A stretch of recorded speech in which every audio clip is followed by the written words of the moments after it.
on it.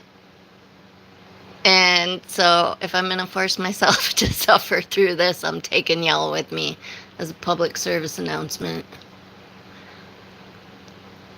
Turtle Boy, you are a royal piece of shit. You lie through your teeth and you know it. And you will go down. The justice system takes a while, unfortunately. But you know that you're going down. You can make up as much fake evidence as you want. You will be found out. You think you're some mob boss that can just do whatever you want, but nobody else has the freedoms to do what they want or think or feel? You just get to dictate to them? And if any of you turtle riders happen to pop in and hear my voice, I beg of you to stop and think about the state of society. What do you want your world to look like? What kind of world do you want to leave for your children and your grandchildren? This man is a menace. He does not care about free speech. He doesn't care about anybody's free speech except his own. He does not care about protecting sources. He will throw Karen Reed under the bus in seconds if it frees him from jail.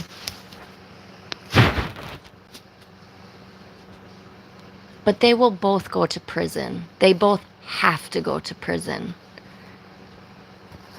The fraud that they are trying to pull on the American justice system, do you really think?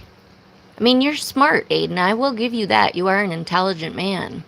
But do you really think that you can pull the wool over the eyes of the American justice system? I get that you've been sued before and you've sued before and and you've won lots of shit. This is different, dude. This is so different. And you have went so far over the line that you know this is the conclusion that there's like 3 options. Number 1, he knows he's protected because Josh Levy's protecting him, which if that's the case, he will be found out as well. So I don't know if Josh Levy really wants to put his whole reputation on the line for this piece of shit. He knows that it's coming crashing down and he is just enjoying the ride, and he might do something so that he doesn't have to suffer by going to prison when the time comes. Or what was the third thing that I was just thinking of?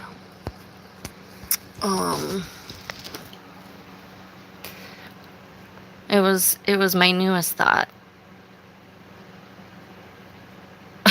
It was my newest thought that I just thought of. I'm so tired. That he... I don't know. I'll think of it as I go here, though. But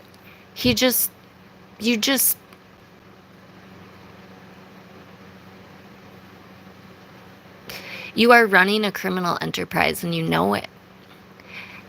Kevin is writing a book and you know it. He is not going to publish a book full of lies, Aiden. Aiden wants all of you to get in trouble with the law. That's why he continues to incite you to say, oh, don't do this, but, I could do this, or we could do that, or I'm not telling anybody to do this.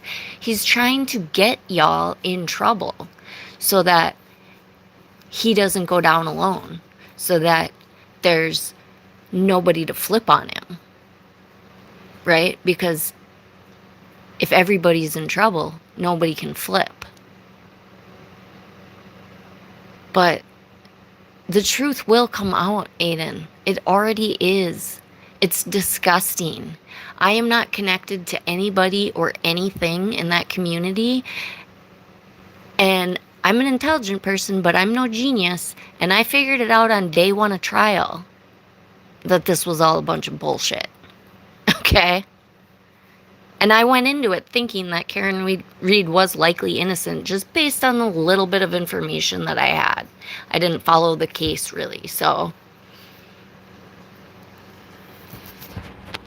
I'm pretty sure if I can figure it out, the American justice system can figure it out. He's talking about Kevin here, and I know Kevin doesn't give a shit. And I know Kevin knows that people that care to know the truth will find the truth. But I'm going to just do this, and hopefully, you know, I believe in the universe and the people that are actually looking for truth will come across my video or somebody else's video that speaks truth. Okay, there's not a lot of them on YouTube, and that's the thing. I don't know that I can stay on YouTube much longer because it really is a cesspool of nonsense. It is just really, like, when it comes into the true crime, let me preface that, because I didn't really get, like, I used to use YouTube to listen to music and or look up how to, you know, fix a broken lock on my car or something, you know, like I'd look up things like that. I never even thought about looking into true crime.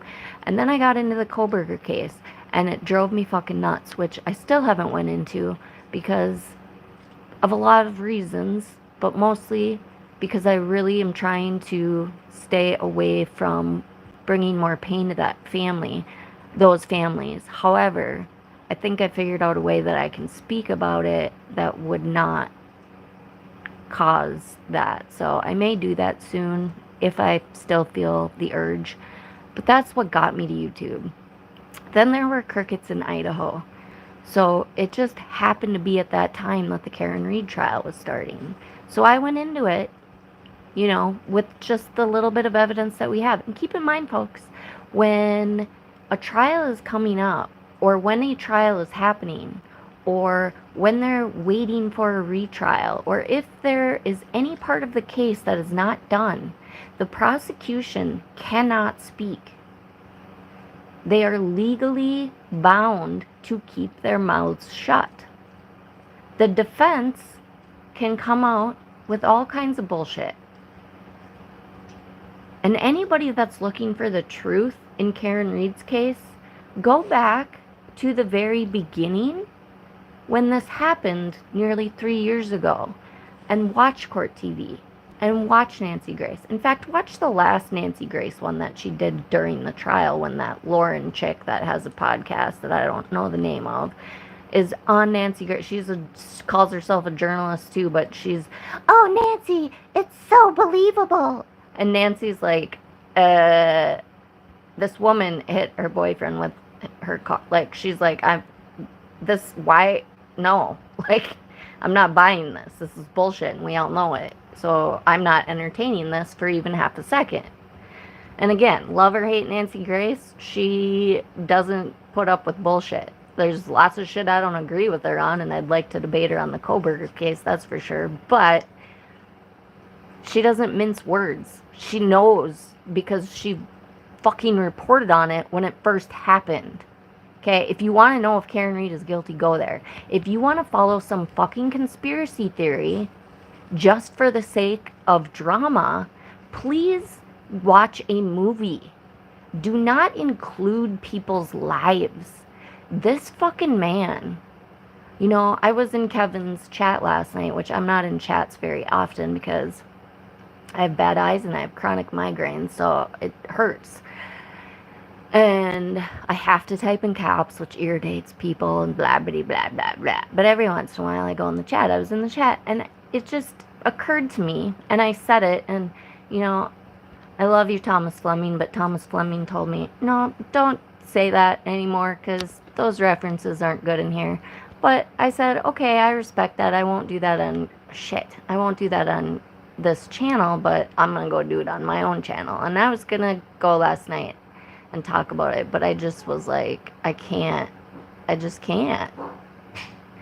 I can't. It's such a shit show. Hold on a second here. Fuck, I lost my spot now. What the hell was I saying?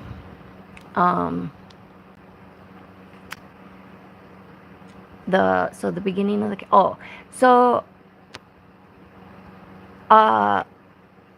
yeah, I mean, it's just, I get it. Conspiracy theories are interesting, and I, honest to God, believe that there is some crazy ass shit going on in Idaho. There's not one fucking scintilla of evidence against Brian Kohlberger that I can see. But at the same time, I'm not delusional enough to think that I could be wrong. But I've also followed true crime for many, many, many years. And from fucking day one, when this thing got reported, nothing made sense to me. None of it. Again, I will go into that later, but that's why I got on YouTube, okay? So, you know, the true crime community right now, like, there are so many, there's really tragic things happening in the world, and I really implore you all to look in the mirror. Maybe take a week off of social media.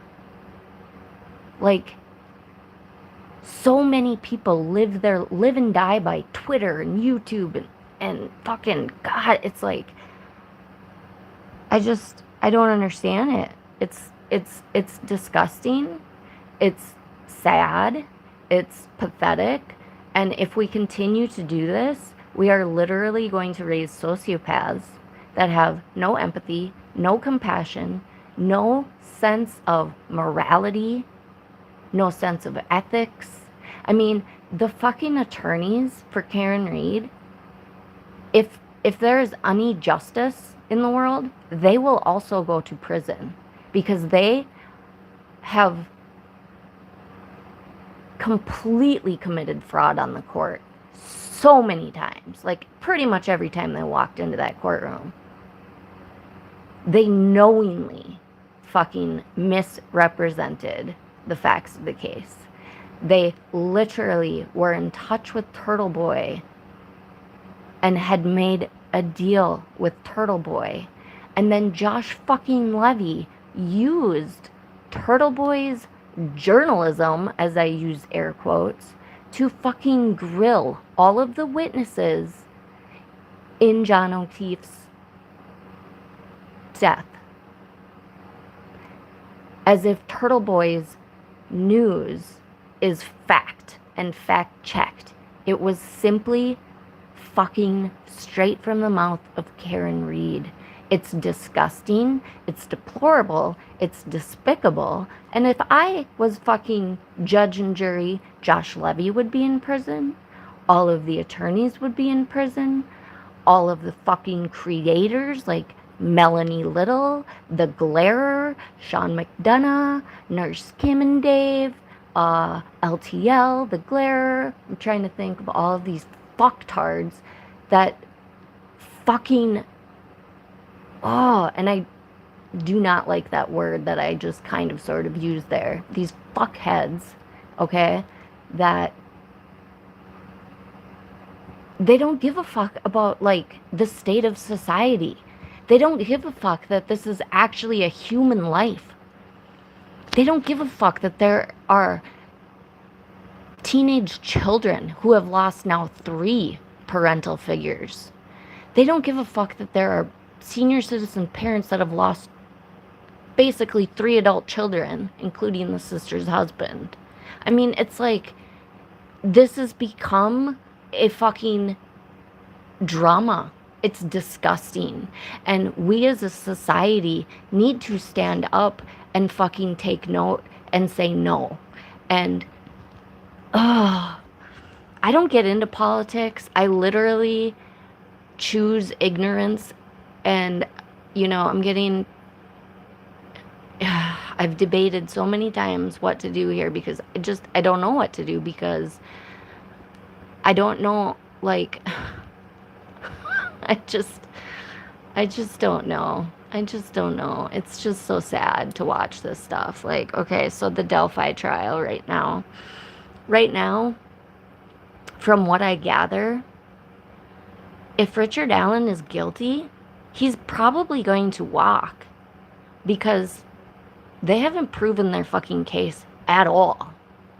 So, unless their confessions that they supposedly have are just like so overwhelmingly convincing beyond any shadow of a doubt, like, I cannot see how that jury can come back guilty. So I don't know if he did it or not. And I don't know if anybody in the world can say that he is guilty, like factually guilty or factually innocent. So those of you who haven't ever heard my voice before, I look for facts. I don't speak in terms of like, you didn't prove it beyond a reasonable doubt and so therefore they're not guilty. I want to know the truth. I want to know if this man killed these young girls. I want to know that Karen Reed killed John O'Keefe. Karen Reed killed John O'Keefe. Like, that was already proven in a court of law.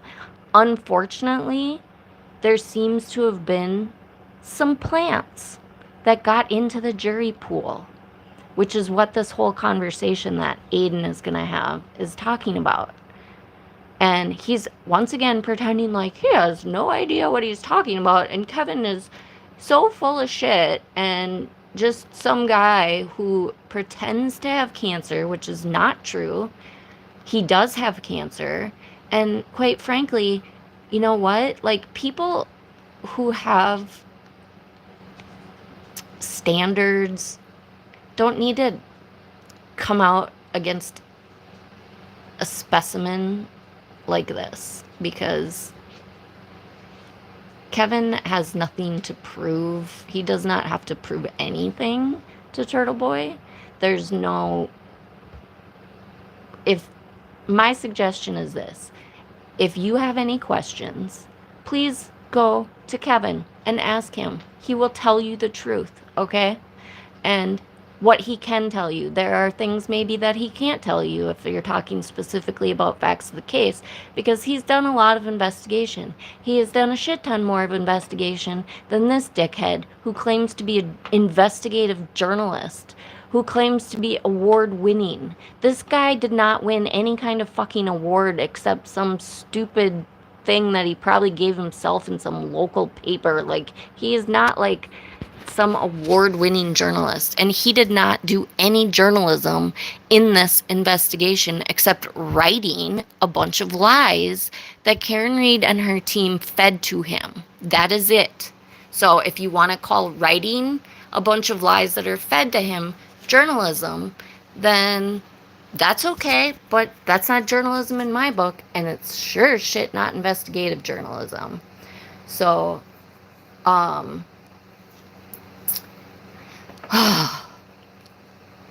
don't know. I'm saddened by what I see on the YouTube streets. And so I think I'm at this point right now where I'm like, okay, so my mental health has taken a major hit since I came over here because people are outrageous. Like, the people that follow Turtle Boy, you condone his behavior. You literally pay him to put down all of these people. He calls one of his victims a fake victim. He dismisses her outright. Like, I'm sorry. I haven't heard the facts of the case yet, but until I do, that's fucking really fucked up. If somebody accuses somebody of doing something awful and heinous, that takes courage in and of itself, which is why that shit's underreported. And trust me, I have my own personal experience with that shit. I know. I actually got arrested the first time that I reported my abusive ex. The first time I finally had an exit plan in place and went to the police. I literally got arrested because I had a warrant, because I'm an alcoholic in recovery, so I had a lot of fucking problems with the courts for my drinking, and I had a warrant out because I apparently missed a court date that I didn't even know about because I was an active alcoholic not paying attention to shit in my life. So I finally went to report and I get arrested. And then they did go arrest him, but they put him in the cell right next to me. Like, this is how, this was a long time ago, but mind you, like, so many fucking people still don't understand how shit like that. Like, I can laugh about it now, but that shit it is really dangerous. And a lot of people that are in those situations can never laugh about it. I was lucky enough to be in that situation when I was young. So it actually helped me. It helped me in my development. Like, I was able to get out, thank God. It took many years, but I finally got out of the situation. Anyway, I'm off on my own tangent on that. But I just, he went on Brandy Churchwell, and I did watch that. And Brandy, I have tried to cordially speak with you about this case, and you outright ignore me. So I'm going to go ahead and I'm going to say that you are a coward. And I don't know anything about you, but the fact that you will not have an intellectual discourse with somebody who has an opinion that, she claims to be kind of on the middle ground, like on the fence. She doesn't really go one way or the other. And she claims to, I don't subscribe to Turtle Boy's tactics and all this. She's like this nice Southern lady. Well, I'm not. I'm a fucking real bitch. And I tell you how it is. And you are a fucking coward. If you want to report on shit, and you want to fucking be a fence sitter, then call it what it is. Don't go on all these fucking FKR shows. I never see you speaking with anybody that has a differing opinion. I never see you invite anybody on your show that has a differing opinion. You're not a guest on anybody's show, nor do you have guests on your show with an opinion that is against Karen Reed's innocence, because she is guilty as fuck. And like I said before, it was already proven in a court of law. Unfortunately, some fucking FKR people got on the jury, which is a major problem in our American justice system, and it needs to be thank God it's being, this is for as much true crime as I follow, this is the first time that I know that this is happening in real time, this innocence fraud campaign, and I constantly plug this channel, Roberta Glass. If you don't know, if you haven't heard about innocence fraud, go listen to 1 or 2 or 25 of her podcasts, because she's awesome. Like, look, there are innocent people that get put in prison, and I never want that, and I will fight for them. That's why I am so invested in the Idaho case, because and I haven't really gotten into the Delphi case because I can't do kids. Like, I'm an empath, and it's hard enough doing any of this shit. Like, it's killing my soul. I like the psychology. I like trying to figure out why people do shit. I like trying to solve mysteries. I like I like watching psychological thrillers, but I think getting invested in cases before they're actually brought to the court of law maybe isn't the best idea for me or my mental health, because I am an empath, and so I can't really, this is why, like, if you've listened to any of my other coverage, I get fucking really pissed off at these fucking people. And I'm not an angry person, but I fucking am real, and I fucking tell it like it is. And they have fucking incensed me, these fucking assholes, because they are straight up lying. I watch Melanie Little lie her fucking piece of shit face off on a daily basis, making thousands, tens of thousands, hundreds of thousands of dollars. It is a criminal enterprise. And, you know, I'm hoping that Hank Brennan is on top of this shit, because this is what Hank Brennan does. He fucking hates corruption. He fucking hates corruption. And all of y'all that are on the side of get rid of corruption, you need to look at it for what it is. The corruption is there in this case, but it is coming from the defense. And if that makes you angry that I'm saying that, then you have to take a beat. You need to take a day off of media, and you need to maybe listen to some people that don't agree with Karen Read is innocent. And you need to do it with an open mind. Listen to my very first podcast that I ever did, like, I don't know how long ago it was, 6 months ago, 7 months ago, something like that. It was however long it's been since Karen Read's trial, because it was literally the first day of opening statements, okay? And literally, I'm walking through my own brain how I'm coming to realize that this bitch is guilty. Now, as I've followed it more closely, I have watched the absolute disgusting behavior that has gone on after the crime, that I feel like I can't say it's worse than the crime, because, I mean, like, you murdered your boyfriend. You left him to die by himself in the middle of the night in the snow. You fucking bitch. Okay? But every single day, all of these asshole creators that I've listed, and then whoever else, I mean, you know, if I miss some, there's, the Las Vegas cops have jumped on it now. Even Duty Ron fucking pisses me off, man. Pisses me off. He knows better. Yeah, were there some problems with the fucking investigation? Of course there were. Obviously. But you want to know why there were problems with the investigation? Because it was a simple hit and run accident.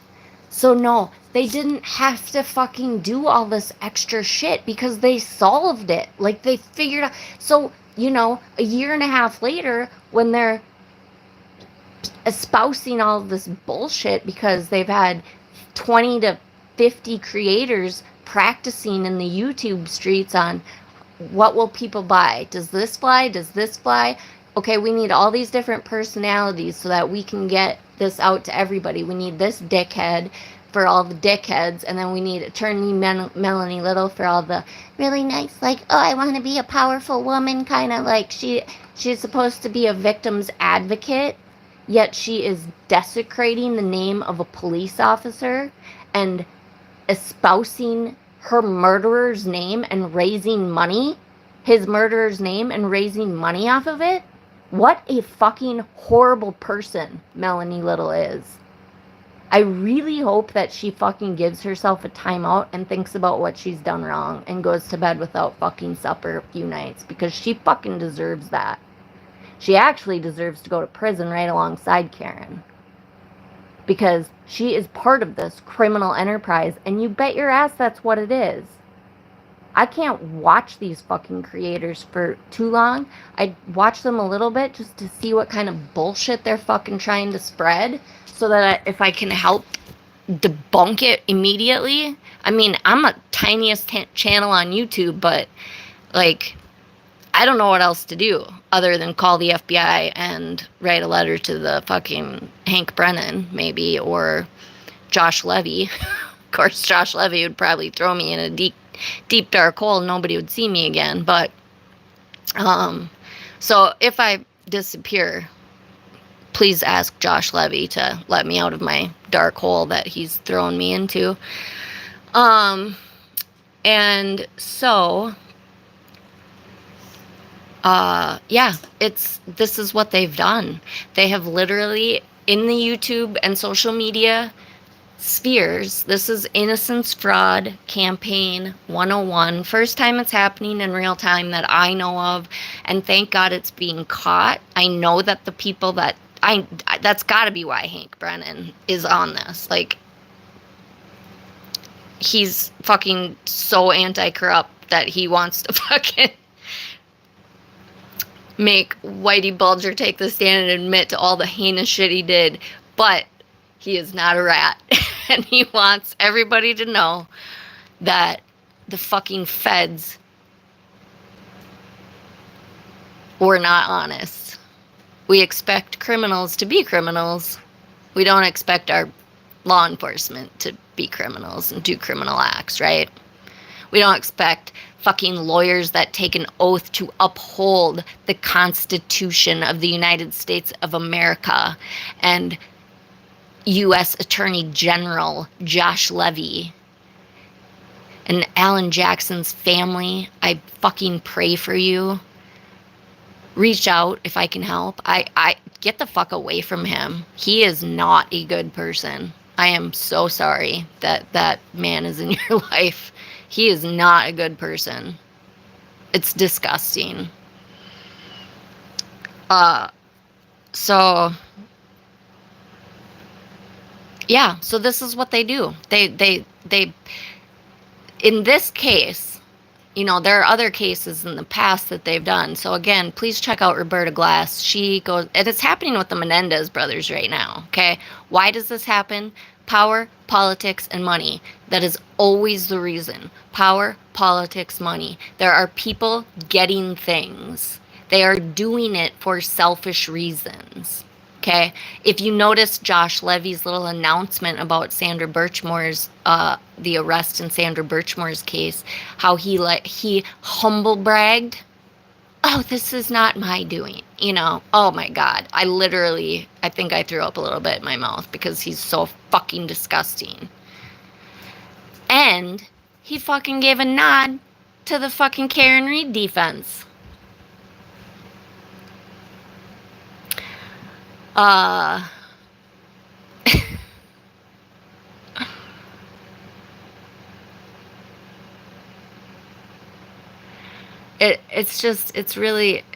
It's baffling to the mind. He gave a nod to the Reed defense by saying, full stop. That's an Alan Jackson line. Josh Levy fucking told the attorneys in Karen Reed's case to try to get a delay in the trial. I mean, Hank Brennan, I hope that you're fucking gonna get to the bottom of this, because heads have got to roll. This has got to be caught, like fully caught, like everybody involved needs to be held accountable, including these fucking creators, including Josh Levy, including Yannetti, Alan Jackson, and Little. I mean, I don't know. Little, she's got to know, right? I have no idea, but it's pretty fucking obvious. I mean, she can't believe the fucking story of the entire world is lying. Everybody's lying except Karen Reed. But Karen Reed fucking contradicts herself in every fucking interview she does. And every single fucking time these fucking sycophants fucking simp for her, they're constantly carrying water for her. They're just, oh, well, this and that and that. They're making up excuses for her. The woman is dangerous. She fucking backed into her boyfriend going 24 miles an hour. I think 24 miles an hour for 62 fucking feet with 75% of the gas pedal pushed down. The woman was in a blind rage. It's domestic violence. That needs to be the discussion in America, that men can be victims of domestic violence. John was trying to break up with her. He told her he didn't want her there. He told her their relationship had ran its course. He told her that he was sick of the fighting. This all happened before. He told her all of this. He didn't want to be with her anymore, but she wouldn't accept it. Hey, hey, hey, hey, it's okay. It's okay. It's okay. Yeah, it's okay. I know, I'm getting all wound up again, aren't I? I know. I know. Sorry, guys, my puppy's giving me kisses. She doesn't like it when I get all wound up. The hell was I saying?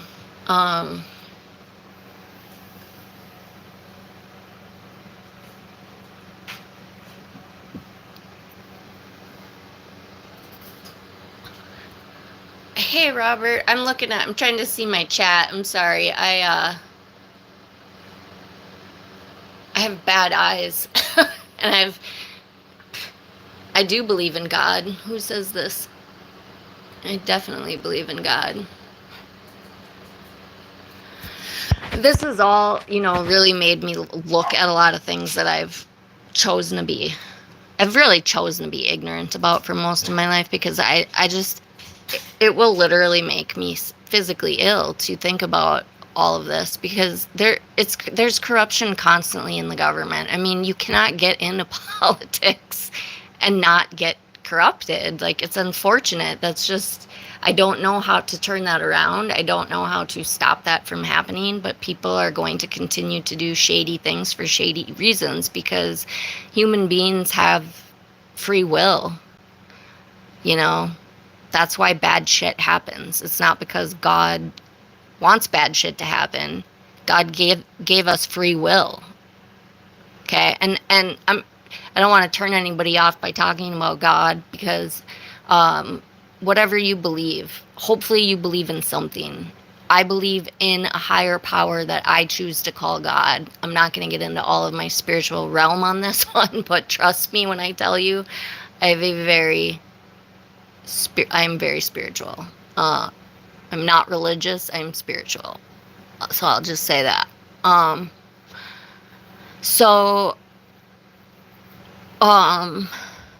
Yeah, so that's why bad shit happens, because we have free will. And all of these people, the thing that gets me about this is the movement in and of itself is there's so much good that I hear people talking about, like they're meeting all these people and da-da-da. Like, there's a lot of good in what's happening. And if they were actually calling out the actual corruption, like calling out Josh Levy, calling out Jackson and Yannetti, calling out Karen Reed, and making sure that you hold their feet to the fire, that would be powerful. But what you're doing is you're trying to free a murderer who killed her boyfriend in a blind rage of domestic violence. And let me just say this too, for all of y'all that say she was drunk, she wasn't drunk, she couldn't have drank that much, she couldn't have walked. You can't listen.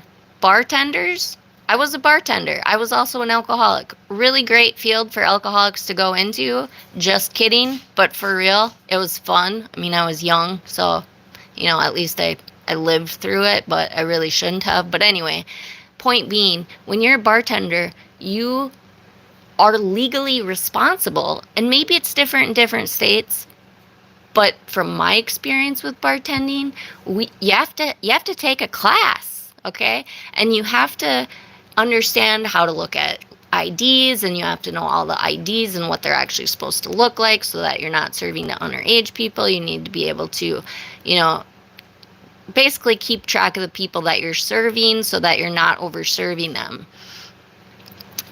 If she was served, I don't remember, I feel like they said 9 in total. I think it was like 7 at one of the bars in an hour and a half. Like, she's a 110-pound woman, and I hear people constantly saying, like, she would have been falling over. Here's the thing. When I was an actively drinking alcoholic, I could outdrink most of my guy friends. 110-pound, 5'3" girl. Okay, the reason is, when you are an alcoholic, you have a higher tolerance, just like drug addicts. Okay, it's the same thing, because alcohol is a drug. Okay, so I'm not going to go into all of the philosophy of that either, but I'm just going to let everybody know. So maybe the prosecution, maybe they need to get, I don't know, like a alcohol, like a treatment center counselor, somebody who's been trained to talk about that. Maybe they need to do something like that, because if their argument is that if she was drunk she would have been falling over or something, like, I don't know, like, people maybe don't, it sounds like Bostonians love to get down. So I don't know how many of them truly understand alcoholism, but I don't know if that's neither here nor there, but it's something that I hear a lot, and I just want to put that out there, that people that drink often, regardless of whether you're an alcoholic or not, you could just be a heavy drinker. If you drink every day, you are going to have a higher tolerance. You can drink more than the average person.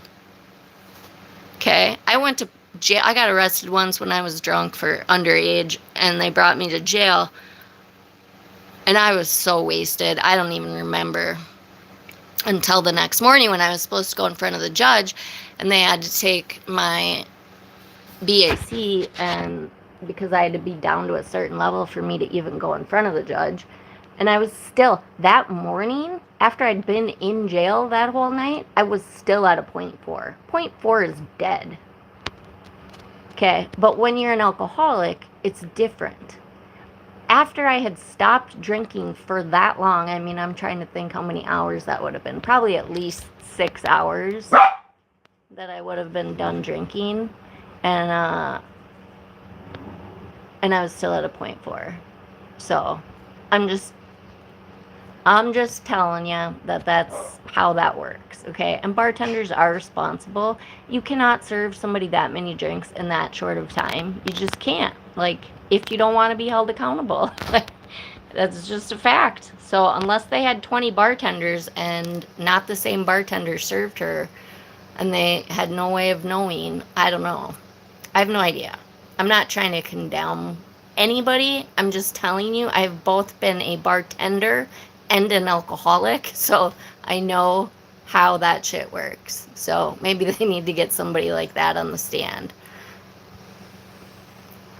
And let me tell you, the best counselors for alcohol and drug addiction are people that have been in recovery themselves, that are currently in recovery themselves. If you're an alcohol and drug addiction counselor that has no firsthand experience with it, it's like worthless to try to talk to people. It's just you can't understand it unless you've lived it. One of those kind of things. So anyway, I keep going off on all my tangents. I wanted to just kind of call him out a bit here. Let's see. Yeah. Who knows? And he's talking about what Kevin spoke about last night. So it's quite likely. With this email to a juror that was dismissed. So let's listen.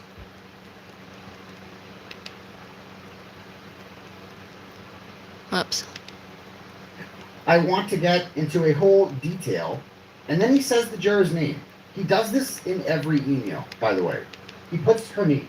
It's like this constant reminder that I know your name. It's weird how he does this. Just a side note, it's actually respectful and it's a personable way to speak to somebody. Now, that's probably the bartender in him. I do the same thing when I speak to somebody because it's personable, it's respectful. Plus, when I'm speaking to them in person, it helps me ingrain their name into my brain. But I don't know. That's a stupid thing to pick on. I mean, if he's emailing this person, obviously he knows her name. I don't care if he fucking types it 1,000 times or 0 times. He knows her name if he's emailing this person. It's a dick. It's a dick move to do that. Constantly saying the juror's name. Now, as you know, I know the name of the foreman. I've done it for places. And for Aiden to call out dick moves, I'm sorry. If you haven't listened to Turtle Boy and you don't know what he's about, give him a 5-minute listen. He is awful, awful, awful, awful, awful. And for people like Brandy Churchwell and Melanie Little and all these fucking cowards that don't want to claim him and say that they don't subscribe to that shit and whatever, that's your coward move too, because every single piece of information that every single fucking one of you are reporting has come directly from Karen Reed through Turtle Boy and out to all of your little fucking minions. And if you don't think that that can be proven, I think you're wrong. I think you're wrong. Time. I never once sent him a creepy email like this. I found him on Facebook. I wrote him actually a very professional message. Before I even knew how he deliberated, I was just curious to learn about the process, and I sent him a nice, very professional email that sounded nothing like this. But look at this one. So he says, so you're professional and Kevin is not professional. Anybody? Okay. Here's the thing. I'm coming to this point where it is literally like I do not want to put anybody down. I don't want to turn anybody off from trying to find the truth. This case should be over. The problem is it's not yet. And so all of us that, and most of the people were entrenched in this long before I was. I literally just started watching it at the trial, and I'm this incensed by it. But the audacity of him to say that he's professional.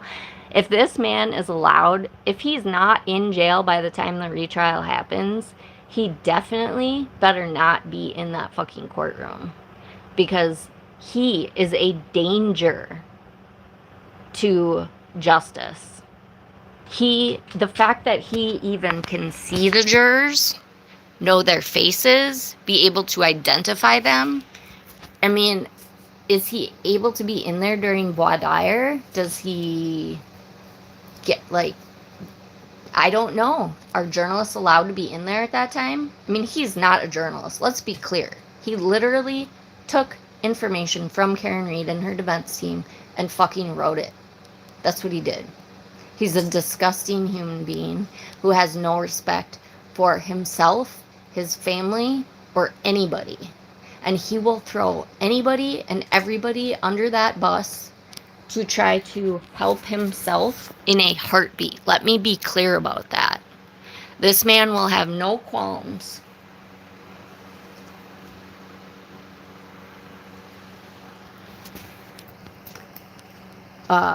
throwing anybody else under the bus. Rennie, out.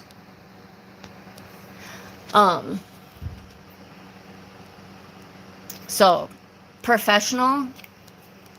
Yes, Kevin is a professional. He has written books before. I mean, this is just disgusting. I don't think I want to get into a whole lot of detail. Sure. My objective is to tell what needs to be told and no more. Rennie, but some of this needs to be told. Needs to be told. Who is plebin to decide what needs to be told? Imagine just... Kevin is trying to inform the American people about the fraud that is going on in Massachusetts so that we, as the American people, can prevent this type of shit from happening again. Because this is a threat to our justice system. And it's brought me to a point where I have come to realize that I'm grateful for it. Because this is testing our system of justice, right? Our system of justice is certainly not perfect. There are so many fucking problems with our justice system, but it is the best in the world. And this will only make it better because people see this. You can pretend that you don't see what's happening if you want to.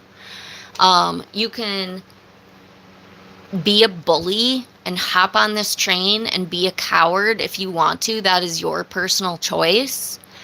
But that is not the choice of people who want justice, want truth, and want to hold the American justice system accountable. I've finally come to realize that I'm grateful for it. And it's taken me a while to get here because I've been so upset. Because I see this and I see our media playing into it and all of these assholes on YouTube and Twitter. And I don't really have social media. I literally started this YouTube page as a way to support the O'Keefes, the Proctors, the Alberts, the McCabes, Roberts, all of the people involved that are actually true victims, and let them know that they are not alone, to try to bring some truth to what the fuck was going on, because I'm literally watching real time when the trial was going on, actual media playing into this shit, playing into it as if like all of us that see reality are in a world all our own. It was literally like we were in a different dimension. It was very surreal there for a while. Like, okay. And now I finally think that people are like, okay, I see what's going on here, and holy fuck, this is awful. It's awful. The crime in and of itself was awful enough, but the shit that they're doing afterwards, it's like they're literally taking the life of John O'Keefe every day, over and over and over again. Oh, I forgot about what I was saying about, I was on the Yellow Cottage Tales on Kevin's channel last night in the chat, and I said something to the effect of, Aiden is our modern day Hitler. He is gassing people and killing their souls. Not their bodies, but their souls. And Thomas Fleming, who I love and adore, he's such a great guy, he was like, you know, I can't have that in chat. Don't make those references again. I was like, okay, I'll take it to my own channel. Much respect. But, I mean, I firmly believe that Kevin would totally agree with me on that, but here I am on my channel saying it, because that is exactly what's happening. And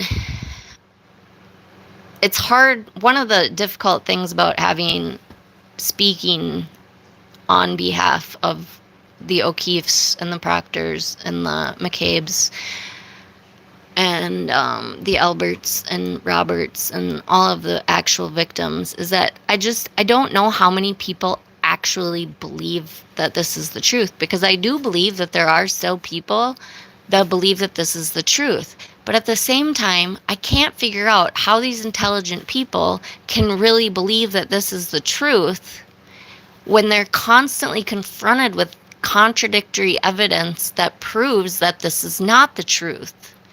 But yet they come up with fucking new excuses for all the shit every single time. But then if you put all of their excuses back to back to back, it doesn't make a cohesive statement in any sense of any non-delusional world. So I feel like people like Aussie Insider is one. She's obviously intelligent. She's been following the case, I mean, long before I did, I think. She has lots of followers on YouTube. And I thought that she was grifting, but I kind of think that she seriously believes it. And I don't know how she can consistently defend this behavior and actually believe it. And so if that's the case, I just have to my puppies are playing. I have to realize that that they're choosing to be ignorant. Like, they're too scared to speak out.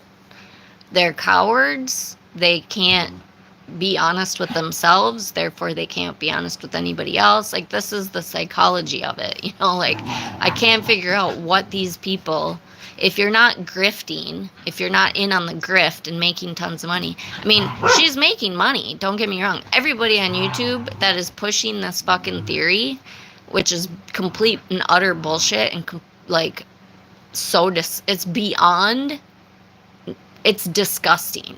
It's beyond disgusting. It's deplorable. And I literally think that all of these people should go to jail for this. It is RICO 101.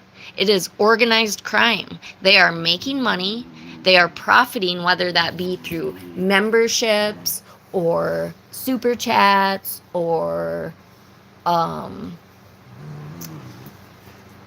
or, you know, I do believe that some people are getting paid directly from their side, or I don't know if you can see these guys playing. It's really dark in here, but they're so fucking cute.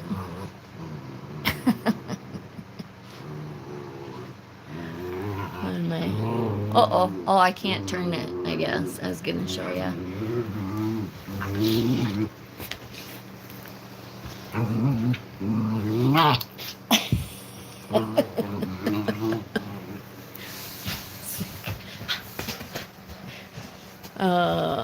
They bring me light. Yes. Oh, oh, thank you. You're so sweet. You just gave everybody a kiss on YouTube, sweet boy.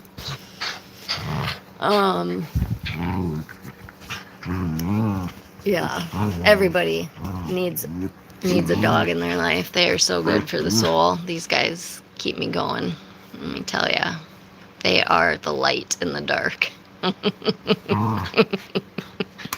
They're so fucking cute. You're so cute. Aren't you just a cutie pie? Yes, you are. You're just a cutie pie. Oh, you're such a cutie pie. She's like, what are you doing? What are you doing? Okay, so, I really don't want to be on here long, this fucking guy. Okay, let's see. Let's get to the point. What's the point, Michelle? Imagine the shock and horror that these people would pretend to have if I ever wrote an email like this to the foreman. If I ever did. And then I said, you know what needs to be told? The truth needs to be told about you. Oh, so also, this was a juror that was dismissed on the last day of trial before deliberations. And there are apparently a lot of witnesses to the accusation that was made against her. So, once again, nobody owes you anything, Aiden. Judge Bev does not owe you proof. Okay? You are a YouTube fuckhead who is a criminal and I believe, psychopath, if not sociopath for sure. I mean, you have no boundaries. Do you give a shit about anybody but yourself? I mean, I don't see it. You use and abuse people until they are no use to you anymore, and then you throw them away and you make up lies about them. You discard them and try to persuade other people to also hate them, which is the other part of this that makes this so fucking scary to me as an American person, is that the people that are watching him right now, there's 7,000, there's almost 8,000 people on here. They're all supporting him. They're all condoning his behavior. They're all saying, yes, do this. This is good stuff. Even if they're like, that might not be okay. They're still supporting him by watching. I'm supporting him by watching him, quite frankly, but I have to because I have to know what their new storyline is. So I have to check in every once in a while. I don't watch him very often because I can't take it. And to bring you the truth, I need to show you something so that I can, he speaks and then I can say, nope, that's not true, and here's the truth.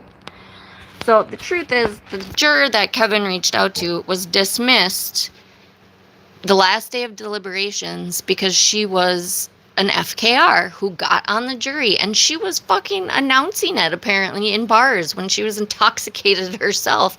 And there are plenty of witnesses to this. I think there was a video. I don't know. But nobody in the fucking world owes Aiden Kearney proof of anything. Okay? Kevin is reliable, credible, and professional. And Judge Bev was more than generous to the defense. Quite frankly, if there were a different judge, they probably wouldn't have gotten away with most of the shit they got away with. I mean, look at the Delphi trial. Fucking Judge Gull isn't letting them do anything.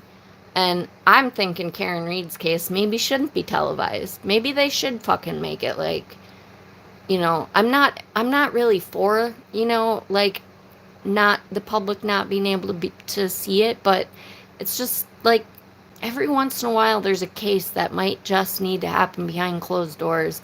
And I think given the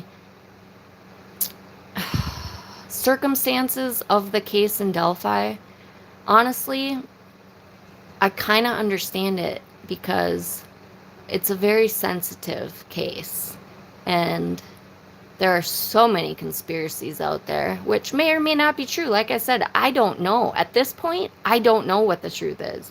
Nobody has proven to me one way or the other, which is not cool, because if I don't know one way or the other, that's a not guilty. So if he's guilty, at this point, he walks. So I don't know if they have some fucking evidence, or if they got the wrong guy, or if they got the right guy and they fucked it up. I don't know. But so,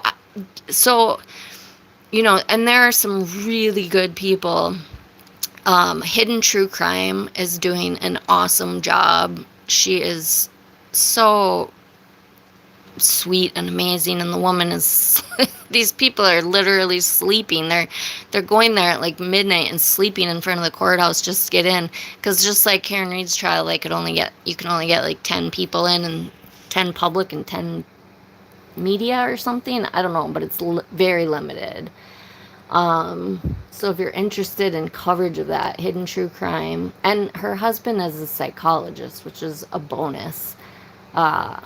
He gave some opinions before the trial, and after the trial is done, he will again chime in, but he's not going to speak on anything during the trial.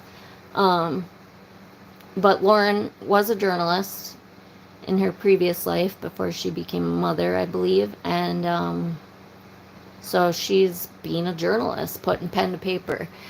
And Lawyer Lee is also doing a stellar job. She does really good coverage. I watched her for the Trachonis trial. Just really good coverage and very non-biased. She just really tries to bring you the facts, and she doesn't show her feelings. She'll let you know after the case is over what she thinks. So I think that she's also a good channel in case you're interested. But anyway, okay, let's... Sir, and you're passing. We need to dig up everything on you and put it out there. It needs to be told. They'd be like, I would be in jail tomorrow. That's not at all what Kevin said. That's not at all what he said. He literally said, I'm not going to tell anybody your name. I'm literally reaching out to you to see if you want to tell me something of your side of the story. And, I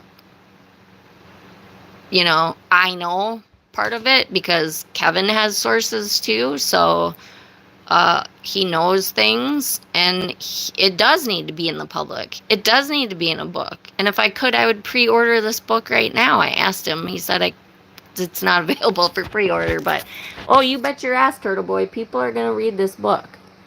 And you can fucking live in hey, Miss Dark Humor. I can't really see, but I saw you pop up there. Thanks for stopping by. I had to just do an impromptu just to fucking, I don't know. I just don't know sometimes. You'll have to listen to my beginning, because I don't know. Sometimes I'm like, I don't know if I should even continue on these YouTube streets, but we'll see. I'm just trying to listen to my intuition, and tonight I just felt like this is fucking ridiculous. And even though I know Kevin doesn't give a shit what Aiden fucking says, I just feel like, there's nobody on YouTube other than Kevin that I've found that's covering this case honestly. And so I'm like the smallest channel on YouTube, and I'm certainly probably not going to attract a lot of people given my theory of the case. And Kevin is being very fair in his in his theory, because he still gives her manslaughter. I give her murder too. No doubt in my fucking mind. You fucking drive your car 24 miles per hour for 62 feet with 75% of that gas pedal, and you have bells and whistles and anti-lock brakes and all kinds of fucking preventers in your car, and you fucking think that you didn't do anything. You have no idea that you did anything. I mean, that's just that's pretty solid evidence in and of itself. Okay, I'm sorry. And then you left him in the fucking cold for 6 fucking hours to die. You fucking psycho bitch. It really, like, this woman needs to go to prison for the rest of her life. So, anyway. Yeah, I'm just getting through this part. I'm trying to get through this part because I'm a big believer that people that, because like I got brought into YouTube because I was searching for answers with Kohlberger, which we'll talk about that later. But, then I got sucked into this one. But, like, there are people out there that are looking for the truth, and I want it to be available to people that are looking for the truth. So if people are watching Kevin and they don't know, if they're watching both Kevin and Turtle Boys, they're just getting into this case, because now there are new people coming into this, which is fucking awful, because it's like nobody wants to offend anybody just coming to the case. But at the same time, like, if you followed this case from the beginning, even like I got in day one of trial, that's when I started really following the case. Excuse me, the hiccups. I'm sorry, if you've really dug for the truth, I don't see how you can't see it. I'm at that point, and it's so frustrating. But I want to check in and see what all these fucking mobsters are up to, because I really hope that RICO charges come down on these fuckers, because they all deserve to be in jail. They all do. This is the definition of RICO. Like, this is a criminal organization. They are all gaining power, money, political favors. There's something in it for every single person involved in this.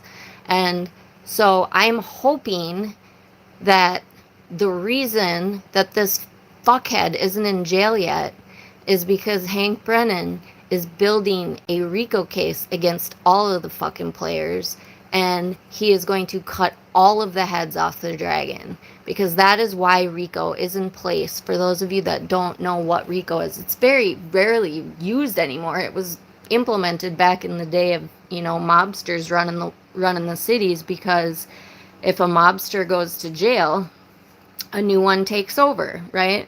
Or they run it from jail. Guess what? Guess what happened? Turtle Boy got arrested, went to jail. Guess what happened? More of these dragon heads just took over. They literally had somebody communicating with him fraudulently, saying that they were part of the defense team and they were not. And he was putting out threats to people like Mike Crawford, who was realizing that he could get into some fucking actual criminal problems if he didn't correct course, and scared the shit out of him, and for some odd fucking reason, I literally saw that stream, and I don't watch YouTube. I didn't watch YouTube before, so I don't know how all that happened. Anyway, that's a different part of the rant.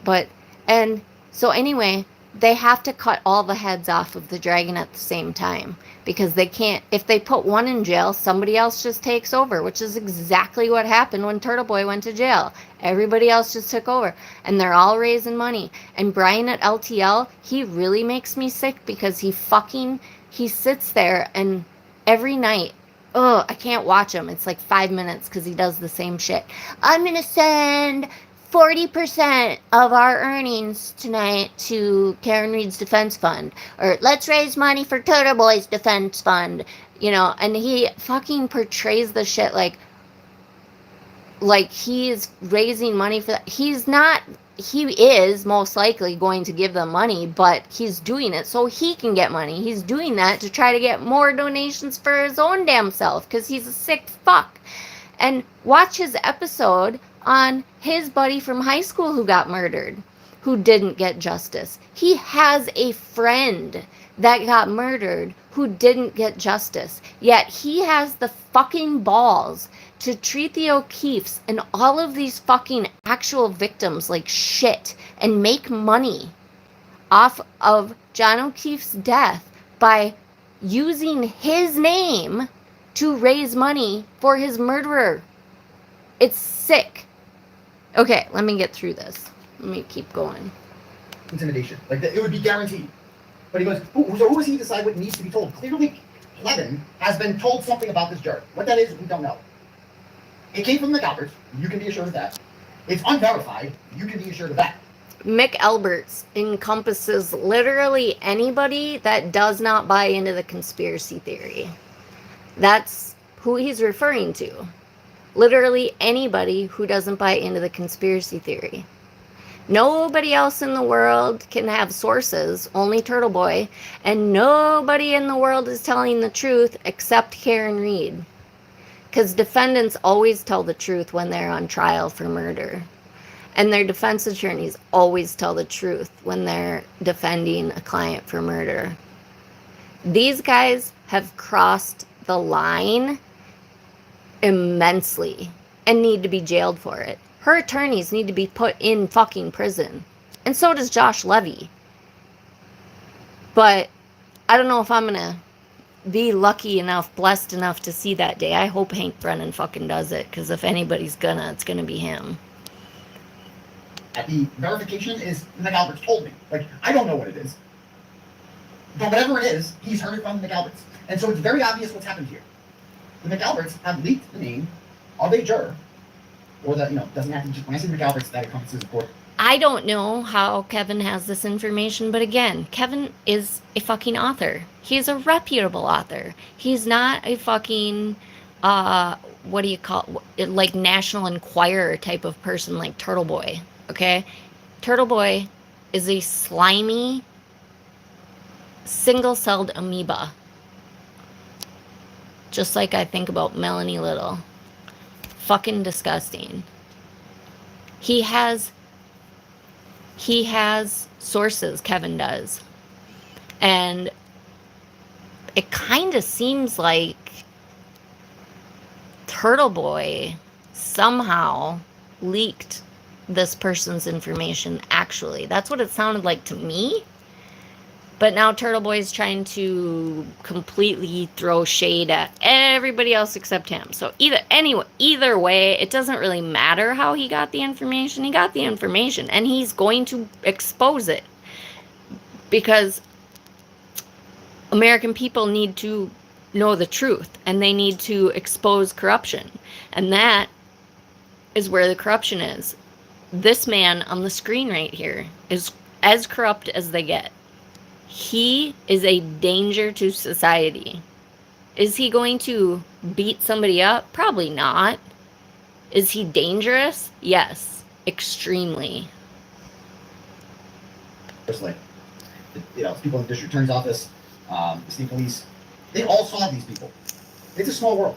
Paul O'Keefe sat there and stared at the jury, directly at them for 10 weeks. It's a small world, Norfolk County. And like I said, there's 28 towns in Norfolk. Oh, I'm so sure, Turtle Boy, that, everybody in the courtroom except you gives a shit about who these jurors are and who's going to expose them. You are the only person that they need to be afraid of. You, and you alone. You are a threat to the criminal justice system, and you have no right to be in that courtroom.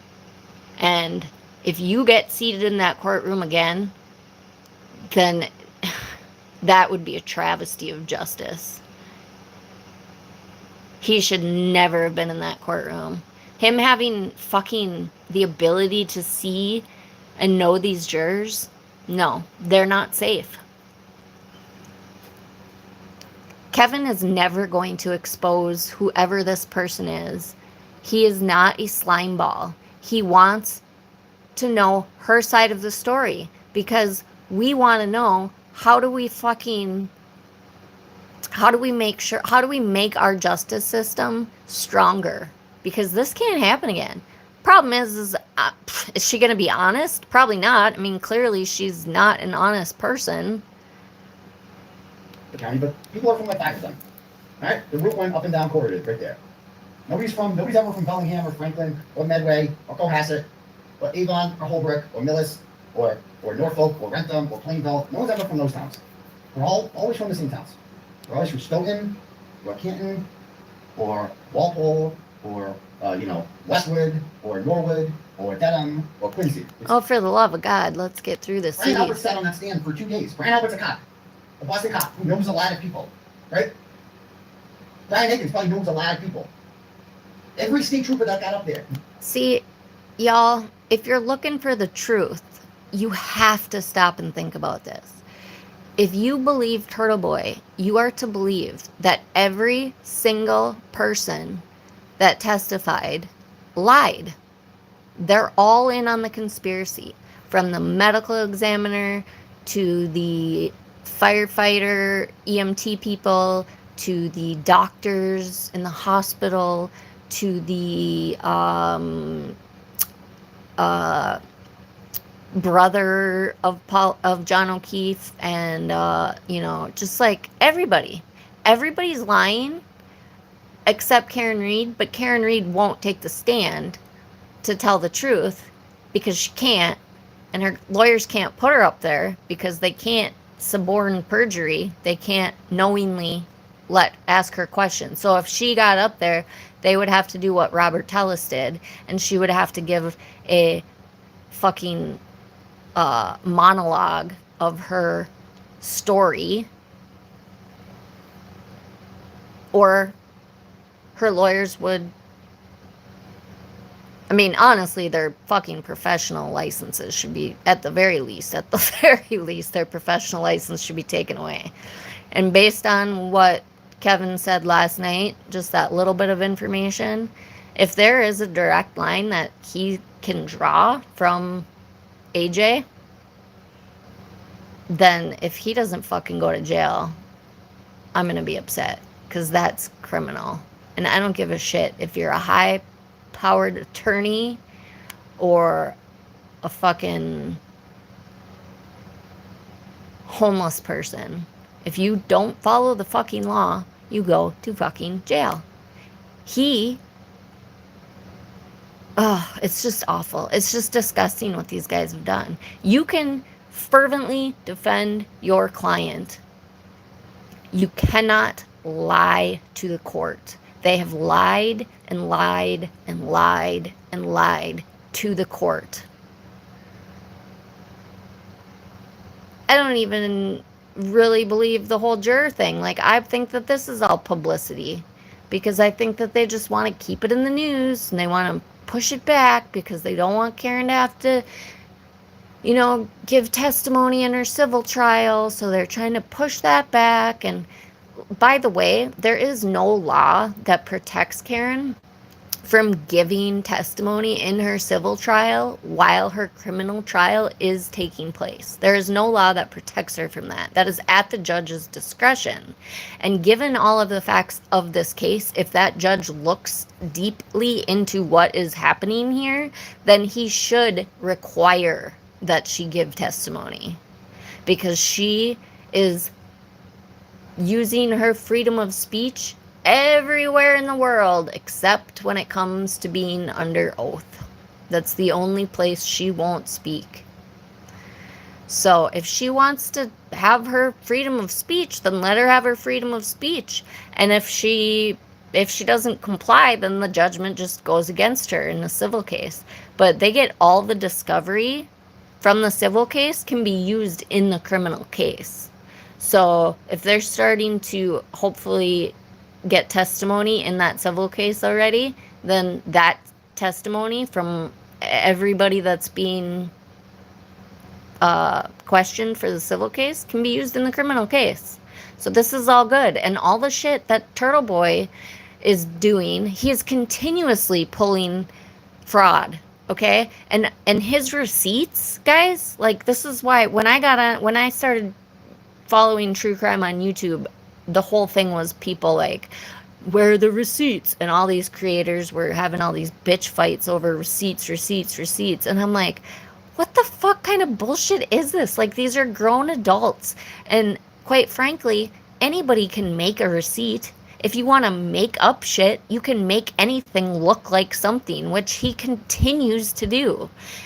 Aiden fucking put out autopsy photos that were leaked to him directly from Karen Reed. And then he fucking, reworked them to make the injuries look deeper and more brutal than they were.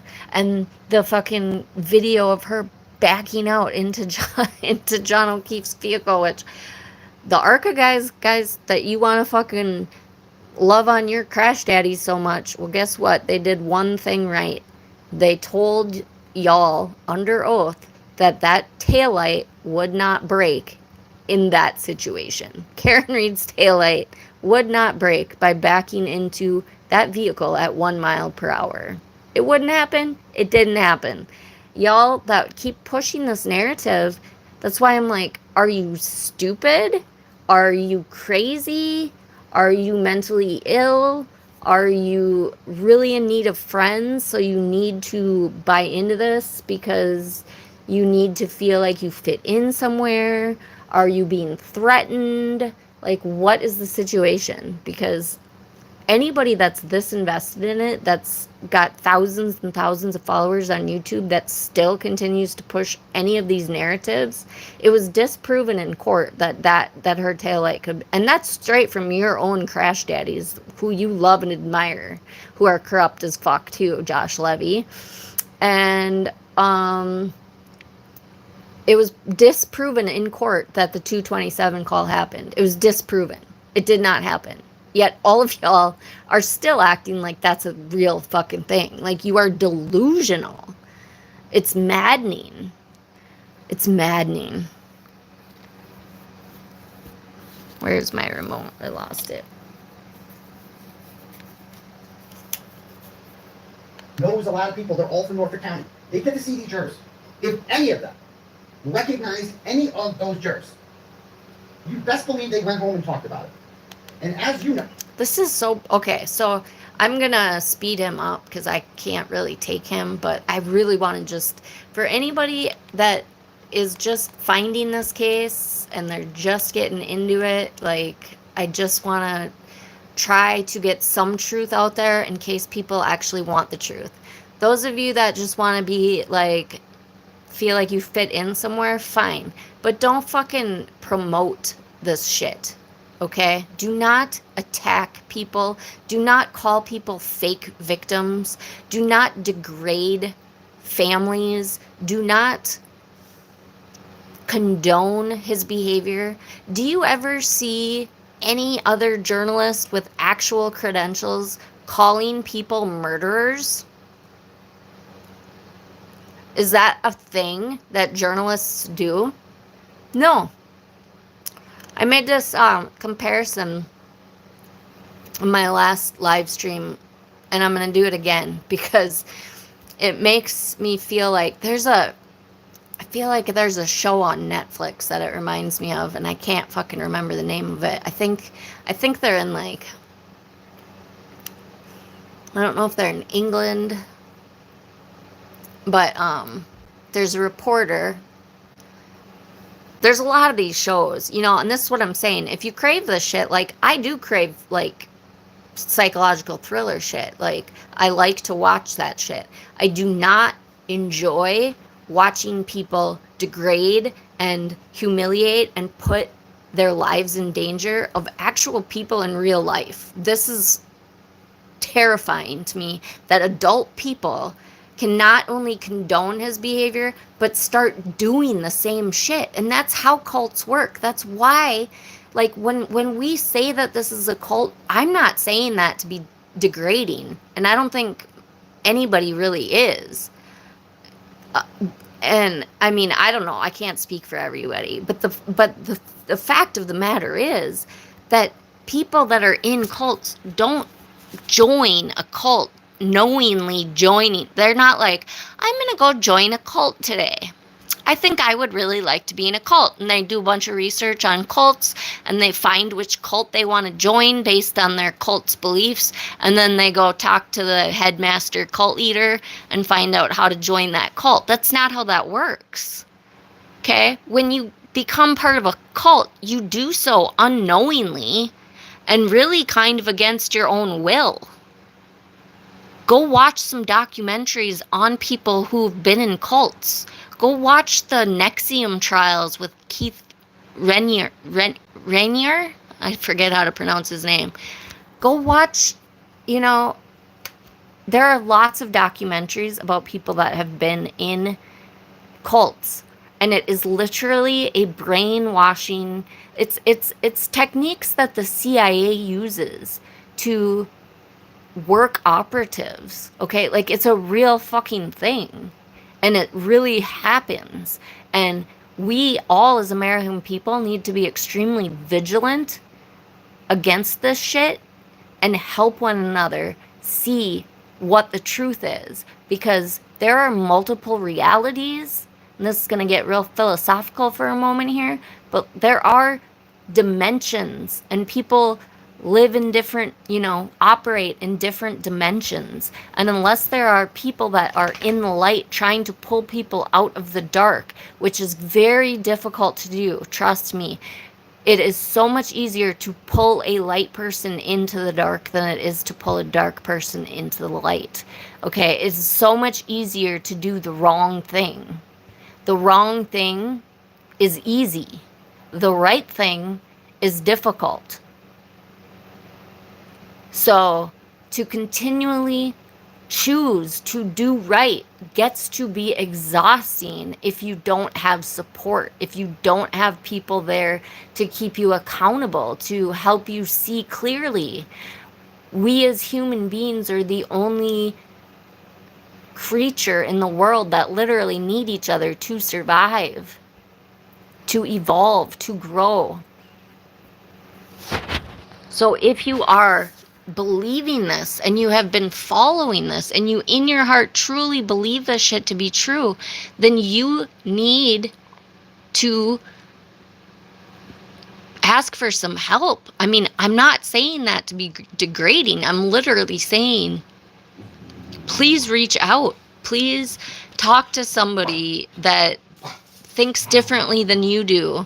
Take a week off of social media and spend time in nature and try to get yourself grounded and then try to see things with an open mind. Like, it's when people get into cults and they have this cult-like thinking, they literally need to be deprogrammed. And, it's, that's a real, actual thing that has to happen.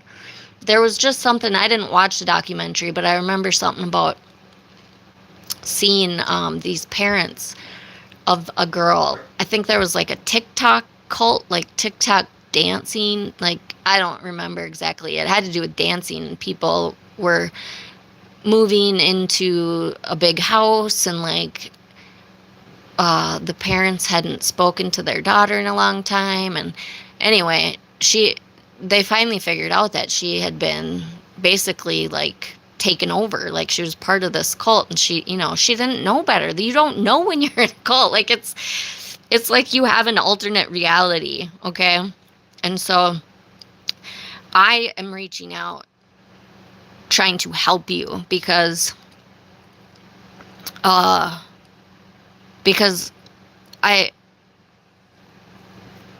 don't know, I can't even imagine like waking up from that if you've been believing this for so long. Because like I said, the first day of trial, I realized that this was a bunch of bullshit. And like, I remember the feeling that I was having as I was realizing it. And I wasn't emotionally invested in this at all, but it was just like, holy shit, like the veil like was lifting slowly, and I was coming to realizations. And then, like I said, as I continued to follow it, I started to realize just how truly evil this is, because this whole thing that is in motion is evil. It is evil at its core, everywhere. Anybody pushing this fucking shit has evil is winning in their heart. Their greed, their hunger for power, whatever they're getting out of it, feeding their narcissistic souls or feeding their poor self-esteem or filling their bank account or getting them more political power or whatever. It's always politics, power, and money. Okay? And sometimes it's all of them, sometimes it's one of them. Sometimes it's just for people that are literally in cults, it's about your identity. Like having to let go of those beliefs means having it's very confusing because you feel like, well, that's who I am. So if I don't believe that anymore, then I'm losing that part of my identity, which has become my whole identity because I've been so immersed in this for so long. So it's as if you don't want to actually see reality because that's fucking scary as shit, right? Well, that's okay. You're human and shit happens, and there are people that help people that get caught up in this shit. Okay? There are lots of people that will be more than willing to help you get out of this shit and do the right thing. Because if you are knowingly participating in this kind of shit, it will eat at your soul. Regardless of if you have actual criminal charges come down on you, it is already eating at your soul. And you have to feel that. Please be honest with yourself. Please think about what kind of world you want for your children and grandchildren to be raised in. Because if this is the kind of society that you want to breed by re-victimizing victims every fucking day and completely lying about them. And Turtle Boy is consistently saying, if I was lying, how come they're not suing me? Well, first of all, I don't know if Turtle Boy has anything to sue for. I mean, I've heard he makes a ton of money. I've heard $40K a month off of his YouTube channel. I don't know. I have no proof of that. That's just what I've heard. I can only imagine that he makes a shit ton of money. But my little pup's having a problem tonight.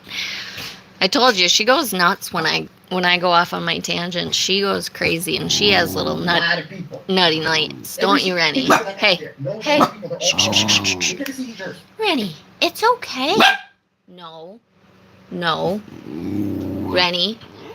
Yes, you tell me stories. You don't need to bark. You can tell me stories. Oh, I gotta mute. Hold on.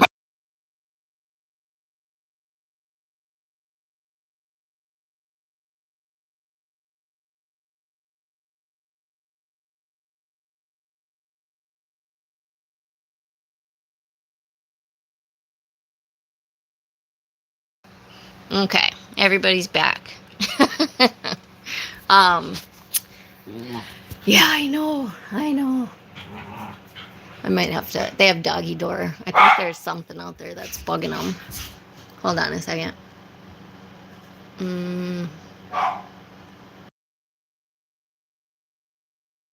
I'll be right back. Hold on one second.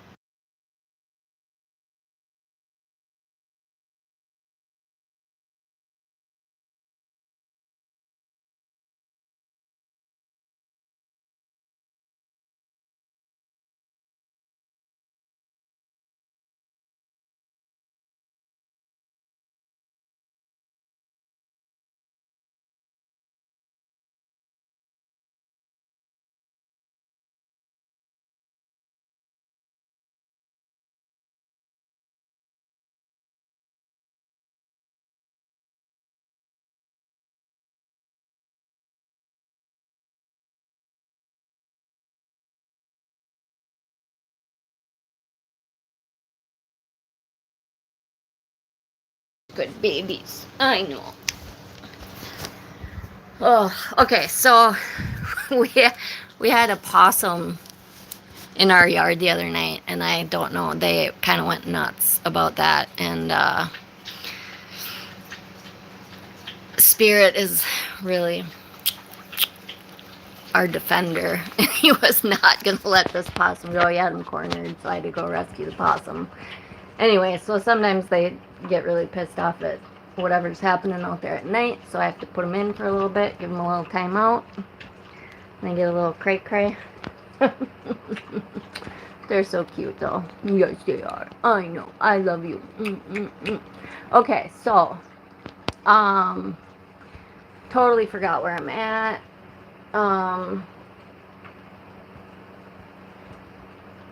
Let me see.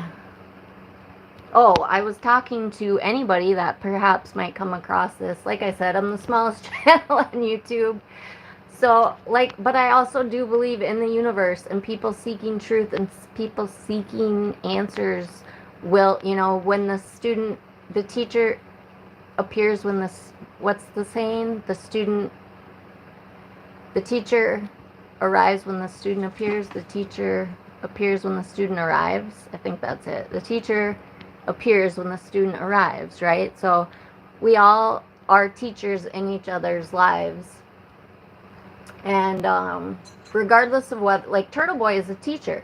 Turtle Boy is a teacher to the world of how to be a despicable human being.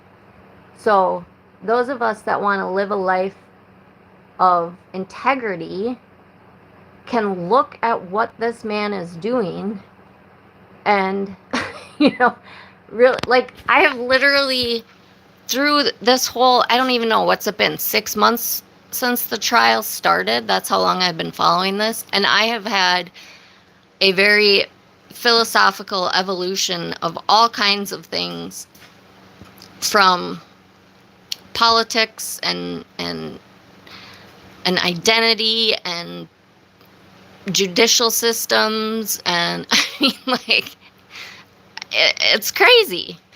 I've learned a lot, and honestly, I've gotten immersed in a lot of shit that I don't like to get immersed in. I don't like to get into political shit. It's not my jam at all. I don't like to get immersed in bullying kind of shit, like I usually, in gossip and stuff. Like, it's just not part of who I am, so it's not part of my circle. Which is like, that's where all this philosophical shit, I'm like, okay, so how come I find myself here? Why do I find myself here? How did I get here? Why am I on YouTube watching this awful human degrade and dehumanize people while he has an audience of thousands that are supporting him? Like, how did I get here? This isn't who I am. And typically I don't allow shit like this in my life. But I am a person that stands up to bullies. I cannot stand bullies. I fucking hate bullies. I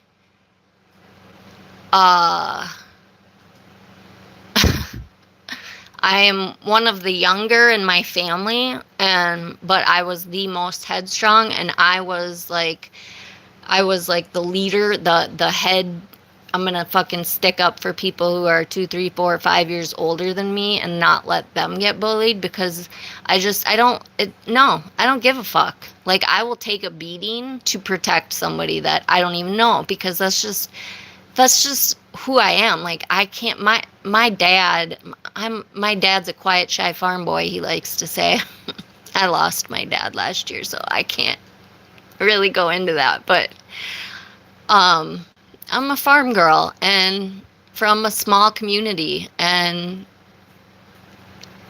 I fucking hated it when I grew up that way, because I never got to go anywhere or do anything, because we always had to be working and everybody had to be in the field, and I couldn't fucking go out because nobody could stop and take me to town and come and pick me up and da da da da.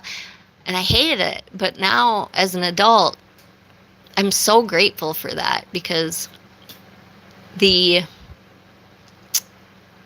going to start crying, because thinking about my dad. The values that I was taught,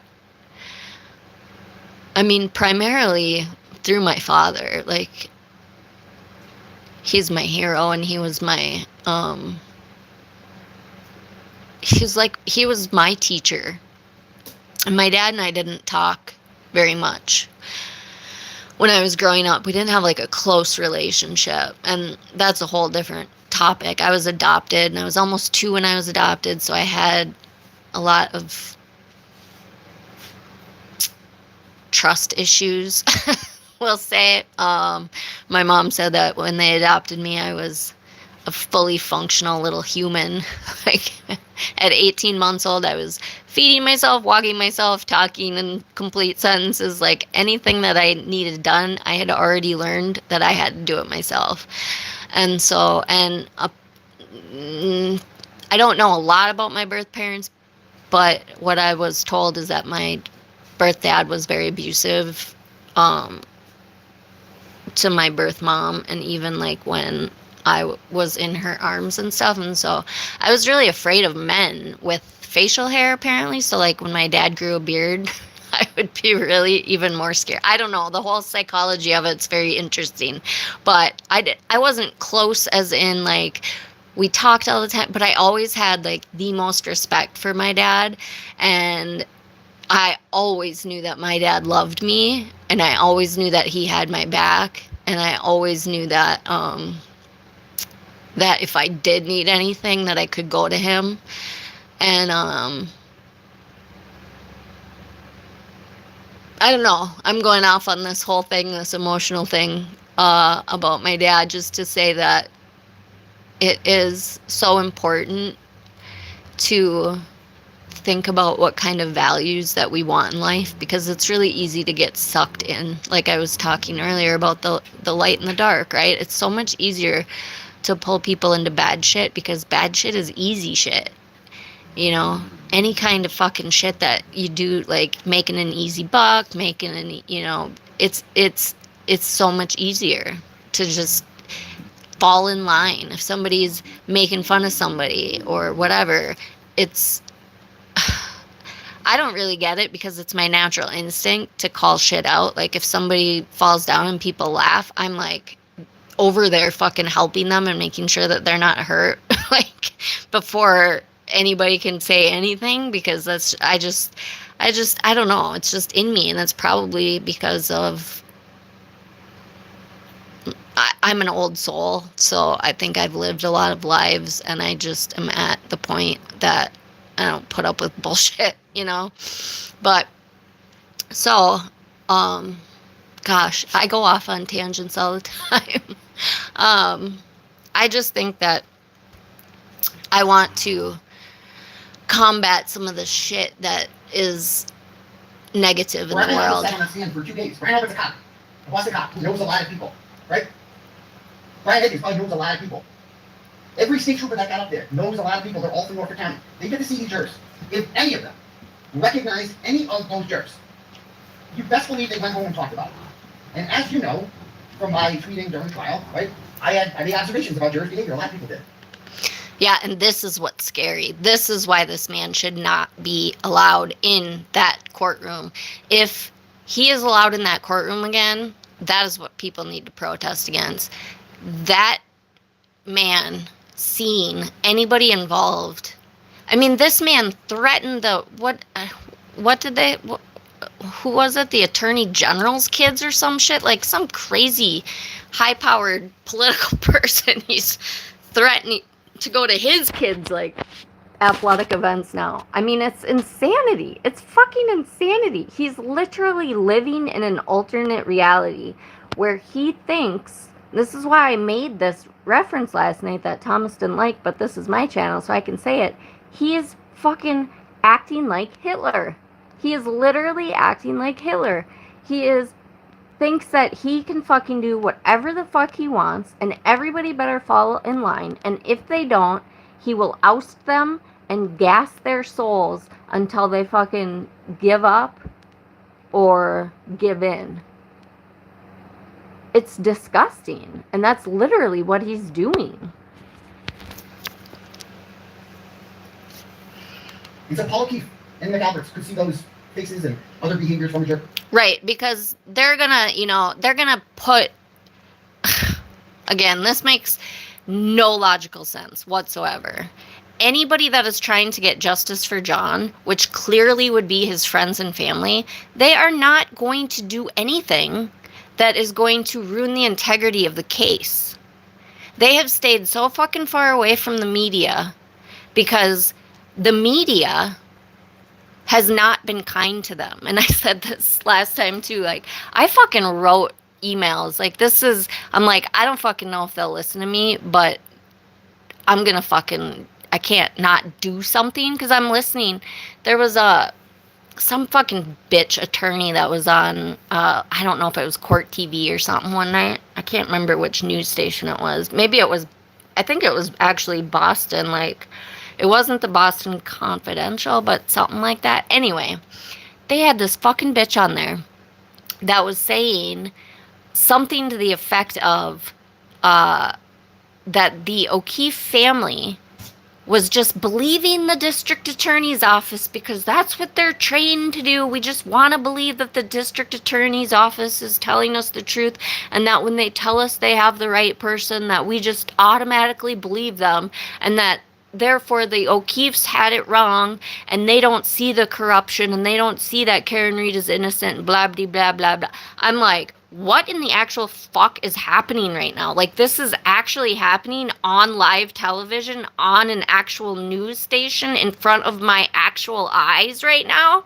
and this is okay? This is the kind of shit that made me absolutely feel like I was living in an alternate reality. I felt literally the most disconnected from reality than I think I've ever felt during this trial, because this was the kind of shit that was happening, and everybody was jumping on board for clicks and views. Mainstream media just as much as fucking social media. It's disgusting. Who do we trust anymore? I fucking wrote some scathing emails basically saying, are we really fucking blaming families now on national news stations? You're blaming the family of the victim for actually trying to hold people accountable for murdering their loved one? That's what you're fucking doing? Are you fucking serious right now? And I, gave him my name and number and said it fucking, I was obviously a little more eloquent than I was F-bombing them every other word, but I like my F-bombs. But then, needless to say, they never called me. But they did stop. I'm not taking credit for that, but they didn't let that shit happen anymore ever again. So, I don't know, maybe they got lots of fucking complaints about that. I sure as shit hope they did, because that's the kind of shit. Imagine being John O'Keefe's family and watching this happen on a fucking news station. Not just on social media, on a fucking news station. Which is supposed to be credible journalism, right? It's disgusting. And all of these fucking lawyers and ex-police officers and shit that jumped on this bandwagon, it's so disgusting. Because you know better. Were there parts of the investigation that was not great? Yeah. The biggest mistake they made was not securing that scene and having somebody at that scene the entire time. But guess what? If they had, they would have been fucking in on the fucking conspiracy too. So, would it have helped? No. Would it have helped if Brian Albert came out of the house? No. A, because John O'Keefe was already in the ambulance, and B, because if he came out, of course that was part of him working the conspiracy, trying to fucking angle it a different direction away from him, because, he killed John O'Keefe and threw him on his own front lawn, because that's what police officers do, Boston's finest, and DEA agents. That's the best they can come up with is, we beat him to a bloody pulp. He's not quite dead yet, so let's put him out in our lawn and let him die, and then let's Google how long it takes for him to die. Because this is a person that we love, but we got in an aggressive altercation with after drinking, and for no reason other than what? Like, because Reed was flirting with Higgins, John O'Keefe did not give a fuck. I personally believe he would have said, you can go ahead and have her. However, I would highly advise against it because she's fucking crazy. I've heard that she started her ex's car on fire. I mean, I'd really love to hear from some of her exes, but they're probably fucking terrified and will never come out of hiding after having survived a relationship with her. Okay.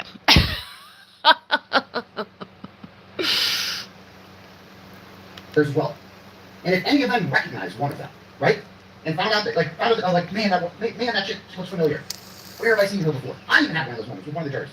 One of the guy jurors. Thanks for being here, guys. I appreciate it. Thanks, Robert. I appreciate that you like my tangents. I really have lots of tangents. I get very philosophical and sometimes and I spider web a lot, so it's hard to follow, I imagine, but I do always have a point. I just often lose my original point because I try to make like 12 more along the way. And then I try to get back to my original point. Sometimes I've lost it, but I usually get back there somehow. Like, I had this deja vu thing with one of these jurors the whole time. I was just looking at him and like, I've seen that fucking face before a million times. Where have I seen that face before? And I'm sure one of the McCabe students had some sort of like, where have I seen that face before? You know, it's a small county, right? They're going to see each other. So it's very plausible that this is how this juror, and then afterwards they start racking their brains like, oh yeah, wasn't that guy with, what's her name one time? Or, you know, didn't they go out for a ham sandwich? I don't know. A meal of food, didn't I see them out one time? Oh yeah, who knows? And now Chloe's had that, because they've obviously been spooked at that. And if this juror was pro Karen Reed, which they probably were, because every single juror voted to acquit Karen Reed. Again, this particular juror was not a juror anymore. She was dismissed from the jury the last day of the trial.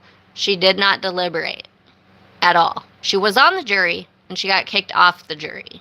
Every single one of them. So they all by default had to be pro Karen Reed to some extent, right? Oh yes, that was the Dallas chick. That's me. Lindsay Gold. She was Jim McCabe. That's me. Awesome. There we go. Okay. But he goes on. Let's read the rest of Clemens' email. He goes, but some of this needs to be told. The objective is not to sell books. We know that, buddy. You're not going to sell anything. But we have another trial coming up. I repeat, we have another trial coming up. Not there is another trial coming up. We have another trial coming up. Who the hell is we? Who's we? You and me. The American people is we. Kevin, we are you part of the Commonwealth and part of the state police, Kevin? Is that what you're saying? Who is we? I've never once said, we have another trial, no? Sure thing, what? It was on to say.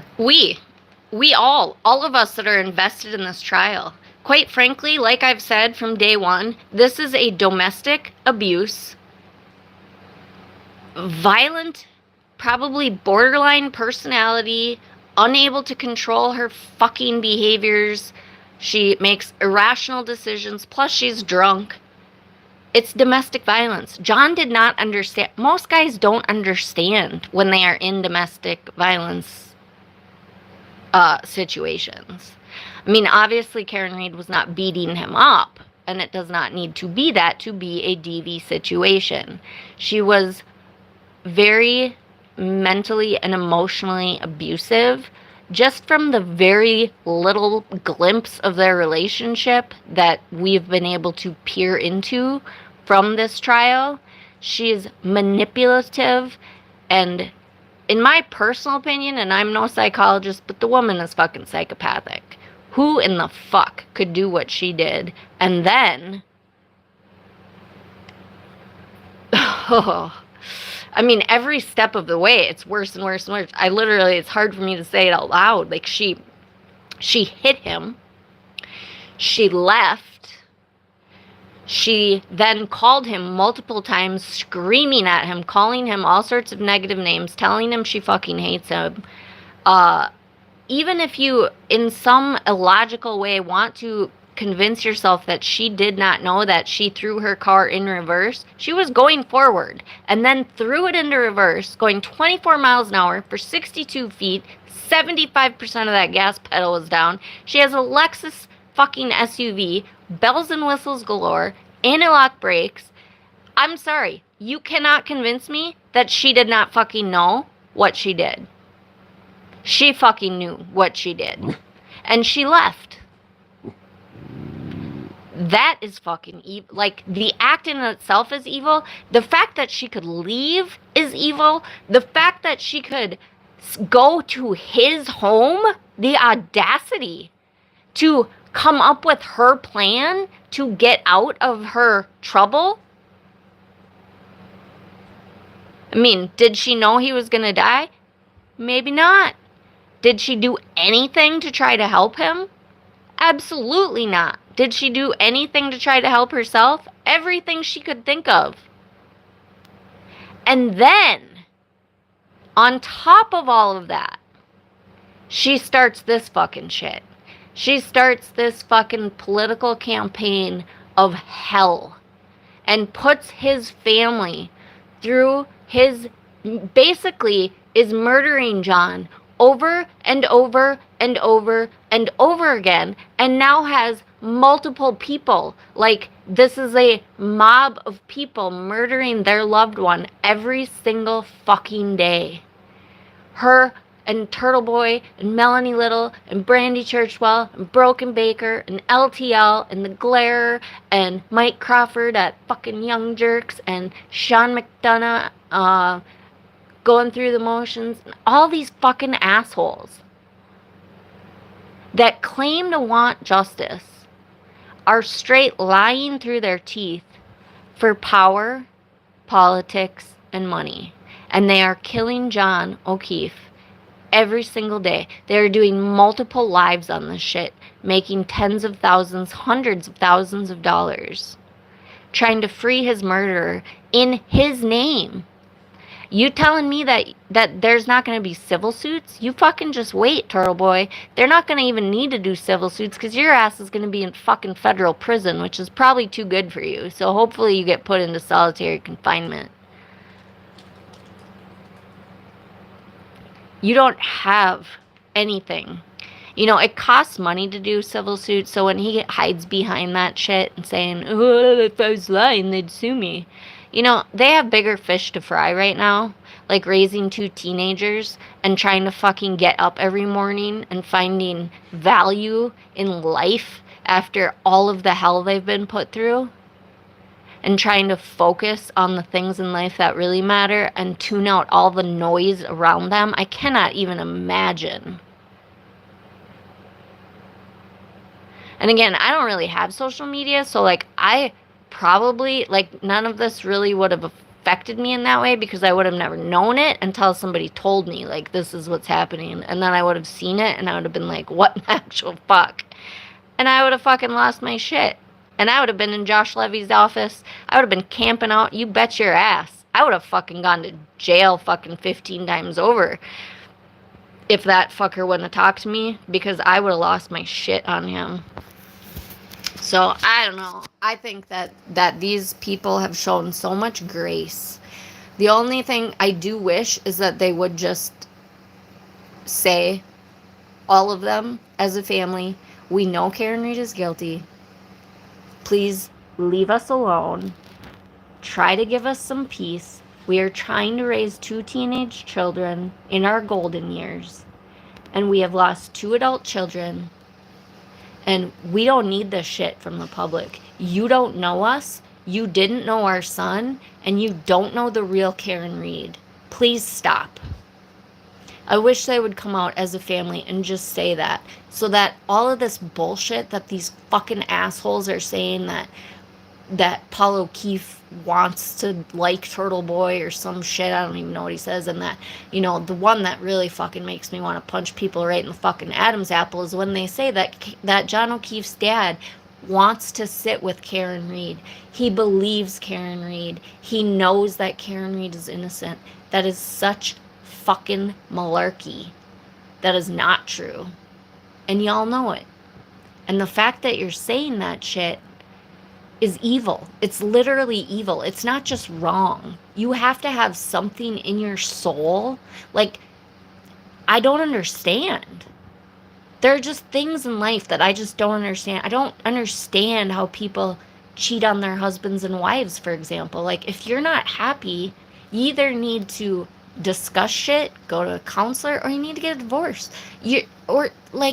all these fucking people that are murdering their spouses these days. Like, apparently that's the newest thing to do. Like, instead of getting a divorce, it's just, we're just gonna murder everybody. Like, what in the actual fuck? I don't get it. Is that really easier than getting a divorce? Because I think it probably would be easier to get a divorce.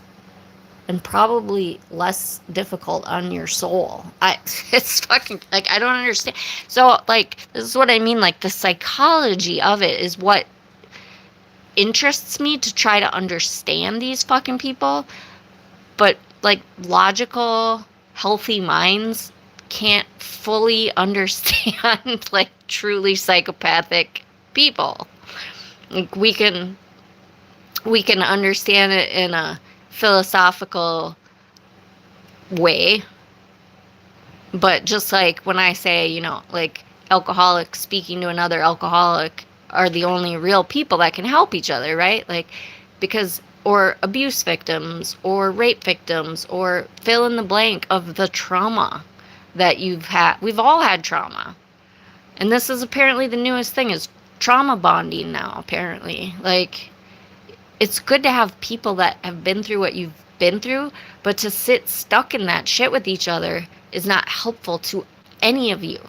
So you need to, yes, okay, connect on that, share your strength, and help each other get through that shit. Like, this shit, this is where I'm talking about. I'm getting into the philosophical shit, because this is a much bigger thing now. Like, I guess what I need to do is I need to take a break from watching these assholes and getting off of YouTube completely for a while, so that I can understand if this is actually happening. Like, I just don't know. Is this a reflection of society as a whole, or is this a reflection of society that is mentally ill? I mean, is this a reflection of society, of what we have to look forward to because of all of the technological advances that we're having, that everybody is now communicating only through electronic communications, and therefore we're just going to be a bunch of fucking sociopaths because we don't know how to fucking interact with actual human beings? I mean, how can we be empathetic and compassionate if we can't even have a conversation with somebody face to face?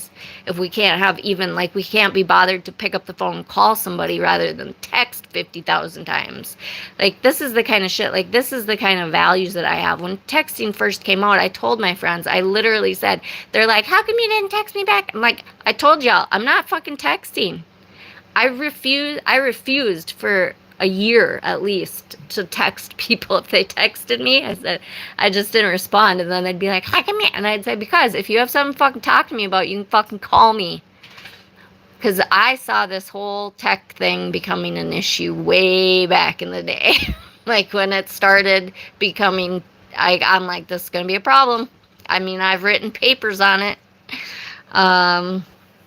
So yeah, I don't know. It's fucking scary, though. If it's a reflection of anything in our society, I would like to help be the solution, because it's a fucking problem. We? Are you part of the Commonwealth? Are you part of the police kind of? Is that what you're saying? Who is we? I've never once said, oh, we have another trial, no? Sure thing, bud.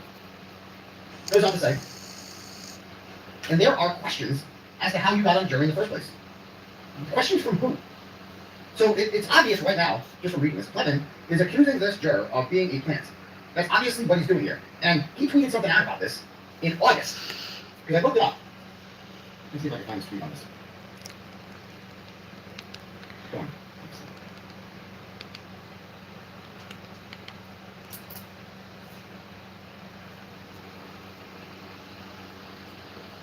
Yeah, and I honestly, like, I would really like to see that fucking guy get criminal charges too. Like, he is so disgusting. And, you know, when I was first listening to some of his shit on the Young Jerks, he was bragging about some case that he just won. And so I went to check it out. Because he asked Mike that night, he said, have you ever met anybody that came into this thinking she was innocent and has flipped to the other side? And Mike was like, just, you know, calling the people, you know, basically saying, like, Kevin and Kate, and I don't think Kate ever thought she was innocent, actually. Just a few people that, they just now call crazy. And I was like, I was in the chat and I'm like, let me talk. But Mike would just time me out constantly. He would never let me actually even be in the chat. And, because he knows the truth. Mike Crawford absolutely 100% knows the truth. And so therefore, but I didn't know if Betterow knew yet. This was like the first time I saw him. So I was like, let me talk. Let me tell him. I'm one. And he just kept timing me out. So I left. But, I was going to email Betterow. So I looked him up. And I was like, oh my God. Like, he had just won a rape case. He got somebody off of rape. And he was bragging about it on his website. And I was like, I am not going to waste my time with this piece of shit. Clearly, he knows that she's guilty and he's in on this. So I really hope that these fucking attorneys that are fucking espousing all of this bullshit, that they know, like, they're committing fraud on the court. It's not only unethical and against the oath that they took as attorneys, it is in fact illegal. It is, as far as being an attorney, it is the worst sin to commit fraud on the court. I don't understand that. Like, you are corrupting, and you are trying to corrupt and break down the very system that you took an oath to uphold.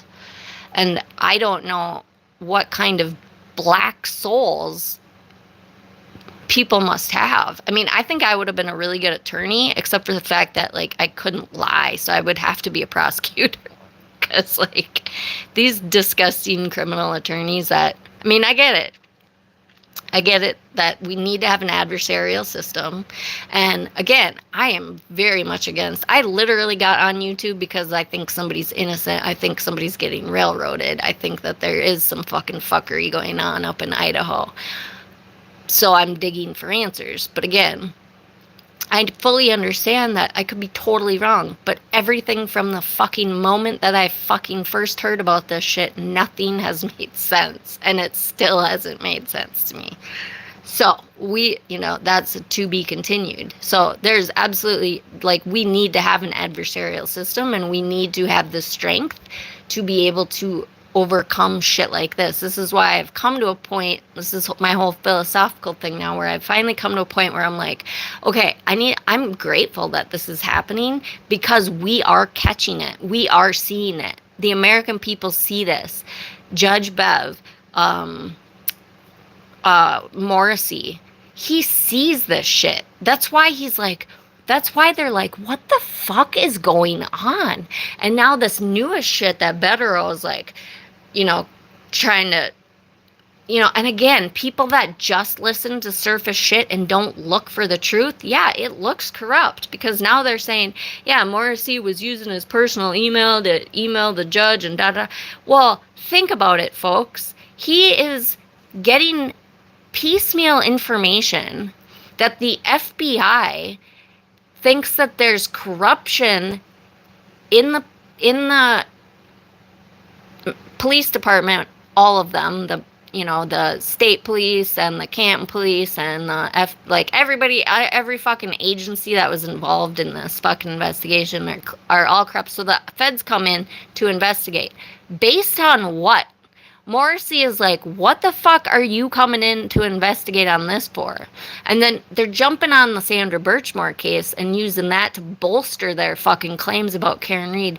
As far as I know, and I think that this will come out, and I wish that it could come out sooner, but again, the prosecution's hands are tied with this kind of shit. But from what I understand, the police asked for the feds to come into the Sandra Birchmore case. They fucking knew something was going on. They couldn't fucking get to the bottom of it themselves, and so they asked the feds to come in. The feds can't come in unless they're invited in, which is why Morrissey was like, what in the actual fuck is going on?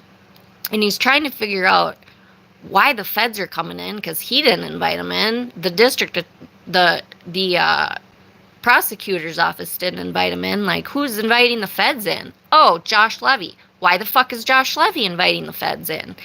And then he's finding out this information. So yeah, he's gonna fucking use his this is why I'm saying it reminds me of a fucking like Damages, or I can't think of the political thriller that I watched on Netflix a couple years ago. It was literally about a reporter, right? Like digging into the shit. And their lives are in danger when they're actually doing investigative work and they're actually rooting out corruption, which is why I said if Turtle Boy was really, if he was factually finding all this corruption in Massachusetts, don't you think that his life would be in danger? Don't you think that he would be in a deep, dark black hole somewhere? I mean, look at what the Robert Tellis trial out in Vegas, I think it was. I mean, that's fucking really, really sad.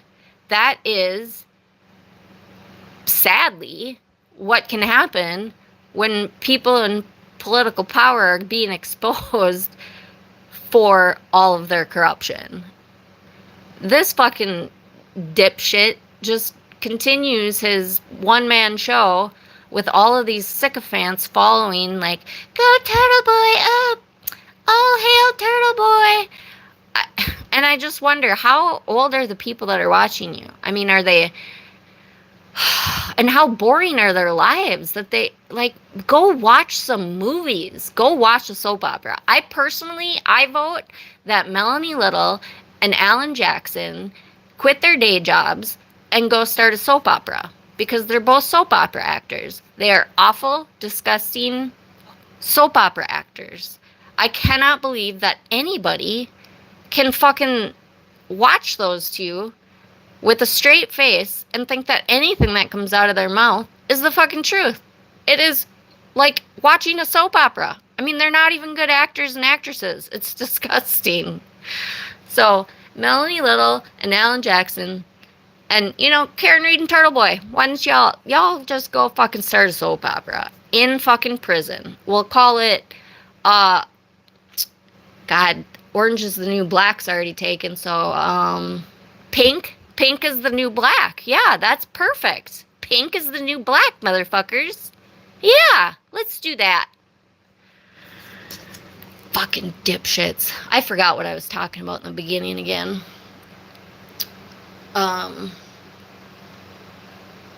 So 40 minutes ago, we posted the email I showed you. We didn't post this one. Yeah, I noticed we didn't post this one. This one is August. Okay. Notice, I have the details on this juror. So Jessica Childs tweeted out on August 8th, there was no other juror that demonstrated so clearly that she believed Karen was innocent more than this juror. There was no other juror I was more attracted to observing than this juror. I most often tweeted about that because of the way he reacted to testimony. So Jess Machado is another one of these fucking sick fucks that just knows that Karen Reed is guilty and she is just doing this for clout and trying to make a name for herself.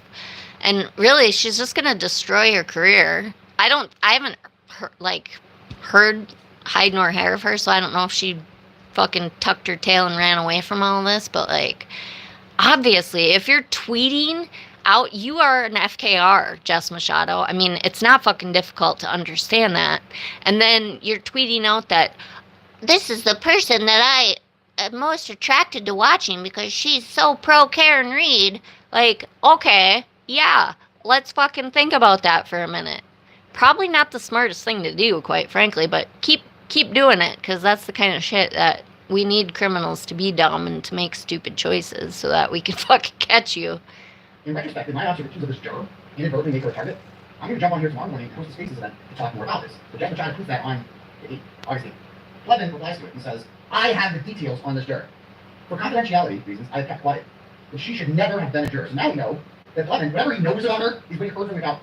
So I don't know where Kevin gets his information, but again, he has his sources, like real sources, like human beings. He has friends that are federal agents. He has friends that are lawyers in that community. He has friends that live, eat, work, breathe in that community that don't want to fucking put their children's lives in danger so that they don't come out and fucking call out what's happening because they have young children or maybe they have kids in college and they don't want their family to have to go through, like, similar to what the Alberts and the McCabes have gone through.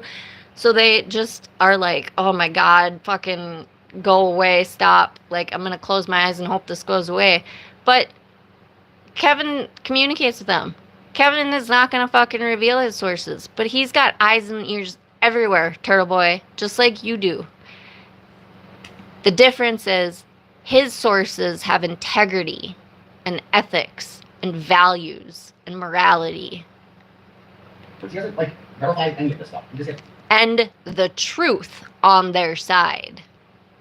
fed lies, and he's just like, I know it's fact, it's actually truth, and I believe everything the guy is telling me. That's what I mean by that. It's just logic, duh. But she should never have been a juror. Who's he to decide that? And what specifically has she lied about, and what can he prove? So basically what it sounds like is he says he's not going to dox his juror, but how's he going to prove anything? If he doesn't say the name of who this person is, which God really doesn't do, without it. Oh, yeah, I forgot. I was talking about this Morrissey shit now. Like, they're trying to say that he's corrupt because of his personal email. And I was going off on the tangent, but the point was that, what the fuck, like, imagine yourself being basically, like,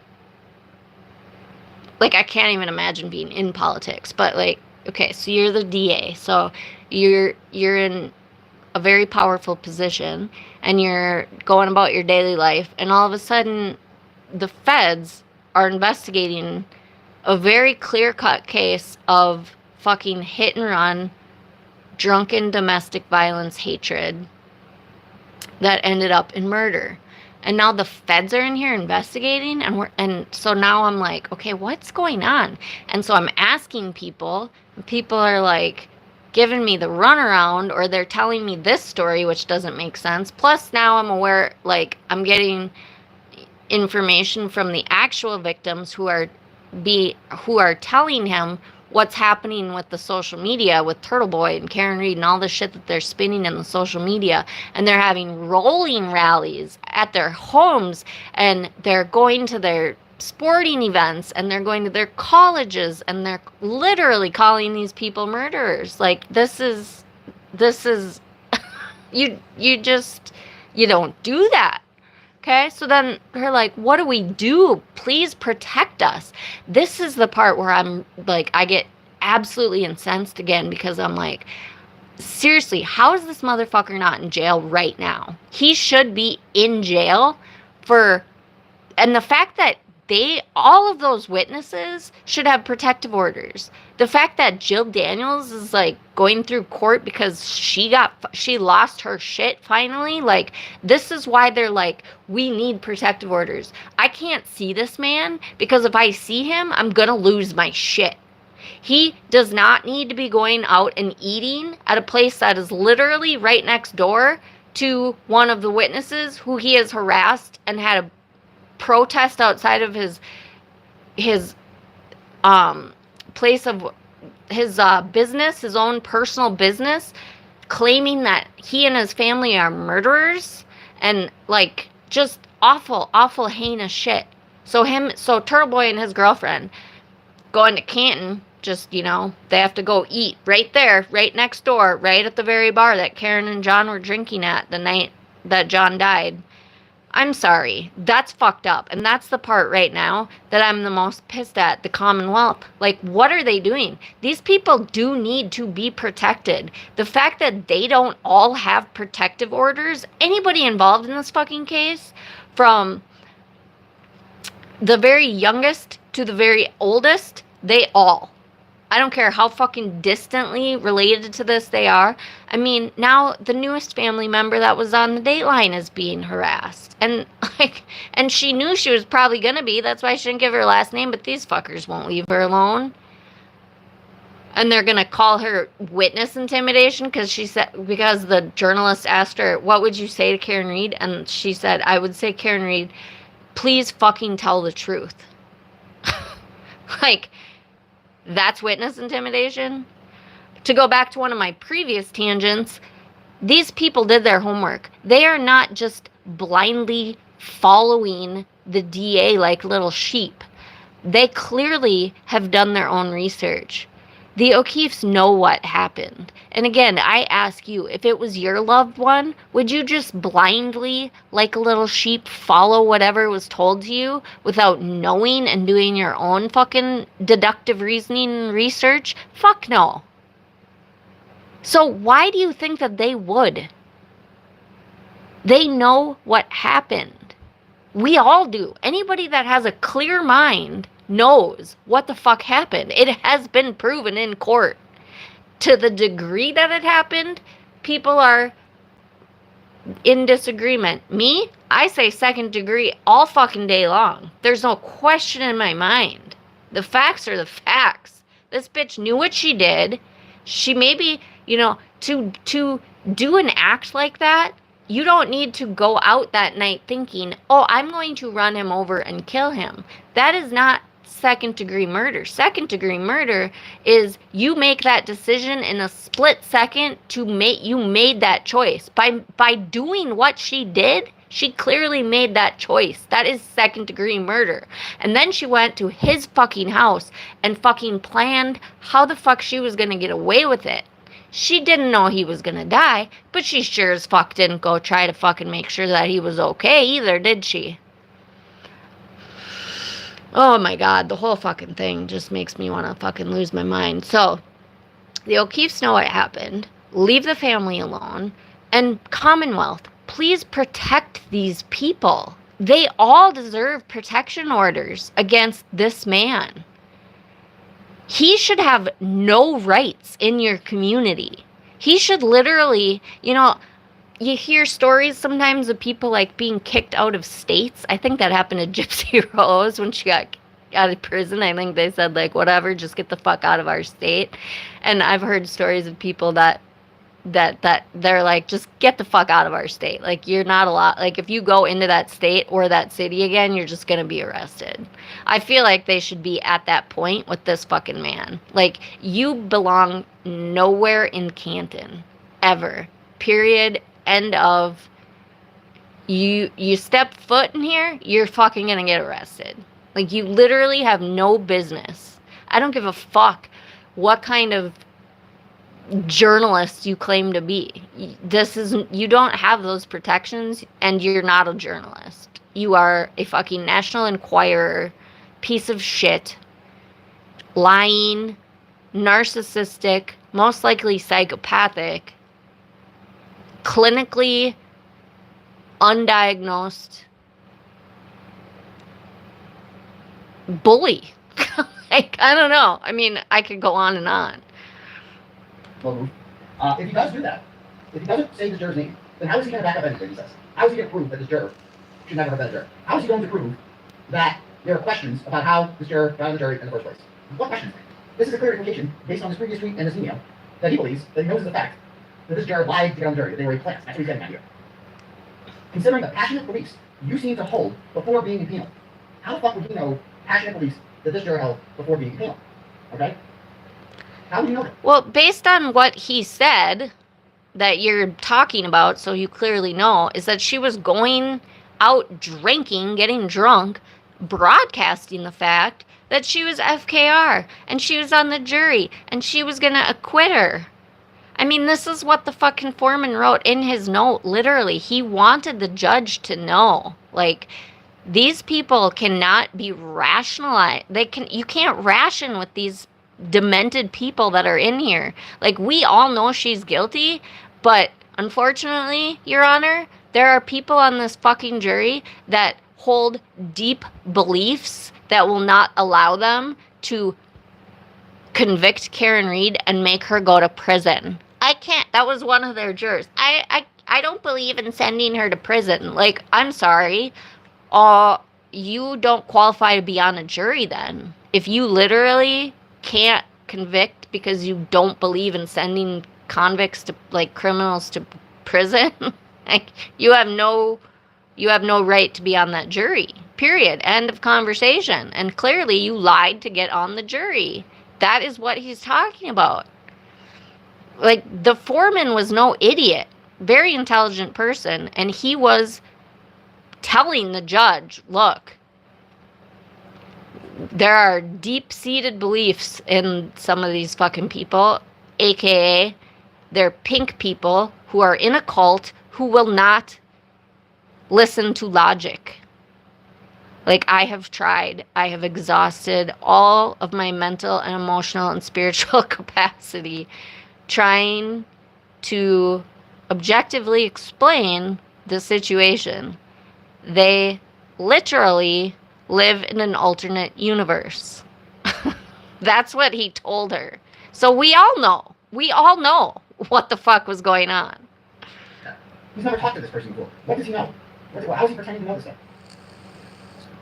He's not pretending. He actually checks his facts. Yeah, okay. So, we'll see. Did you tell the complete truth on the Joey? Now, I saw on YouTube that, obviously I don't watch Yellow Cottage videos, especially when I'm at Halloween party, but right before the show tonight, I saw that somebody tweeted out that he talked about this. So I'm like, where did he actually talk about this? So I guess he talked about it last night. And I never share Clevin, because he's not, beneath me, obviously. He's got no fans, views, anything like that. Oh, but God. He talks about this, and standing against mine. See, and this is the unfortunate thing. It's really sad that people that do bad things get rewarded in American society today. If you stand up for the right things and you have integrity and ethics and speak truth, it's boring. Nobody wants to listen to that. I do. I thank God for Kevin, because when I came into this case, I'm like, what? I'm feeling like I'm in an alternate universe until I found him, and I was like, oh, thank God, finally, like, somebody with a rational mind. So, but, he doesn't have thousands and thousands of viewers, and he lost a lot. Everybody that had a channel that believed FKR and then realized that wasn't FKR, or realized that she was guilty, if they flipped, like Kevin was like, oh my God, this woman is guilty, and Twisted Tragedy realized, because she got sick and she got the court filings, the court discovery was made available when she just happened to be very sick, so she was reading all the court documents and she was like, oh my God, she is guilty. I mean, she gets called every name in the book. She is a hero, and we need, those people are the ones that need to be rewarded. Why does American society reward people for doing bad things? This is what I'm talking about, is the bigger picture. Is this a reflection of just social media? And if so, is that what our society is eventually going to be? Because that is what all of the younger generations, that's where they're all getting their news from. I don't know. It's a very philosophical conversation in my own head that I'd love to have with other people, because it's really scary. But at the same time, I'm very hopeful, because I do know that people are like Kevin and like Kate and like Twisted Tragedies and like Jennifer Coffindaffer, who takes a lot of heat. I disagree with Coffindaffer on the Koberger case, but again, and she's actually one that I didn't like listening to, but now I can appreciate in a whole new way, because I see the fuckery that's going on. And yeah, I can disagree with her, but that's another problem with society. Why are we not allowed to have different ideas? This is what I live for, is having philosophical conversations. It's better than anything to me, is being able to have deep conversations with people about the meaning of life and love and happiness and spirituality and, what is happening and how do we help and, all of these things. But if you go on social media and you have a different viewpoint, you get attacked, and then your family gets attacked. And I mean, this is the scary thing. I'm sorry, that's not how we want to be, is it? Because if that's the way we're going to go, then we are going to end up being like USSR Russia. That's what we're going to be. We're going to live in a diplomatic society with a person like Aiden at the helm. And I would rather be in the spiritual world and not be in the physical realm if that ever happens. So I would personally like to prevent anything of that sort happening ever.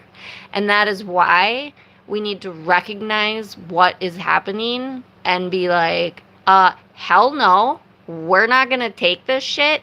Shut the fuck up. Sit down. You Go to prison. Do not pass go. Do not collect $6 million. Go directly to prison. All of you corrupt motherfuckers. He's 5 years old and lives in his parents' attic, okay? He's pretended to have terminal cancer for about 6 years now. Spoiler alert, he doesn't have terminal cancer. He's not dying. He raised money off of this because he was pretending to be dying. But he wasn't dying. He was never dying. Kevin is not lying. If you have any questions about Kevin's integrity, any of the choices that he's made, any of the things he's done, any of the thoughts that he has, reach out to him, email him. He puts his email up. I'm sure it's on his YouTube page. He is happy to answer any questions you might have. Please do not listen to the shit that you hear on YouTube without checking your facts, okay? Like, please be smarter than that.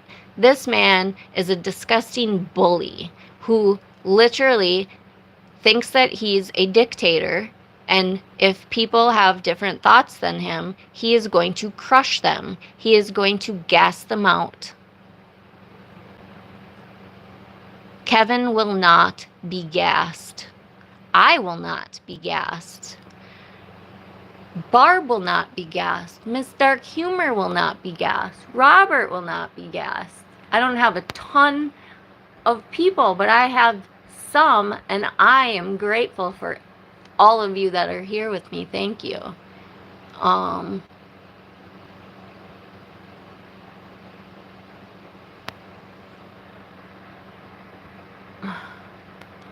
Who winked? Oh yeah, I definitely believe antisocial. I think more than that though. It's hard for me to read this, guys, so I'm struggling. Oh, the juror winked? Oh my gosh.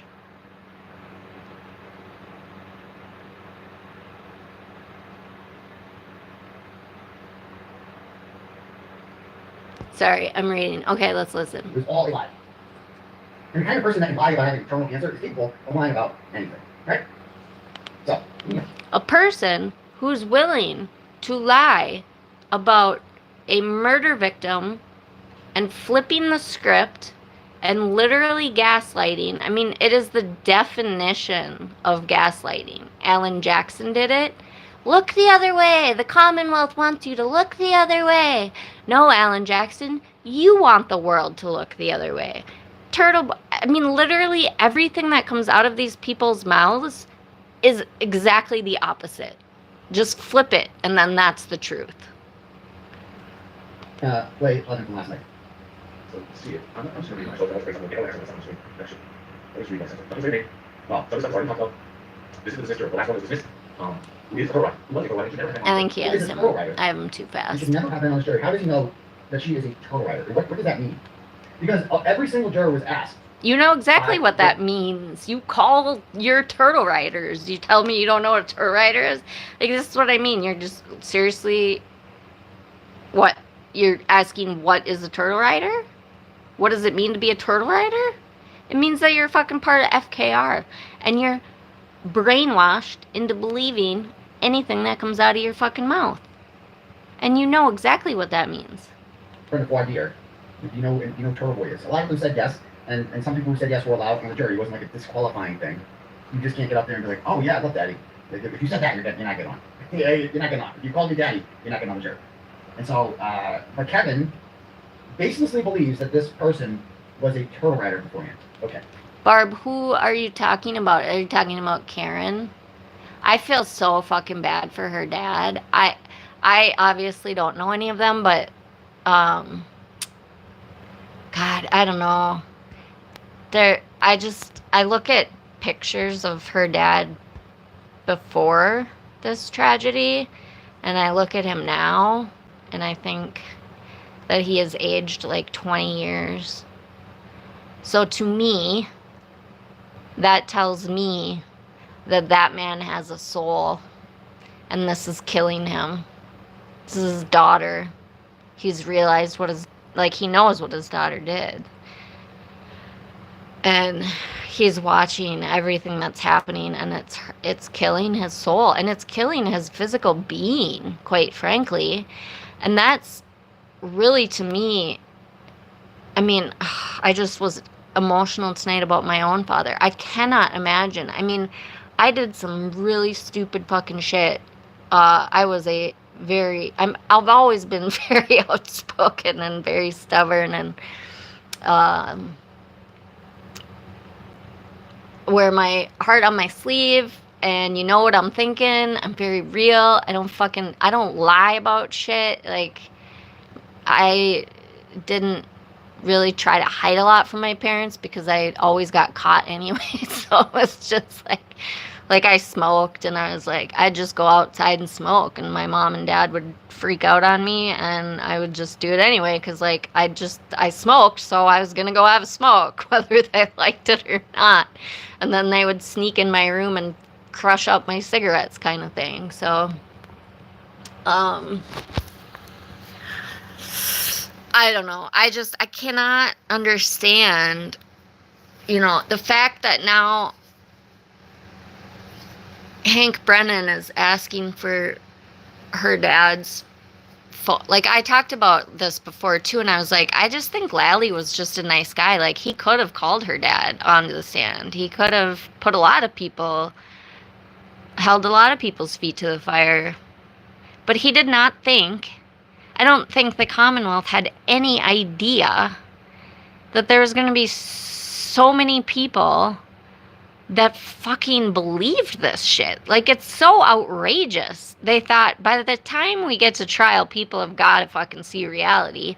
But the problem is that all these fucking people that have bought into this, guess what they're doing during trial? They're outside fucking having a party. They're not watching the trial. They're not watching the facts in evidence. They're having fucking tailgate parties and dress up king and queen and screaming about what's her fucking name? If that jury convicts Karen Reed, we're gonna have problems. Like, she is on national television screaming that. Rita, okay? But then they're like, no, we're the gentle ones. She's literally on national television, on multiple news stations, screaming, if that jury doesn't find Karen Reed innocent, we're gonna have problems. She's screaming this, okay? But yet they're very gentle. I mean, and I will say this, a lot of them probably are. A lot of them, I saw a lot of them, some of them were out there like drawing and, having very peaceful times. The problem is they were not watching the trial. They're blindly following the wolves like little fucking sheep, and it's fucking sad. Maybe you should watch the trial, that you so believe that this woman is fucking innocent, but you're not even watching the fucking trial. That's a problem. And then they say that there's no way the jury heard them screaming when Rita's on national television screaming that to the news station. I'm sorry. I'm pretty sure other people probably heard that. And they give Kate and Elisa all this fucking shit for showing up there. They were fucking pissed. Absolutely. They're tired of this fucking shenanigan show. There is a murder trial going on in this courtroom, and all of these fucking assholes are sitting out there having a tailgate party like they're at a football game. They've had it. Are they pissed? Yes.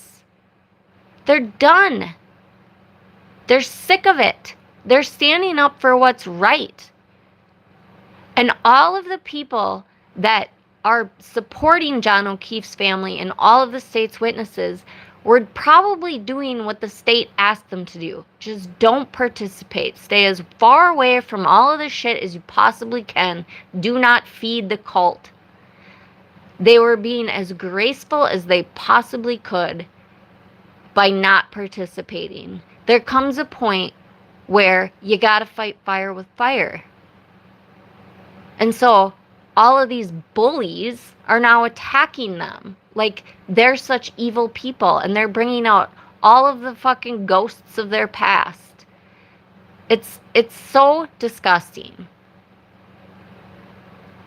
I don't think Turtle Boy has any, he is like the last person in the world to be calling out other people's bad behavior. But everything that he does, people carry water for him. They make excuses. Everything that Karen Reed does, they make excuses. The fact that Karen Reed has never said, shut the fuck up and leave John O'Keefe's family alone. These people love him. And whether or not I am innocent or guilty, support me. Do not support me in his name, because that is disrespectful, because I am on trial for his murder. Yes, I am innocent. If you want to fucking believe that, fine. Let's go down that road. Again, if I was being accused of killing my man, I would say this. I would say, thank you, society, for believing in my innocence. However, whether you believe in my innocence or not, please do not disrespect his family or his loved ones. Please do not raise money for my defense fund in his name, because I am on trial for his murder. So I don't give a shit if you think I'm innocent or not. Doing that is disrespectful. And if you think that there aren't going to be repercussions for that, Turtle Boy, you are fucking even, I mean, I can't even say you're delusional. It's like, obviously you're delusional, but I mean, you know that the hammer is coming down. You're just trying to fucking bide your time. Like, I don't know what is the end game here? Is it, are you gonna like take, what do people take, that pill, like arsenic or something that you can take? Like a lot of people that are like terrorists, or, you know, they basically are like suicide bombers or something. Like they have their way out. Like if they're in like, if they're a spy and they get caught by the other government that they're invading, you know, they have this little pill that they can take to check out, because they don't want to go through the reality of what's coming. Like, I don't know. What is your fucking end game here?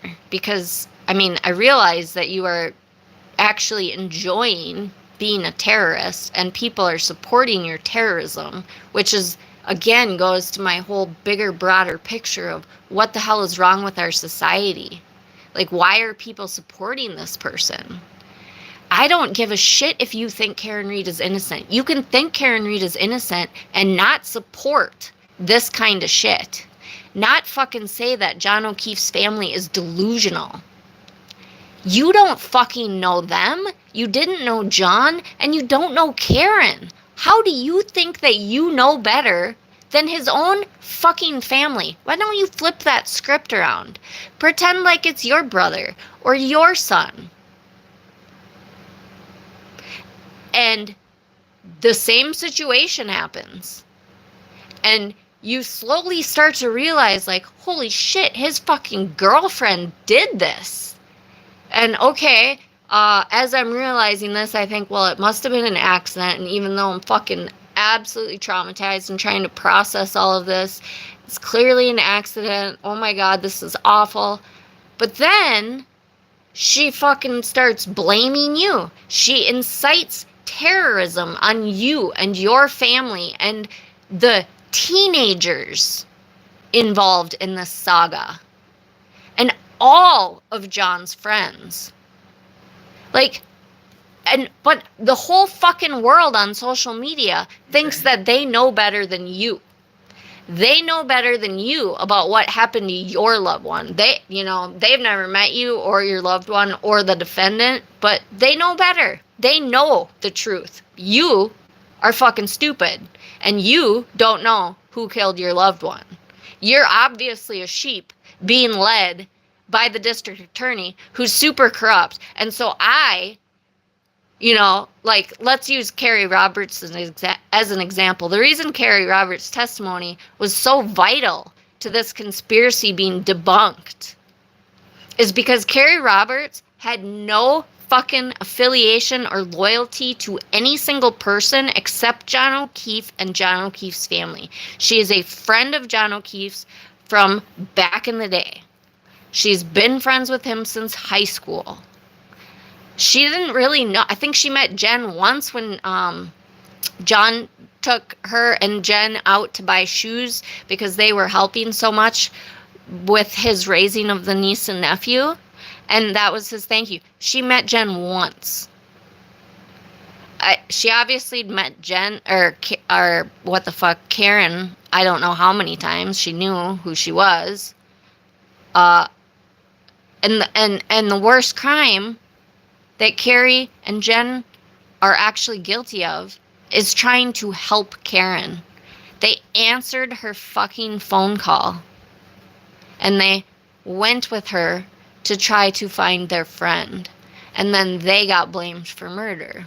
But back to Carrie Roberts. She didn't know anybody except John O'Keefe and his family, really. Like, that's who her fucking affiliation and loyalty, that's where it lies. So these fucking assholes want you to believe that Carrie Roberts is now, and John O'Keefe's family, his mom and dad and brother, okay? So they know that Brian Albert, Brian Higgins, Colin, Jen McCabe, Julie, Nicole, all these people, they knew and or planned and or were part of in some way of the killing of their son/brother. So they know who actually did it. But they are going to, instead of holding the actual murders accountable, they're going to frame his girlfriend, who they have grown to like and or love. I don't know how close they were, but she was part of their family. They appreciated her. They said nice things about her, which again shows grace. They're still fucking on the stand, not saying negative things about her, which would be very tempting. I didn't know where Paul O'Keefe stood. I was confused. I was like, does he think she's innocent or guilty? Like, I can't tell. And the fact that I couldn't tell shows how much grace that man has. He knows she's guilty as fuck. But he fucking fought through that and fucking stayed completely poker-faced on that sand. It's incredible. I don't know how the fuck he did that. I'm thinking that he told himself that he had to do that for his brother, because if he came off like he was angry at Karen with all this stupid fucking conspiracy theory, people might think that, you know, maybe he's just hated her. I don't fucking know. I have no idea. But the family has shown more grace than any of these fucking people have in their pinky toe. So, Carrie Roberts has no allegiance to anybody except the O'Keefe family. And she went on the stand right after Jen McCabe. Therefore, she didn't have time to collude with her in the hallway about what their testimony was. And she corroborated every fucking thing that Jen McCabe said. And Jen McCabe is this big villain who planned John's murder, right? And so John's mom and dad and brother and sister-in-law and niece and nephew know that Jen McCabe is part of the people that murdered John, but they're going to collude with them to frame a woman who John spent 2 years of his life with, as well as the niece and nephew. I mean, like,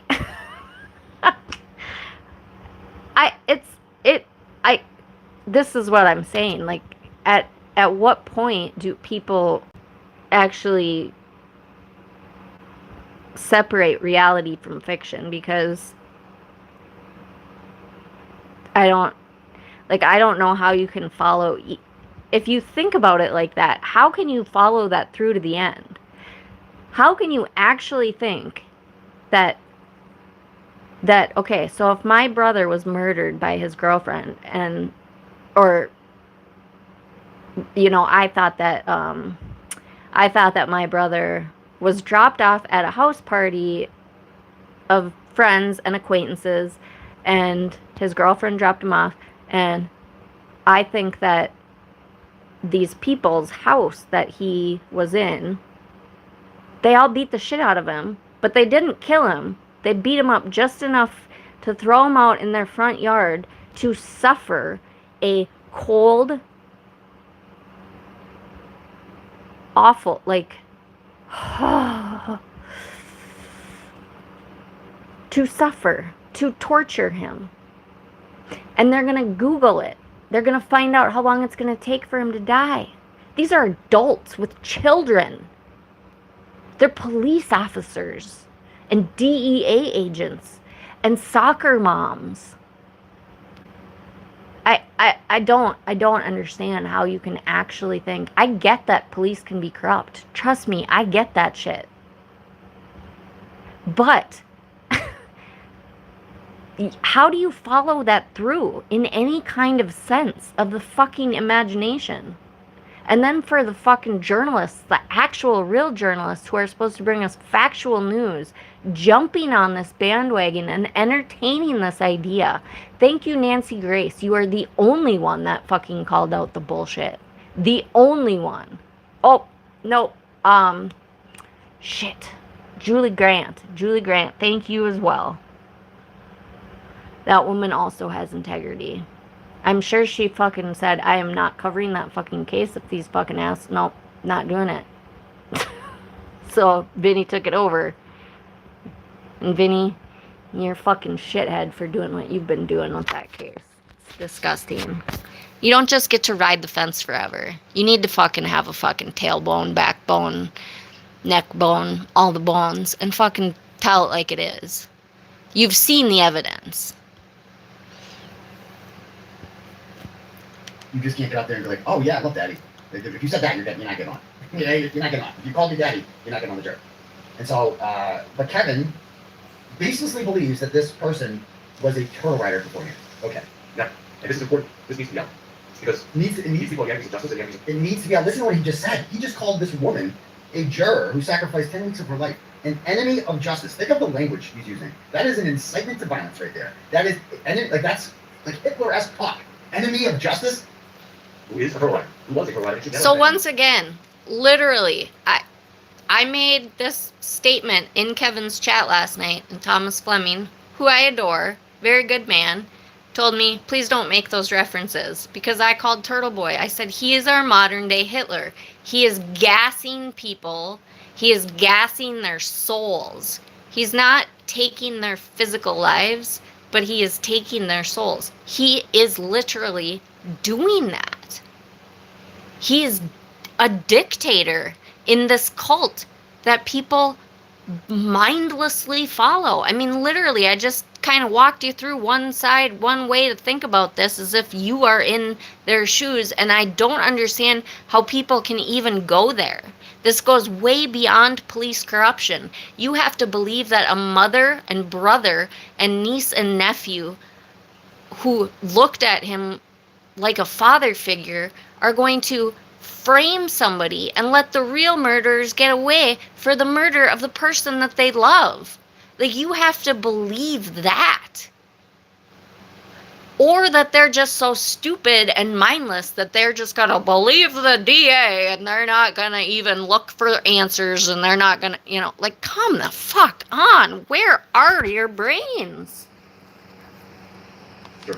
Yeah. And this is important. This needs to be out. Because these people are the enemies of justice and the enemies of truth. And if this person gets on the jury, it's nobody can have a fair trial. Enemies of, so the trial wasn't fair, he says, because this juror was on it. She's the enemy of justice. Like, think of that. People complain about how Trump uses incendiary language. Like, what about this guy? Enemy of justice. Enemy of justice. He said it. Seriously.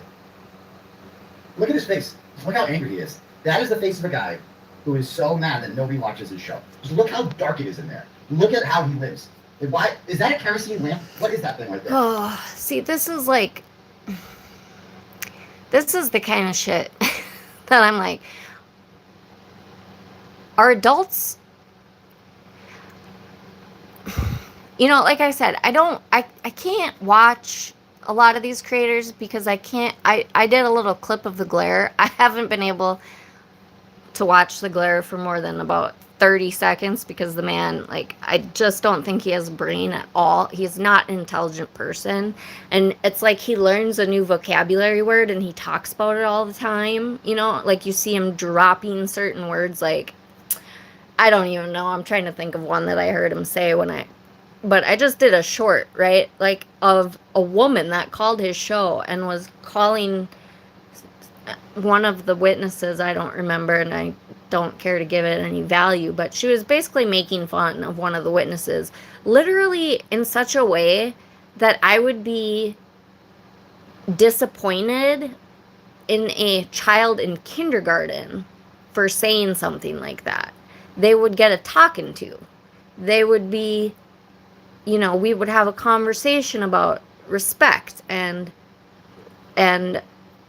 loving each other and empowering each other and appreciating each other's differences and da da da da.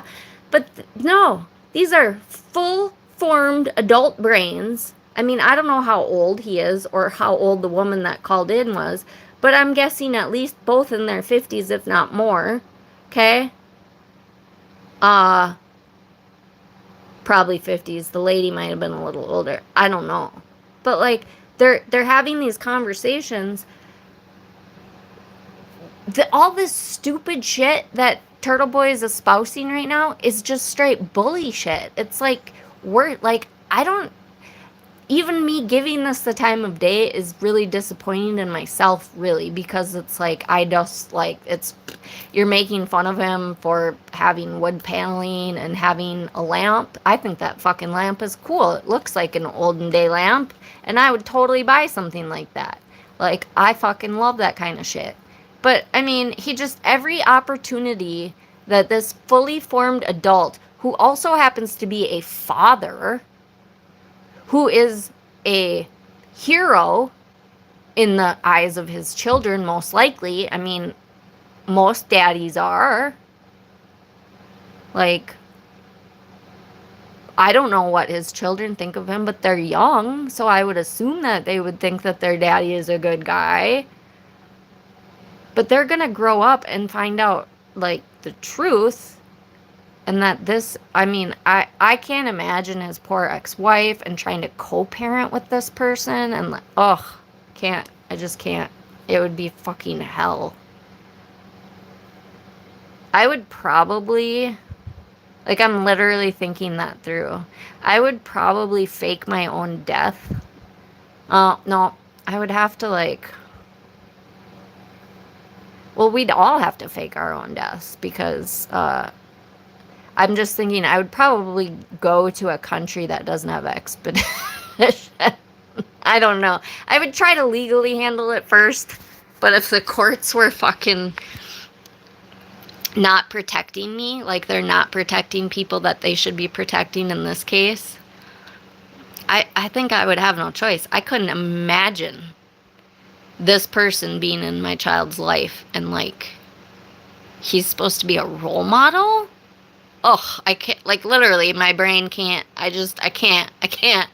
literally can't, my brain can't handle that. Why is there so much wicker? Why is there a wicker? What even is this? Organized? So I hate wicker too, but again, like, so this is what you're going to talk about. That has nothing to do with Kevin's credibility. What kind of house he lives in, if the man lives under a bridge, or if he lives in a fucking mansion, or if he has a marble countertop, or a fucking plywood countertop. None of that shit matters. Okay? And this is humanity. This is the bigger philosophical point of humanity. There's 8,000 people watching this motherfucker. And I don't know how many. I mean, he's going to have tens of thousands of views on this shit. And I'm just as guilty. I'm hate watching. So, yeah, it happens. But the fact of the matter is, people need to know. Like, we have to check in from time to time so that we know the shit that's being spread so that we can try to fucking counter it before it gets out of control. Because the big part of the problem was, in my opinion, it may have been bad advice for the O'Keefes to not speak right away. They should have spoke right away. Just quick, short, that's it, just so it was out there.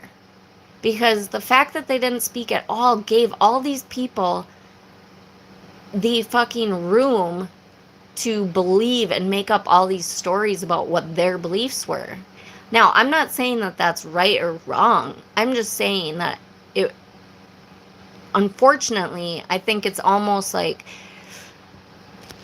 not that they owe anybody anything. Do it with a credible news person when you are, feeling healthy. But, people in this situation, if this is the kind of shit that's going to happen, I think it's just maybe good advice for people to just say, as a family, just come out on a very reputable news station one time, short and sweet, just give it to us straight. What do you think? How do you feel? What's, it's not, like the fucking interview that was done with Paul O'Keefe. I fucking critiqued all these asshole creators because they're saying things like, oh, she's just throwing him softballs and she's so biased. And it's like, I'm sorry, this is an interview with the brother of a murder victim.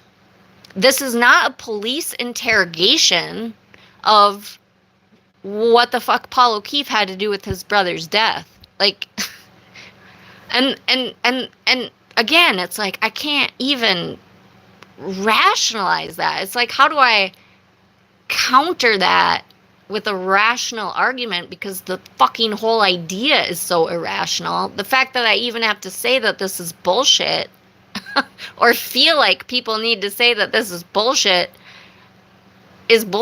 because you shouldn't have to say it's bullshit. I feel like the American people should be smart enough to look at the situation and say, wow, that fucking guy that's fucking attacking the brother of a murder victim is kind of a piece of shit. And this is the first time that his family has spoke, and he is disrespecting him in every possible way. And all these creators did. It's disgusting. Sir, what is this? What? Look at the wood paneling. Look at this house. This is exactly. Look at how this man lives. Okay, and his parents attic. Look at it. I think that Kevin lives a happy, grateful life based on what I know of him. He is suffering with cancer, terminal cancer. That is a fact. And if you have questions about that, you can certainly reach out to him and he will show you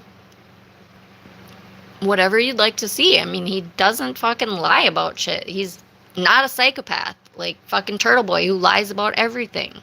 This is literally gaslighting people. They literally flip the script. They try to make you think that you're crazy because they are crazy. So everything that they think and do, they put all of that shit on you. They project it. So everything that Turtle Boy says about Kevin or any other person is literally a reflection of himself. Meaning, I'm rubber, you're glue, whatever you say bounces off of me and sticks to you. Let's say it in those very simple fucking terms that I think everybody fucking knows. It's literally that. This guy. He's so mad. That's the face you make right there. He's not mad. He's fucking serious. And he's spitting facts. That's what the man does. And yeah, he doesn't have a ton of thousands of followers because it's, again, a very simple case. So most of the time, people learn the truth and they move on with their lives. But then there's people like me who fucking get absolutely crazed and incensed by this chaos that I can't abide. The dude does not abide. I have to fucking try to help, and the only thing that I have to help with is my voice. No one is listening to you, and you're mad about it. Like, nobody's mad about me. I'm standing against it. Nobody's listening to me except crushing things. There's plenty of people that listen to him, and there are a lot of people that simply know the truth and just fucking try to tune out the noise of all of this chaos of these terrorists in their community and pray to God that it comes to a close soon and pray to God that these people go to prison and pay for their crimes. Like, mad about it because the Turtle, everybody likes Turtle Boy. He's got fans and all these people, and nobody's buying my book. So I'm just going to intimidate some jurors. Okay.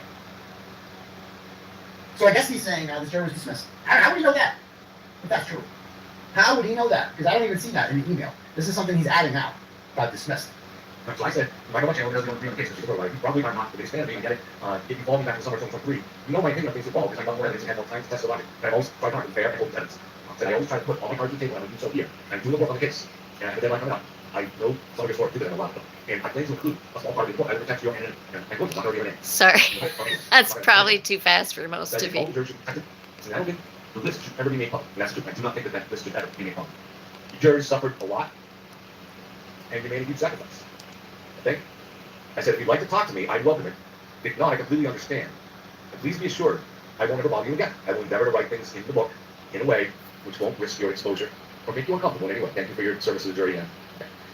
She did get back to me, but not with any information, just alarmed and horrified that I reached out to her. And I'm pretty sure what happened next was she reached out to Pearl, who she's been in communication with at least since August, probably a lot earlier. Says who, Blevin?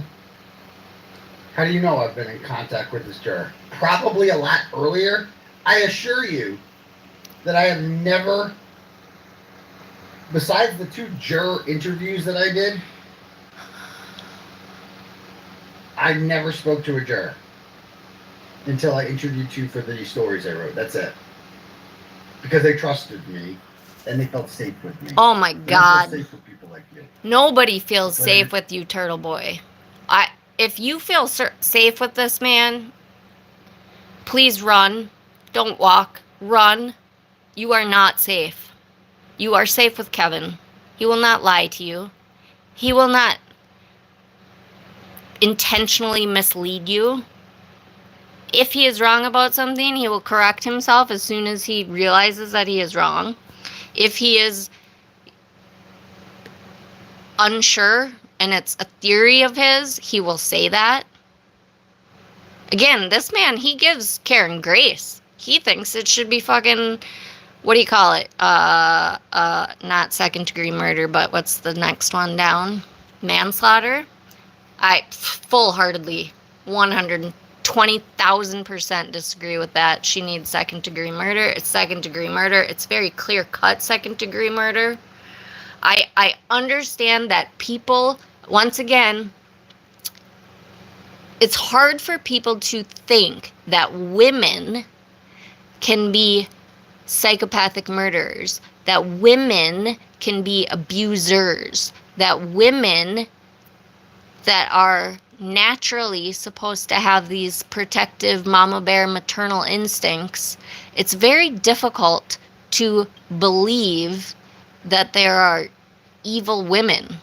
But there are evil women. There are lots of people. Look at Sarah Boone. I mean, I get that they were both abusive to each other, but the woman, no. There's so many cases of women killing and plotting to kill their boyfriends and husbands lately. It's coming out. Like, this is not a one-sided situation. Not all psychopaths are men. Not all domestic abusers are men. It's just really difficult for people to understand that women can do heinous shit.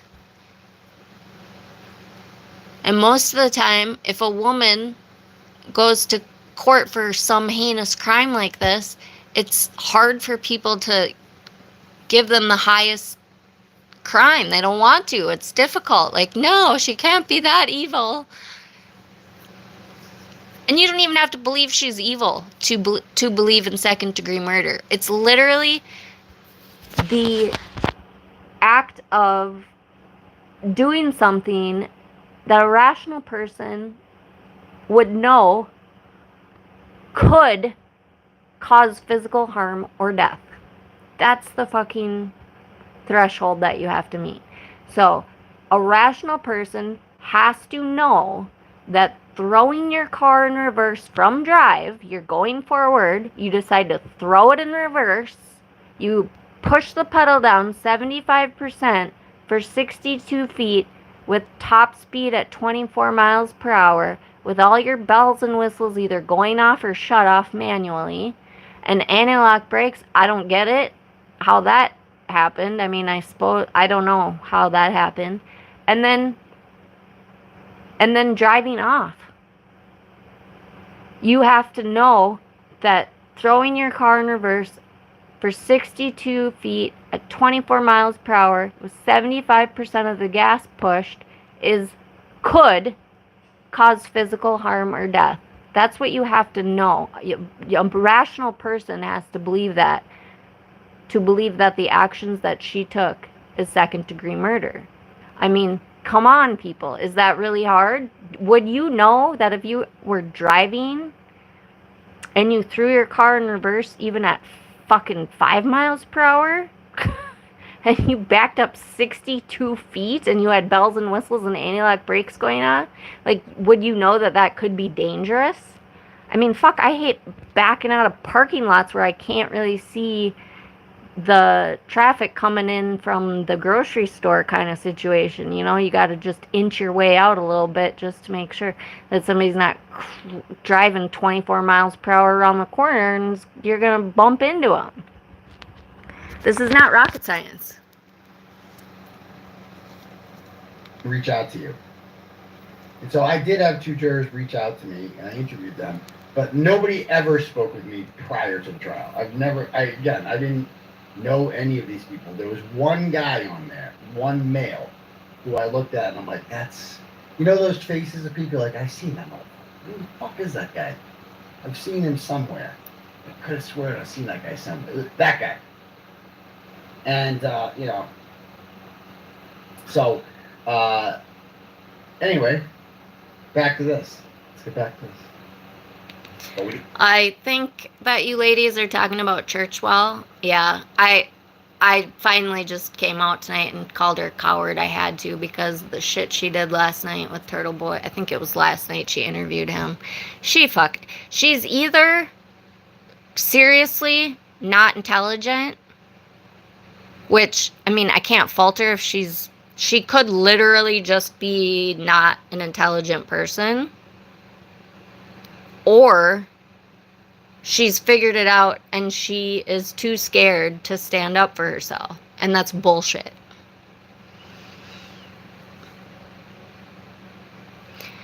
Because I don't give a shit what cyberbullies do to you. Like, all you have to do is walk away from the internet. That's it. They have no power over you. Because all you have to do to these assholes, if they start harassing you, is ignore them. Because they want a reaction. It's like if you have siblings and you were at one point in your life young with a sibling, and your brother used to pick on you, and you'd say, "Mom, my brother is picking on me." And she'd say, "Ignore him, he'll stop." And you're like, "Shut up, I fucking can't." That's what you finally learned. If they don't get a reaction, they stop. They're not getting fed their narcissistic fucking food that they need if you're not giving them a reaction. If they start, I don't give a shit what's in your past. Your past does not make you doesn't make you a bad person. Everybody makes mistakes, okay? If they dig up all the shit in your dark past, it just shows their soul, not your soul. It shows who they are. Because that's ridiculous. If you don't like something or something that somebody says, and so you're going to dig up all their deep, dark secrets that they might feel ashamed of and put them all over the internet for everybody to feed on. Unfortunately, people fucking die from shit like that. They take their lives for shit like that. Please don't do that. Please walk away from the internet. If somebody fucking tries to cyberbully you, literally walk away for a week, a month. I know it'll be hard. One day at a time. Join a self-help group. Talk to a therapist. Ask your friends and parents for help. Like, seriously, it is not worth it. They're bullies. And the only power that they have over you is the power that you give them. And the way that you treat yourself is the standard that others will treat you. If you allow yourself to be bullied and walked on, then people will walk on you and bully you. Don't allow it. Don't feed that shit. Stand up for what is right. Be a person that your older self will look back on and be proud of. Be a person that if you have children or grandchildren, they can actually be proud of you. If you feel like you have to hide some of the shady shit that you're currently doing so that your family and friends aren't ashamed of you, maybe you should stop and take a beat and take a breath and rethink your strategy and correct your fucking sales. Just a suggestion. To find out is if that communication took place during the trial. I'm going to lay that at more than 50-50 that it did. Oh. Take place. Okay, so he's going to lay it out at 50-50 that we spoke during the trial. Because we just make shit up now. We're just making shit up. I believe he was speaking. The guy that seeks truth and facts and all this is just going off a hunch. Just going off a hunch. Again, listen to this. Before she's been to the jury, and she did get back to me, but not with any information, just alarmed and horrified that I reached out to her. And I'm pretty sure what happened next was she reached out to Trevor, who she's been in communication with. He's sure she reached out to me. How does she know? How does he know? How? How do you have these emails, Aiden? Kevin's no dumbass.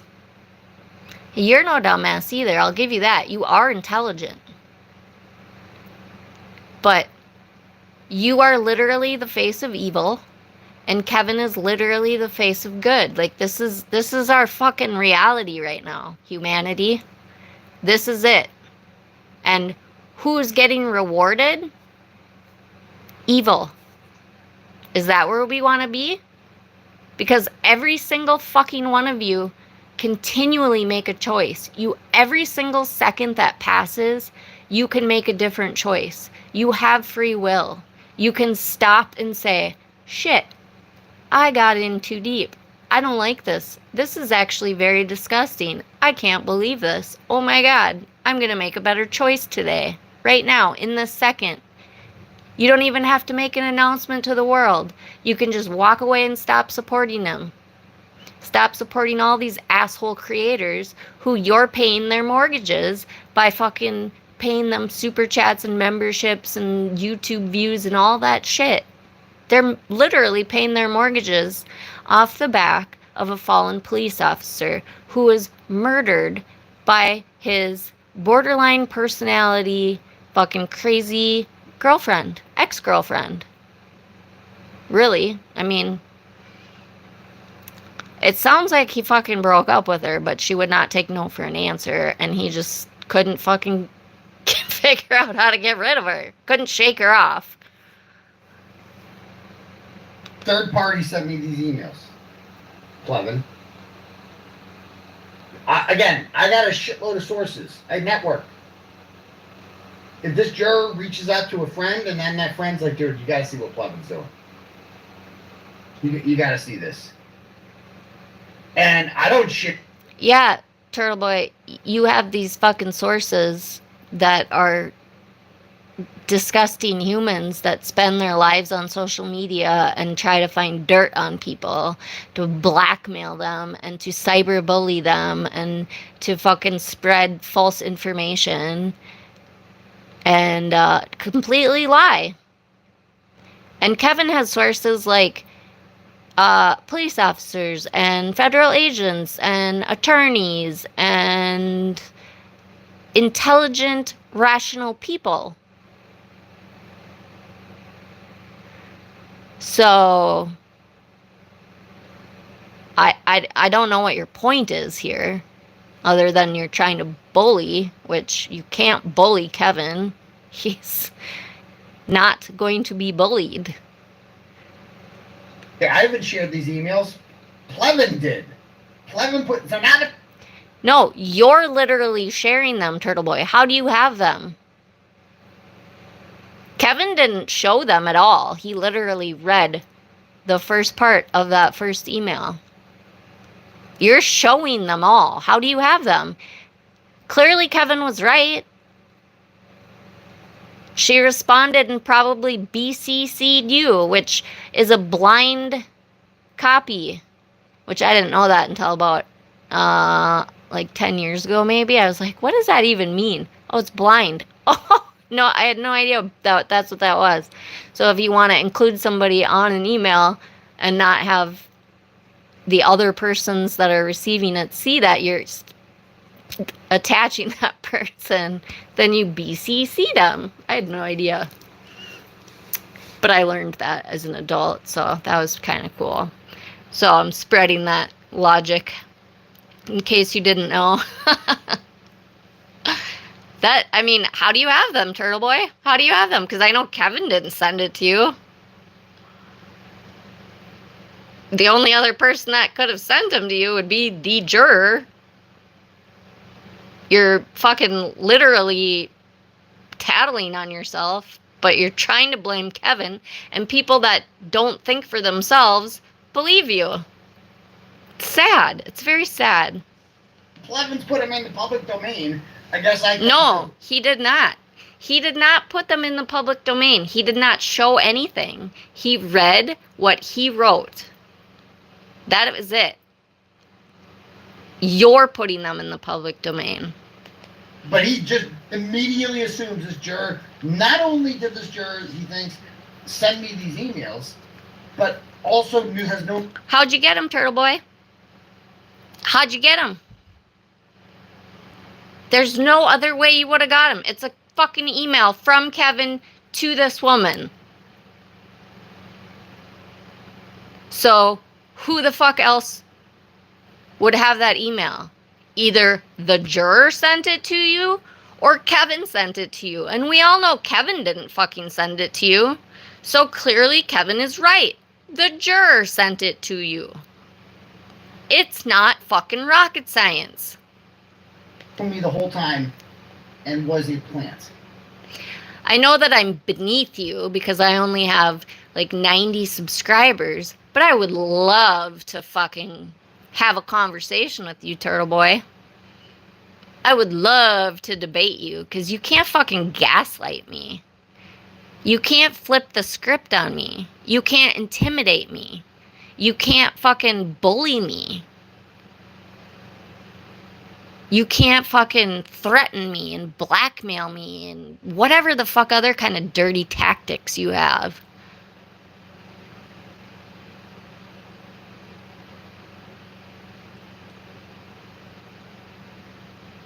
I know this sounds extreme, but I literally would die fighting for truth and justice.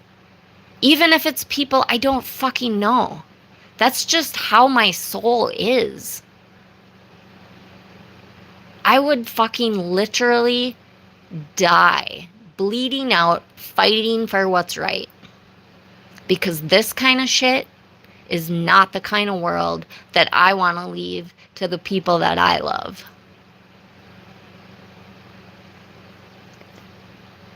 Okay. At least since August, probably a lot earlier. Now, we need to find out is if that communication took place during the trial. We need to. I'm going to lay that at more than 50-50 that it did. Okay. Did it take place before the trial?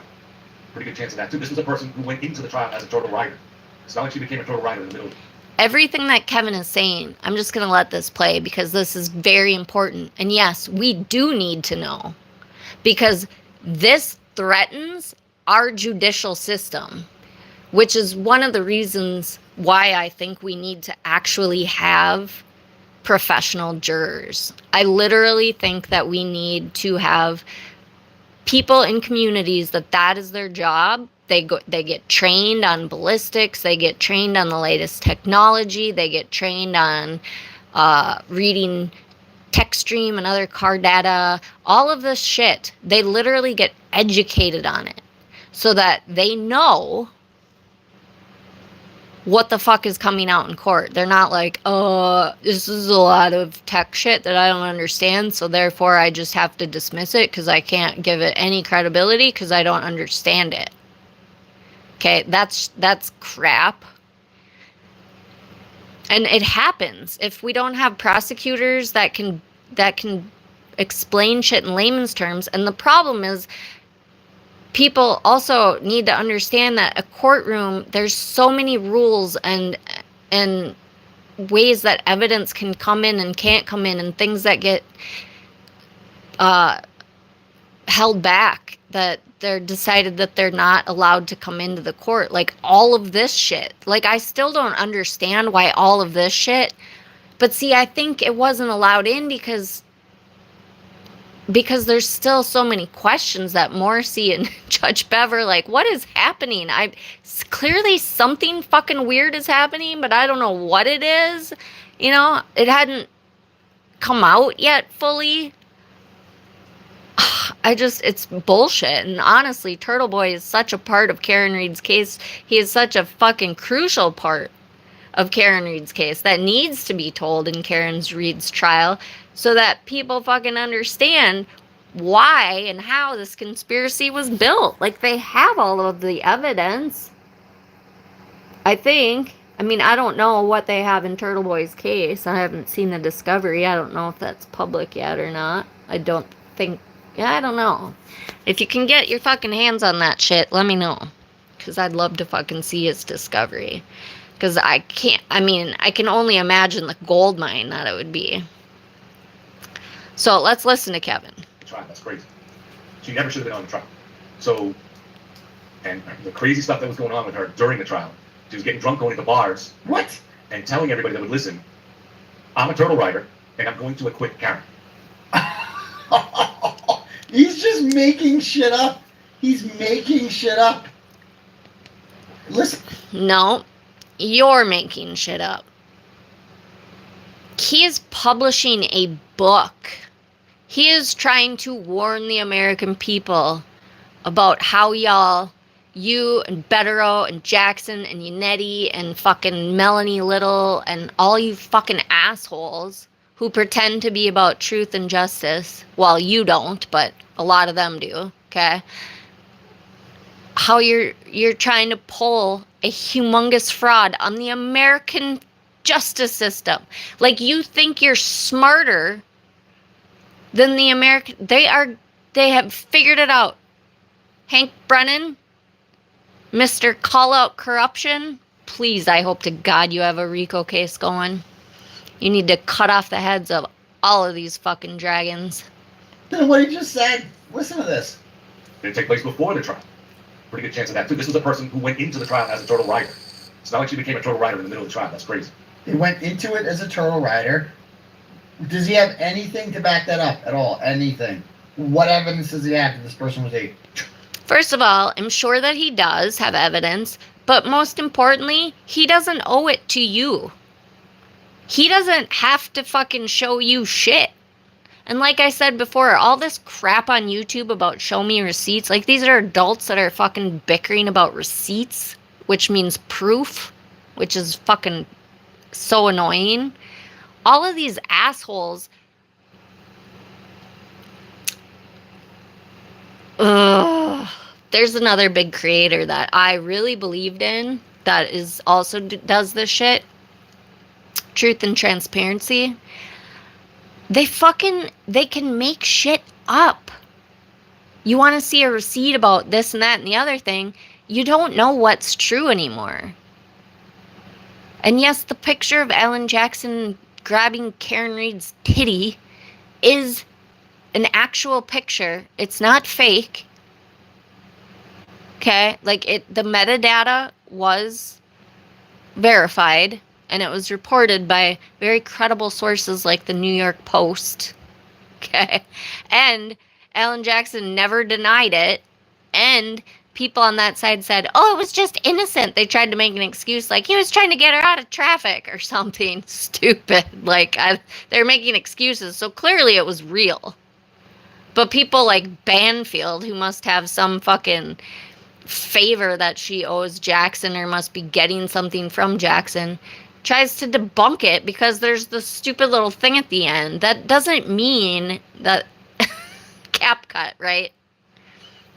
Like, Banfield, you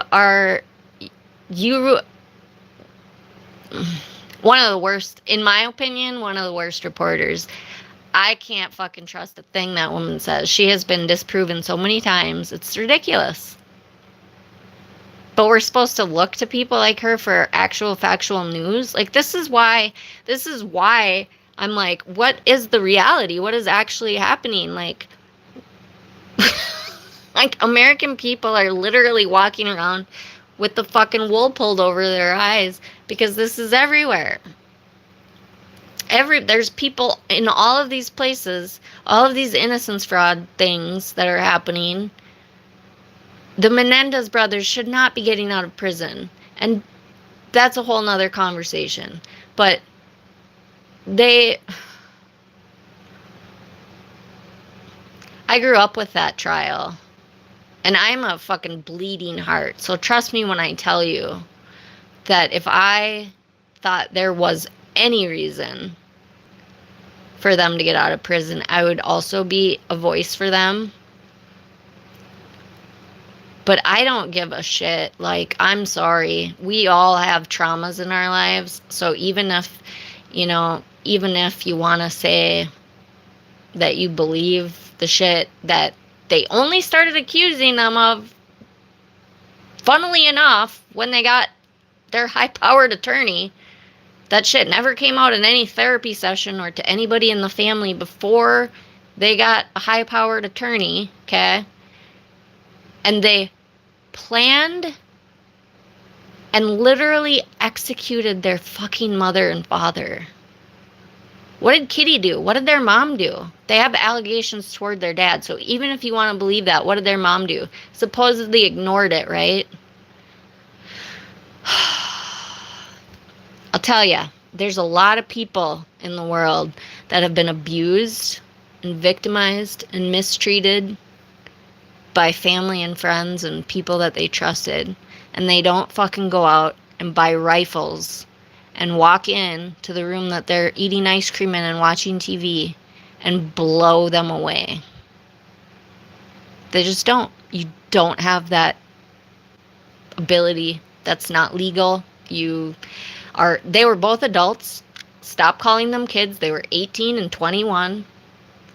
They were in college and on their way to college. And I don't give a shit if you say that their dad was controlling. You are an adult and you can walk away. You might not have money, because if you have to walk away to the point where you're not in communication with them anymore, then you're going to have to figure it out. But you have a choice. You're not a helpless child. You were literally out and about to go buy your guns. But your dad was so controlling and wouldn't let you go anywhere, right? So you had to kill your parents. You had to you didn't have any other choice, because they were going to kill you while they were eating ice cream and watching TV and plotting your murder. I mean, that's obviously I don't know what my chat's thinking of that, but it's a very controversial topic, so I wouldn't be surprised if some of you disagree with me on that point. But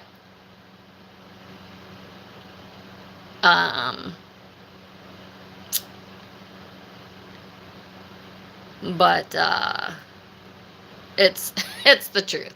So anyway, I'll get back onto this, since we're not talking about them right now. Turtle rider before the trial. She never should have been on the trial. So, and the crazy stuff that was going on with her during the trial.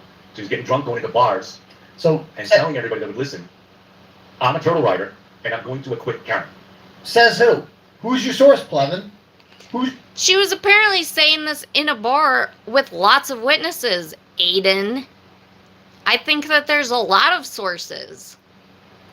And again, you are not a fucking dictator, and nobody owes you a damn thing. Kevin doesn't have to show you proof of shit. He's writing a fucking book so that anybody that wants the actual truth with the facts in it, in a very unbiased way, where Kevin is giving lots of grace to Karen in his very unbiased way. He gives Karen much more grace than I ever fucking would. And he gives you much more grace than I ever would. There are times where I feel compassionate and empathetic toward you, and I think, like, maybe I could appeal to his, human soul, but I just don't think that if you're not getting anything out of it, then you're just not you don't know the meaning of intrinsic value, you don't understand the meaning of integrity, or you understand it, you just only understand it in a theoretical sense because your soul doesn't understand it. What's your source? I bet you it's a McAlbert. I bet you it's a McAlbert. Once again, as far as Turtle Boy is concerned, a McAlbert is anybody that doesn't agree with him and his viewpoint at this point. Is anybody that doesn't believe in the conspiracy. So just so we're clear here, this person who appears to have been a Karen Reed is not guilty vote, but he claims this person was one of the jurors who was eliminated, and you know from my reporting that the 3 jurors who were eliminated were clearly pro Karen Reed. So he is now he wasn't in there for a single day. He wouldn't even know anything about any of this. But he's claiming that this juror is a pro Karen Reed juror, and that they were doing something, and that they were kicked off because they were going into bars and saying, "Hey, everybody, I'm trying to see my chat, and yes, I think you're talking about Brandy Churchwell, but if anybody that is or has been an FKR and realizes that either they were wrong or has known that they were wrong for some time and want to stand up for truth and justice, of course we would welcome them. We would never be mean to anybody that wants to talk about the fucking shit that they've been through with this fucking crazy conspiracy theory.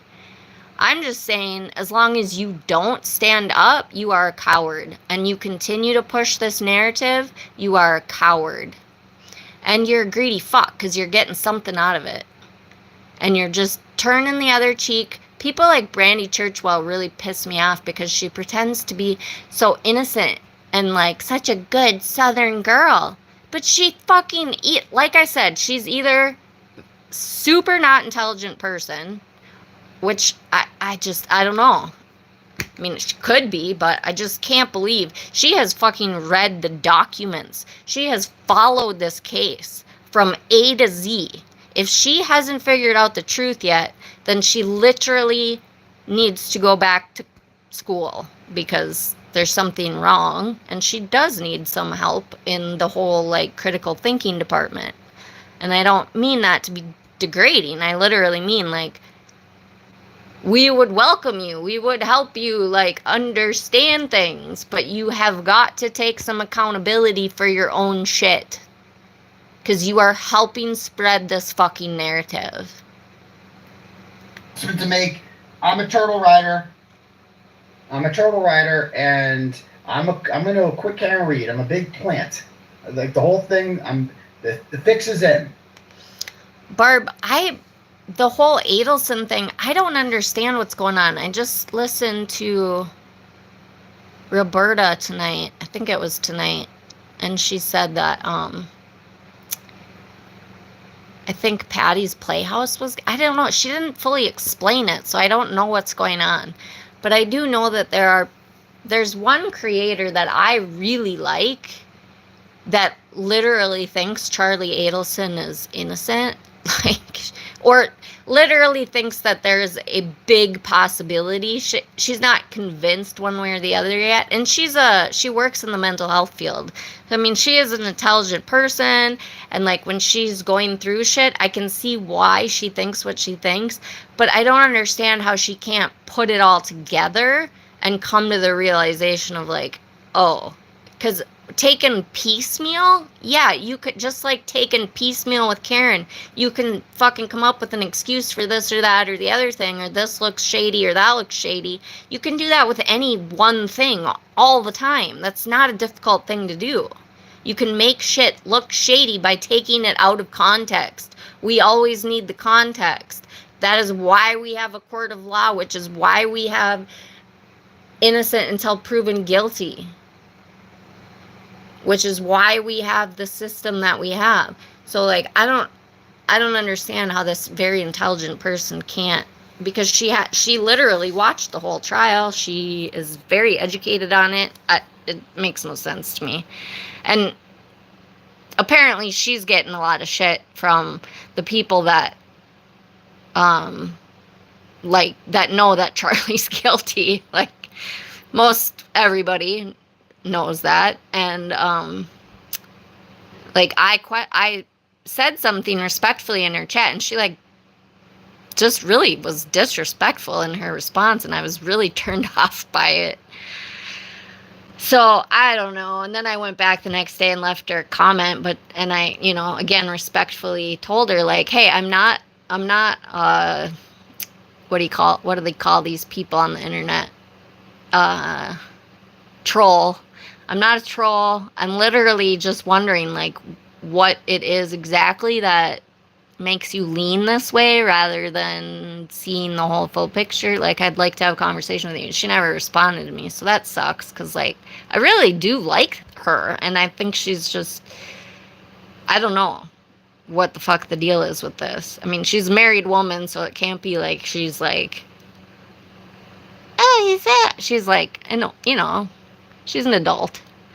Anyway, so I don't know what the fuck is going on in that case with Patty's Playhouse, because I know Roberta mentioned her, but again, I don't know what the hell is going on. And I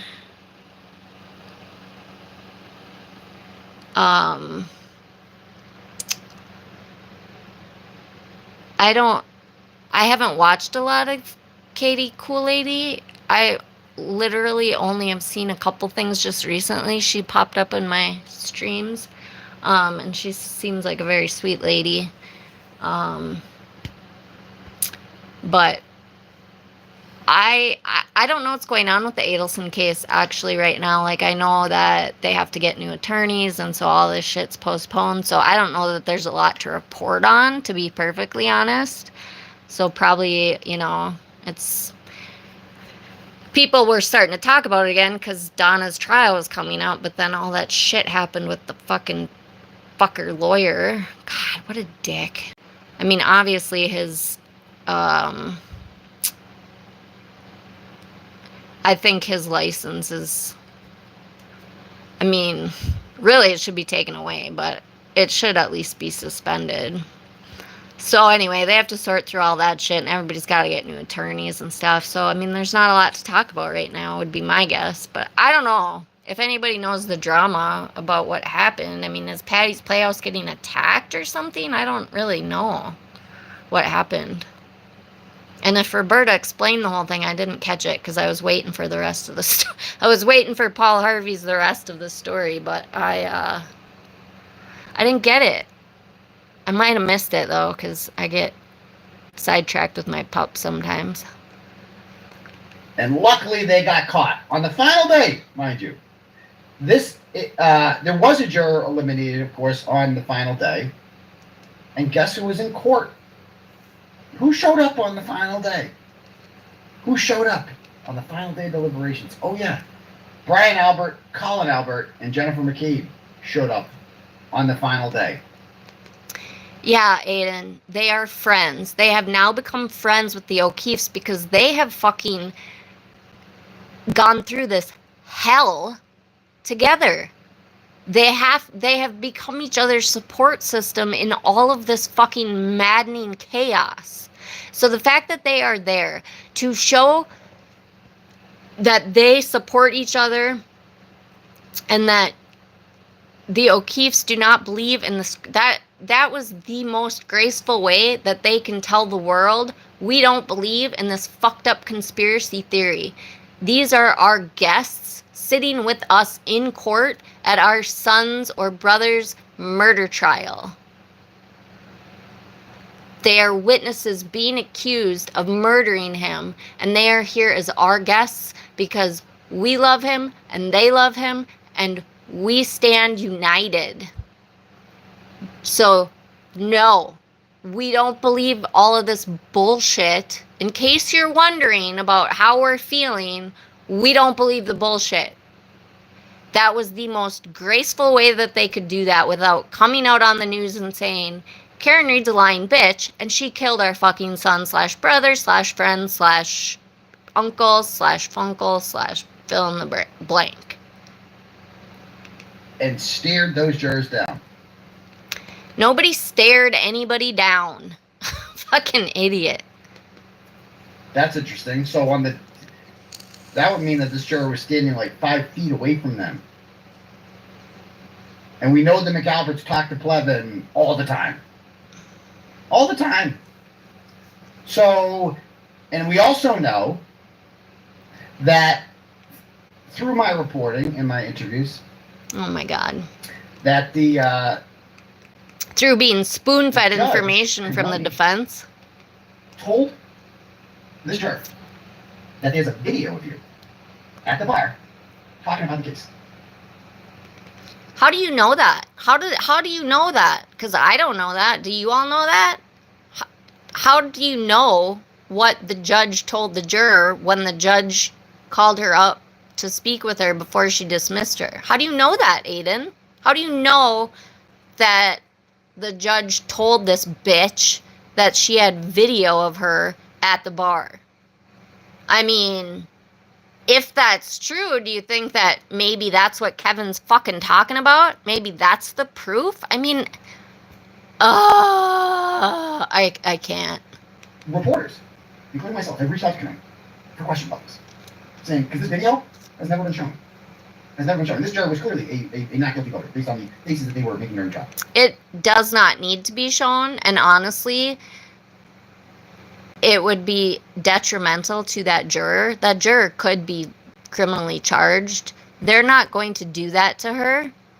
Once again, like, the Commonwealth is showing so much grace to all these fucking assholes. Like, that bitch could be charged. I'm sorry, I'm gonna call her a bitch because what she did is a bitch move. You do not fucking get on a jury and just fucking hold out on somebody who's guilty because you have bought into some bullshit conspiracy theory. If you already have your mind made up to the point you're going out to bars bragging about it when you're drunk, you shouldn't be on that jury. That is a bitch move. So, really, like, yeah, they could show the fucking tape, but they're, again, showing grace because that would uproot that person's life. They are trying to protect the jurors from people like you, which is why you absolutely 9,059,000,000% cannot be in, like, you shouldn't be allowed in within like 100 miles of that courthouse for the retrial. Like, literally, I'm not even kidding. You should have a mile stay away order at minimum of that courthouse. You definitely have no business being in that courtroom because you are the threat to the jury. You are the one that's gonna fucking dig up shit and fucking make people's lives hell if they don't fucking fall in line of your dictatorship. And that is where the Commonwealth needs to protect their citizens. And they need to protect their citizens from you. I hate to fucking make you feel all powerful, but that's the truth. And so, yeah, you're world's biggest dick right now, Aiden, and if you wear that like a fucking Medal of Honor, I mean, that obviously is your personality, so it makes sense to me, but It's not a Medal of Honor. And one day, you're going to be alone and bored. And you might wonder, I don't know, you might wonder why you made choices. But I mean, I don't know. I think you'll just constantly be trying to come up with a new fucking scheme. Because that's what psychopaths do. They don't really, you're incapable of feeling remorse. So I can't expect that from you. It's not within your grasp. And we've asked Melanie, and several other reporters have as well. Where's the tape? Where have you seen this tape? Because she didn't play any tape that day. She didn't show her. There was no video shown. Nothing. Right? Again, she could, but that would be very detrimental to that juror. Why would she do that? The only reason she would do that is if she was gonna, if the court of law, if Ellie was going to charge her with a crime, then they could play that in her fucking trial or at her preliminary hearing or anything that has to do with her. But they are showing grace and they are saying, I'm very disappointed in you, young lady. Go to your room and think about what you've done wrong. You are dismissed. That's pretty fucking graceful. She should be fucking counting her fucking blessings.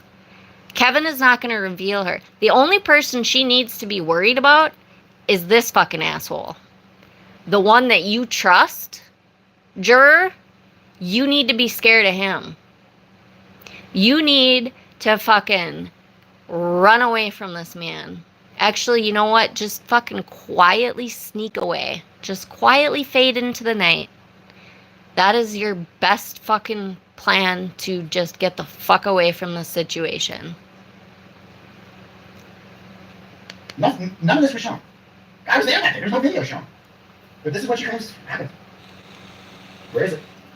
They eliminated juror. And if there was a tape, that sounds like wiretapping to me. If this person was out in a bar somewhere talking about the case, which I don't know, I don't believe that happened. But if it did, and they didn't know about it, that's wiretapping, my friend. If you secretly record someone and don't tell them in Massachusetts, it is not. It is not wiretapping to record somebody in a public place. And, you know, I mean, when, like, let's say I'm out with some friends and I'm videotaping one of my buddies, there could be potentially 20 other people in view that I'm getting in my camera that I'm not intending to, but I'm just, you know, they just happen to be there. Or there's security systems within that public establishment. I mean, it's not like it was a fucking phone call from one person to the other and somebody was secretly wiretapping, or somebody was whispering in somebody's ear and somebody had a bug on, like, listening to the conversation. Like, no, you're fucking crazy. You are literally trying to get people charged with the charges that you are currently charged with because you cannot accept your reality. And you are so fucking pissed that you are fucking going to be punished, that you think that everybody who fucking disagrees with you needs to be punished, and you will not rest until they are punished. But even if they would be punished, you would still not be happy. You are incapable of feeling joy in your soul because your soul is black, as far as I can tell. Do you ever feel joy? Like real joy? Do your children bring you joy? Or are you just pretending to be human? I don't know. I mean, I think I know what my opinion is, but I don't truly know. I mean, who made this monster? Is this of your own making? Or have you always been this way? I feel like this is who you've always been. Based on the little bit that I have heard about you, which, again, I don't have any fucking I mean, like, I can't prove anything. I don't really care to prove anything about you one way or the other. I can see who you are. You show us who you are every day. It's a two-party consent state. Doesn't matter if it's in public. Doesn't matter. Wiretap it, dude. Those are jury tampering. So this person who is visibly making faces. If this is the same person he's talking about, I saw this person make faces, and coincidentally molested. So, once again, Turtle Boy is telling on himself constantly. He's watching jurors that are clearly pro Karen Reed, which he probably knows that they're pro Karen Reed. And we all saw Karen and Alan Jackson looking in the direction of one specific juror when they were shitting their pants, praying to God they got a hung jury and not a guilty verdict, just praying that they were going to get a hung jury and that they were going to fucking, whoever the fuck they were communicating to and shooting darts into their fucking eyes, like, hold out, hold out, hold out, don't give in. I mean, I saw that, did you? Because that's what the fuck, he's telling on himself. He knows exactly who this person is. He wouldn't know any of this information if he didn't know the information, and the only way he could know the information is through the person that he's talking about. Okay. The jury that was overseen by John Fanning and Brian Albert and Colin Albert and Jennifer McCabe show up on that day for the first time. Too scared of that. Interesting. I still can't believe they showed up with those motherfuckers. Like, unbelievable.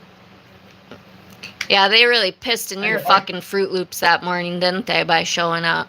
Man, you were like, oh, the audacity of these people who support the O'Keeffes. The audacity of them coming into my courtroom, Turtle Boy. Who the fuck do you think you are? Like, come the fuck on. Yeah, keep you posted on A&M, LSU. We need A&M in that one big time. Notre Dame does. We beat A&M. They can't pass us. They can't pass us even if they win this game. But we passed LSU, so we need this one. Go Aggies. All right. Anyway, so he's gonna go on here. Something like that's not going to So, this is what we're talking about. He said, I haven't done anything illegal. I can get rid of any kind of legal. And trying to today, all I did is give her a chance to tell her story. I'm like, oh, I'm also truth. Gave her a chance to tell her story? Damn it. It's hard, because he speeds him up. He's not giving her a chance to tell her story. He's telling her, I know the story. Do you have any comment on it? Yes, that's what he's saying. He's telling her, I'm writing a book. I know part of your story because I have reliable sources that are reputable and have integrity, and therefore I trust them enough to put my name on it in a book that I am going to publish in the United States of America, in which if I lie or give information that is proven to be untrue or that I know to be untrue, I would get sued up the yin-yang. I am going to put my name on it with all of those fucking factors as truth to help reveal to the American people the fucking fraud that all of you sons of bitches are trying to pull in the United States of America. You are a threat to the United States of America. All of you fuckers. Jackson, Yannetti, Betterow, Little, and Little. Both of you, Melanie Little, and I don't know what the fucking Little in court is. I don't know her first name. Sean, like, all you fuckers. It's terrorism. It literally is. You are committing terroristic acts in that community, and it's so fucking sad. Like, I am so sad that the Commonwealth is not protecting these people better. They're not protecting the state's witnesses or the O'Keeffes. Every single one of those people should have a protective order on them, just based on the shit that comes out of this man's mouth. They shouldn't need anything more than that. It shouldn't even be a fucking question. They should not be able to be around him, because if they are, things like the fact that Jill Daniels finally lost her shit and now she's gonna fucking be punished, and that fucking judge wouldn't even listen to the fucking like, I'm sorry. That, I side-eye that judge. Does he not know any of this? Is he corrupt? Is he literally just trying to play this down the middle and waiting for the next day and granting him a protective order? Because all of those, every single one of those people should be protected by the Commonwealth, and I am really disappointed that that is not happening.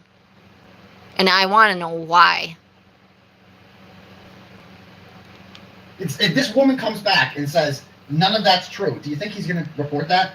No. His whole line of questioning is going to be, how'd you get on? Why'd you lie? Of course he would report that. When has Kevin... Turtle Boy, I would like you to show me when Kevin has lied. And prove it. Since you're constantly saying prove it, you need to prove to me that he's lied about something. Why'd you do this? So, I mean, this is important stuff. You need to know. We have a second trial coming up. And I think the government needs to understand. That Yes, we, Americans. This is a thousands of irrational people. Thousands. The mindless mob. Yes. There's no other. Thousands. Yeah, everybody's mindless except this guy in his parents' attic. No. Surrounded by wicker furniture, wood paneling. There are a lot of people that are not mindless. The only people... Here's the thing, too, I wanted to say at some point was, like, you know, Vinny, I'm so fucking disappointed in Vinny. I used to really like Vinny until this shit, and I really fucking hate his single podcast thing, because all he does is really... He goes on a rant, and then he collects his super chats, and that's it. And he plays fucking down the middle, and it's just disgusting to me. But anyway, what the fuck was my point? Shit, I gotta rewind, because I'll think of it.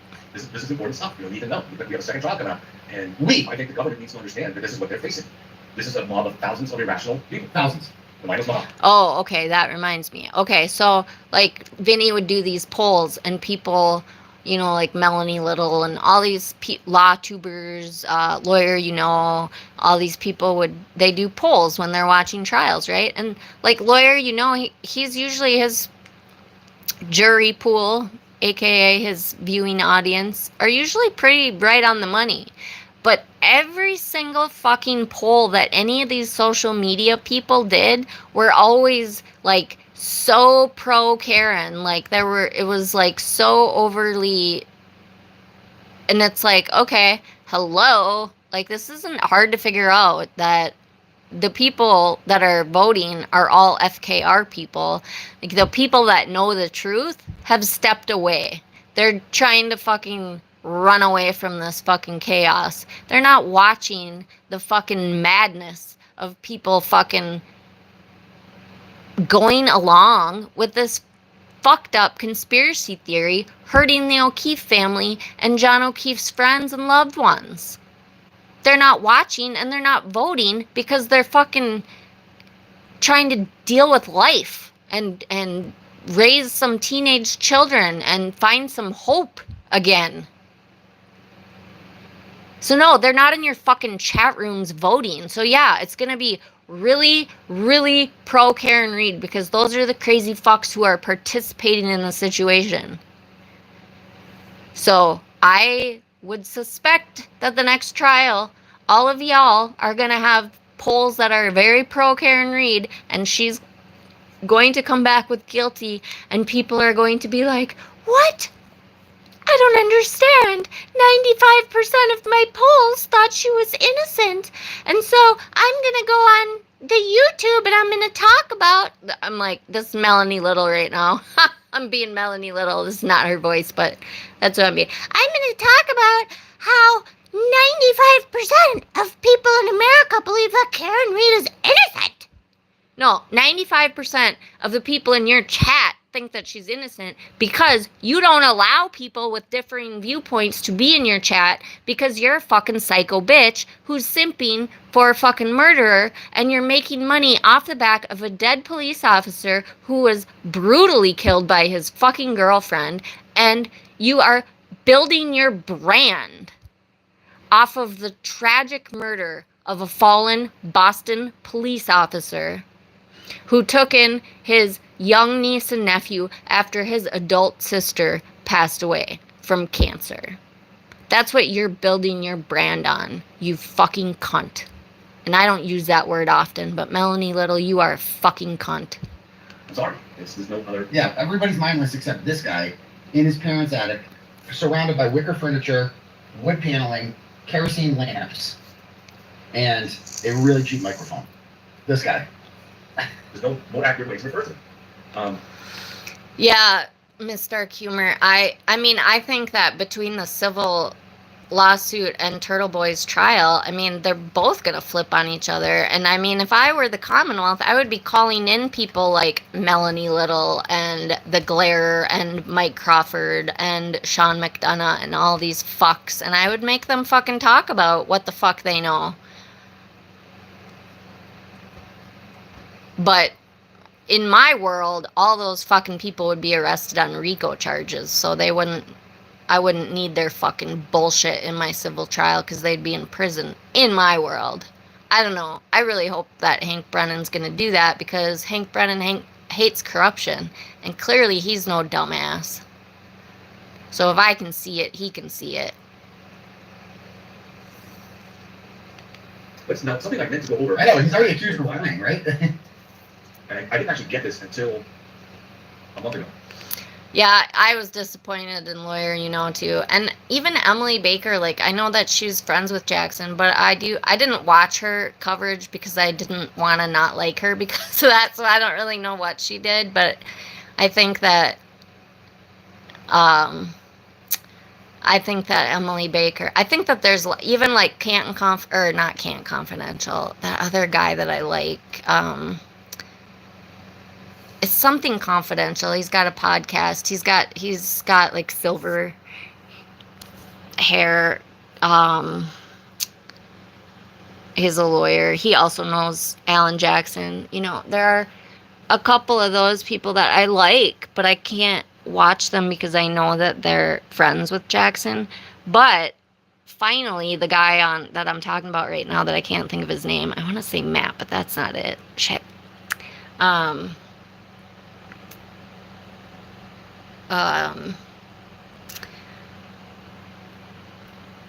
Anyway, he did come out and speak truth. So, I don't know. It's really disappointing. And it quite frankly pisses me off. Like, that was my last tangent on Melanie Little that I did on my last live because it pisses me off. People that go to people with credentials of being an attorney or being a victim's advocate or being a retired police officer, people go to you because you're credible. They go to you because they feel like they can trust you, because you hold that position of power, because you have that education and background. But when you manipulate and use that power for evil, that shit needs to be called out, and you should not be rewarded for fucking doing evil with your power. It's disgusting and it pisses me off. Those are the creators that piss me off the most, are the people that are like ex-LE, current LE, current attorneys, claim to be victims' rights advocates, all the shit they have, and they're clearly lying through their fucking teeth. And they're using this tragedy to pay their mortgage when they're, I'm sure, well off. I'm sure Melanie Little doesn't need all these fucking super chats. I mean, she's making bank too, and she's probably, rumors have been going around that she's literally getting paid also. So, I mean, I would imagine. Sure hope Hank Brennan can prove that, because I'd like to see that bitch behind bars, and pink is the new orange. And this is the jury question here. Okay. Yeah. Let's page 2. Let's go to page 1 first. All right, all right. So this is the jury question here. Did she lie on this? So let's look at the questions. Police officer that caused you to believe you cannot be partial in the sense that I look at this impartially during the last year and a half. Opinions. So this is what the truth is. Do you have opinions regarding previous experience as a juror that fails in the jury system? All right, so that's a general question. And the sense that look, if I got selected, is there anything about the description of the case, the charges of the victim as an off-duty police officer that causes you to believe you cannot be fair and impartial in this case? Now look, if I got selected for the next trial to be on the jury, I would answer the question here honestly. Now I think I am impartial in the sense that I look at this impartially during over the last year and a half. But however, I should not be a juror because I should be getting my evidence from during the trial. So you have to answer that honestly. You can't make that. Yeah, and how did he get her emails? Another great question. And her name. Well, based off the subtle way that Kevin described it, you leaked it, Turtle Boy. I don't know how. Again, the jury's list has been. But nobody is safe around you. Any of you that think that this man will protect you or honor you or have any sort of integrity, you are very sadly mistaken. I think I actually heard him swear on his children's lives about something that was a bold-faced lie. I think it was about that Karen Reed is innocent. I mean, he just outright said, I mean, it's just disgusting. Impounded. How did he get her contact information? It's not like they have their. The only way to get her email is through somebody who knows her. Could that be you, Aiden? You know? Who the fuck knows? Who the fuck knows? What if it's somebody with a grudge against this juror? Like, what if it's Brian Albert? What if it's Colin Albert? What if it's Jennifer McCabe? What if it's Michael Proctor? It's not any of those people. It's you, Aiden. I mean, there's 1,000,001 people who took that stand and were in that. What if it's Paul O'Keefe? You never know. Oh, I think I'm a good juror because I'm fair. No, you have to tell the truth. Do you have opinions? So there's where the truth comes in. Do you have opinions regarding previous experience as a juror, the fairness of the jury system, or the criminal? All right, so that's a general question. Do you have any religious or philosophical beliefs that would make this hard? Reports about this case have been publicized in the media. Do you think you have read, seen, heard, or discussed anything about this case from any source? If this person is a turtle rider, now, this happened in the middle of the trial when she was going into bar saying that. Did she become a turtle rider overnight or during the trial? That seems incredibly unlikely, right? Let's just say, no, that didn't happen. There's no way that happened. So, if she's a turtle rider, that's all Turtle was talking about for the last year, she was deep into this case. She obviously lied on this jury. I don't see any other way. And listen, if she happens to tune into this channel, you still can get back to me. Let me know. Tell me the truth. This case is expected to. Sorry, y'all. Oh, I don't know what happened. My phone was dying. I had to plug it in. Prevent you from serving as a fair juror. Have you already started to make up your mind about this case? Clearly, she did. How does he know? I mean, she's telling people in the middle of the trial in bars that she's going to acquit. That's how he knows. That was before the prosecution even presented their main witnesses, which, as you know, came late. Do you, any family members or close friends, reside in or conduct regular business in Canada? Is there any reason you would be unable to follow an instruction during your jury service? You may not read any news or media accounts about this case, watch or listen to any media or news broadcast or commentary about this case, discuss the case with anyone, research or look this case up on the internet. So, yes, Robert, he's definitely threatened by Kevin. Turtle Boy knows that Kevin knows the truth. He knows that Kevin is actually writing a book. He knows that everything that Kevin is saying is truth. And even though Turtle Boy claims that Kevin is so beneath him, you know, I mean, you tune into Kevin's podcast, which I believe should be viewed by millions. He's got a couple hundred people in there on a good night. And fucking Turtle Boy's got thousands. But he's still giving Kevin airtime. And Kevin's so beneath him. Why? Because Kevin is telling the truth. He is threatened by him. He wants to combat everything that Kevin is saying as soon as Kevin says it, so that his turtle riders know how to defend whatever anybody might say to them on any other social media, because he's given them the roadmap by doing it right out of the gate himself, live with his fan base. It's fucking disgusting. Clearly, she violated this one during the trial. 100%. 100%. Says who? I mean, if you hate to want to put. Miss Dark Humor, what did you just say? It redacted. I didn't see it. It says message retracted or something. Hi, Val. Welcome. I'm gonna. Let's see. I can't take much more of this. My brain hurts. Holy shit, this is 4 hours? That's insanity. I know, you want to be fair to jurors and appreciate their sacrifice, but you have to wonder if maybe charges are relevant here. Charges? Charges? Under oath. She has to raise her hand every morning in that court. You can hear it at the beginning of the trial. That's how a trial is done. Every trial. You have to raise your hand. Have you followed this in the media at all? Did you see any reports on this? So she had to raise her hand in front of a judge and lie every day. Now that makes her a typical turtle rider, right? They have no interest in the truth. But that's a crime. So this guy, he sent her an email like, I have no interest in doxing you, or I just want to be fair. And meanwhile, you're a criminal. You should be arrested. No, he's not saying that she should be. He's saying she could be. And no, he's not going to dox her. And yes, he is writing the book, and her story will be a part of it anonymously. Would she like to say anything about it? She doesn't have to. It's her choice. So, again, you can't discredit the truth. So, I mean, this is what he's trying to do. He's trying to discredit him right away because he knows that this is happening.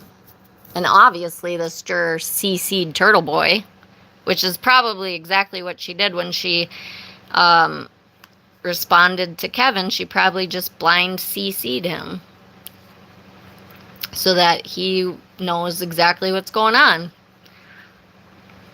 And Turtle Boy is twisting the facts for all of these fucking people that don't want to think for themselves or want to fucking use other people's tragedies to fucking pretend like they're having a fucking Halloween party. It's fucking disgusting. He's saying this is lit. It is, Aiden. It's illegal to go on a jury, and she's perjuring herself every single day. She should have never been on the jury. Yes, it's illegal, and she could be criminally charged. He's saying it's worth thinking about. She could be charged. He's not going to fucking ever say her name, but he knows what's up. And clearly there's video of it.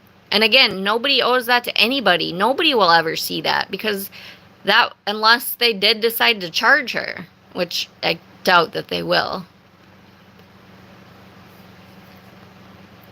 That's how he's Mr. Fair and Balance is going into this. He hasn't even heard her.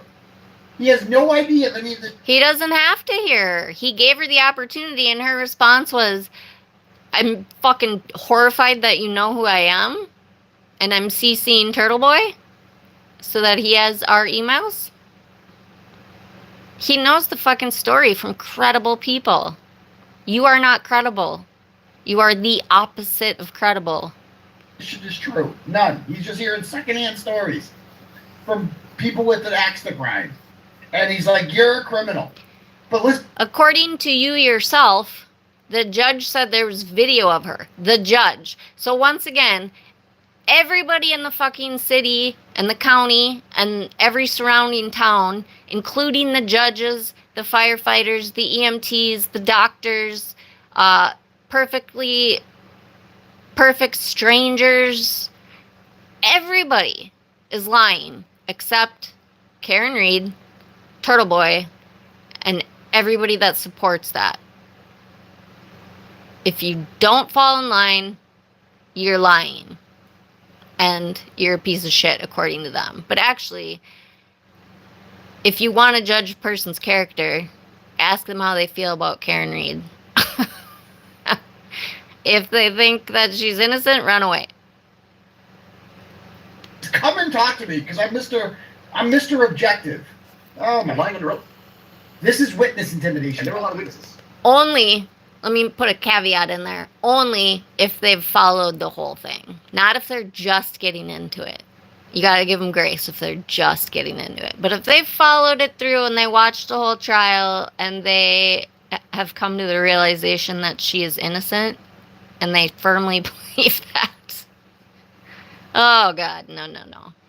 Witness intimidation. You're witnessing it right here. Dr. 101. Not at all. He reached out in a private email. You called him out. He came out and talked about it in an anonymous way. And he's publishing a book. Clearly, it's not illegal. He's not threatening her. He literally said, if you don't want to talk to me, you don't have to. I'm not going to harass you. She freaked out. Now it's turned into this thing. And the only person that she needs to be scared of is Aiden. So if I were you, Jur, and you happen to hear my voice, my very strong opinion or words of advice would be just quietly slip off into the night. Don't make any announcements about it. Just slowly start. Not if you're really integrated and you're always contributing or whatever, like just start slowly fading off into the night. Don't do anything drastic. If you do, you're in danger and your family's in danger from this psychopath. Just quietly slip off into the night. Unless you want to be a true hero and come forward and fucking tell the whole truth and blow the whistle off this shit. That'd be awesome. But if you have children and shit, I can understand why you might not want to do that. Is there any reason that you would be unable to follow any instructions during your service that you may not, so that she will not read any and view any social media articles, posts, videos, podcasts, or other non-traditional media platforms? She lied. She obviously lied. She needs to be charged. This is a blatant lie. You're lying under oath. Needs to be charged. How does he And know? sure, lawyers will say, oh, you have to lie under oath because that's what we demand of our people. No, I mean because that's No, I don't say that at all, actually. I think everyone should tell the truth. The only people who lied under the oath. I can't believe people fall for his shit. Like, he's really toned it down. I mean, I haven't heard him call John O'Keefe's mom any names recently, but I also haven't really listened to him recently. But, I mean, like, he's pretty tame right now. And he can put on a little innocent face like, no, I believe everybody should tell the truth. Like, what the fuck? He's a fucking psychopath. But that was pretty convincing. He's learning some human behaviors. It's scary, actually. But, no. Turtle Boy and the truth are like oil and water. Clearly, Turtle Boy knows this juror, or he would not have the emails. Again, I'm beating a dead horse with this. Like, the only way that he has these emails is if this juror sent them to him. So clearly he knows this juror and probably has threatened this juror. That's why I say quietly slip off into the night. Under oath repeatedly throughout the trial were the McAlberts. All of them. Yep, everybody I could come up except with a Karen Reed. million examples of. Everybody lied except Karen Reed. The funny thing is, the only person that didn't get on the stand was, in fact, Karen Reed. But she's the only one telling the truth. But she's not talking. Of lies. Let's see in the chat right now. Tell me some lies the McAlberts said Ugh, during the trial. I can't anymore. I'm gonna have to end this, you guys. It's super late. I've been on way too long. This guy makes me want to vomit. I appreciate all of y'all for being here. Thank you for the support. I have a very small channel, but I have amazing people here. And we'll see. I'd really like to try to build a community of love and light over here. I don't know. We'll see where this goes. I am not like a YouTuber, and I really don't have much interest in being a YouTuber, but I don't know. We'll see. Right now, just trying to call out some bullshit, and I'd love to have some guests on to have a conversation, so I'm not talking to myself just into the wind. Hopefully some of you found some education and or some sanity in this. I know when I listen to Kevin, I'm like, oh, thank God, finally my brain gets a break. I'm like, this is like my grounding session, you know? So hopefully there was some of that. Hopefully there was some stress relief. Hopefully you got a little humor. Hopefully you learned something or reflected about something. Or maybe saw something from a different perspective.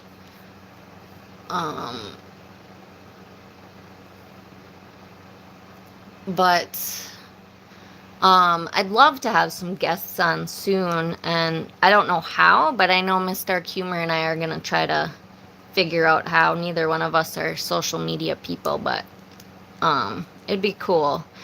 So I know that there's an option when I go live to invite somebody, so I don't know if I can just like throw out an invite. So anyway, get in touch with me and we will figure that out. And then, you know, ideally, I mean, I'd love to have panels, and I'd love to have people come on to just talk about like shit, like life and whatever they need to talk about. I would like to be a safe place on the internet. If I'm going to do anything on here, I feel like that's the direction I would want to go, because it's a toxic environment and it's scary. So, I don't know. I'm super tired. My brain hurts. I'm getting a migraine. But I appreciate all of y'all for being here. Thanks for listening, if only for a minute or 6, or some of you have been here most of the time with me. You're fucking troopers. So I love you all. I really appreciate your support. And I thank you for standing up to the bullies and helping bring love and light to the world. So just your friendly reminder to smile at people, be nice to people, even if they're rude to you, because we never know what's going on in other people's lives. There's usually a catalyst if somebody snaps at you. So just try to be compassionate to humans. We're going through a difficult time, and we need to show each other love.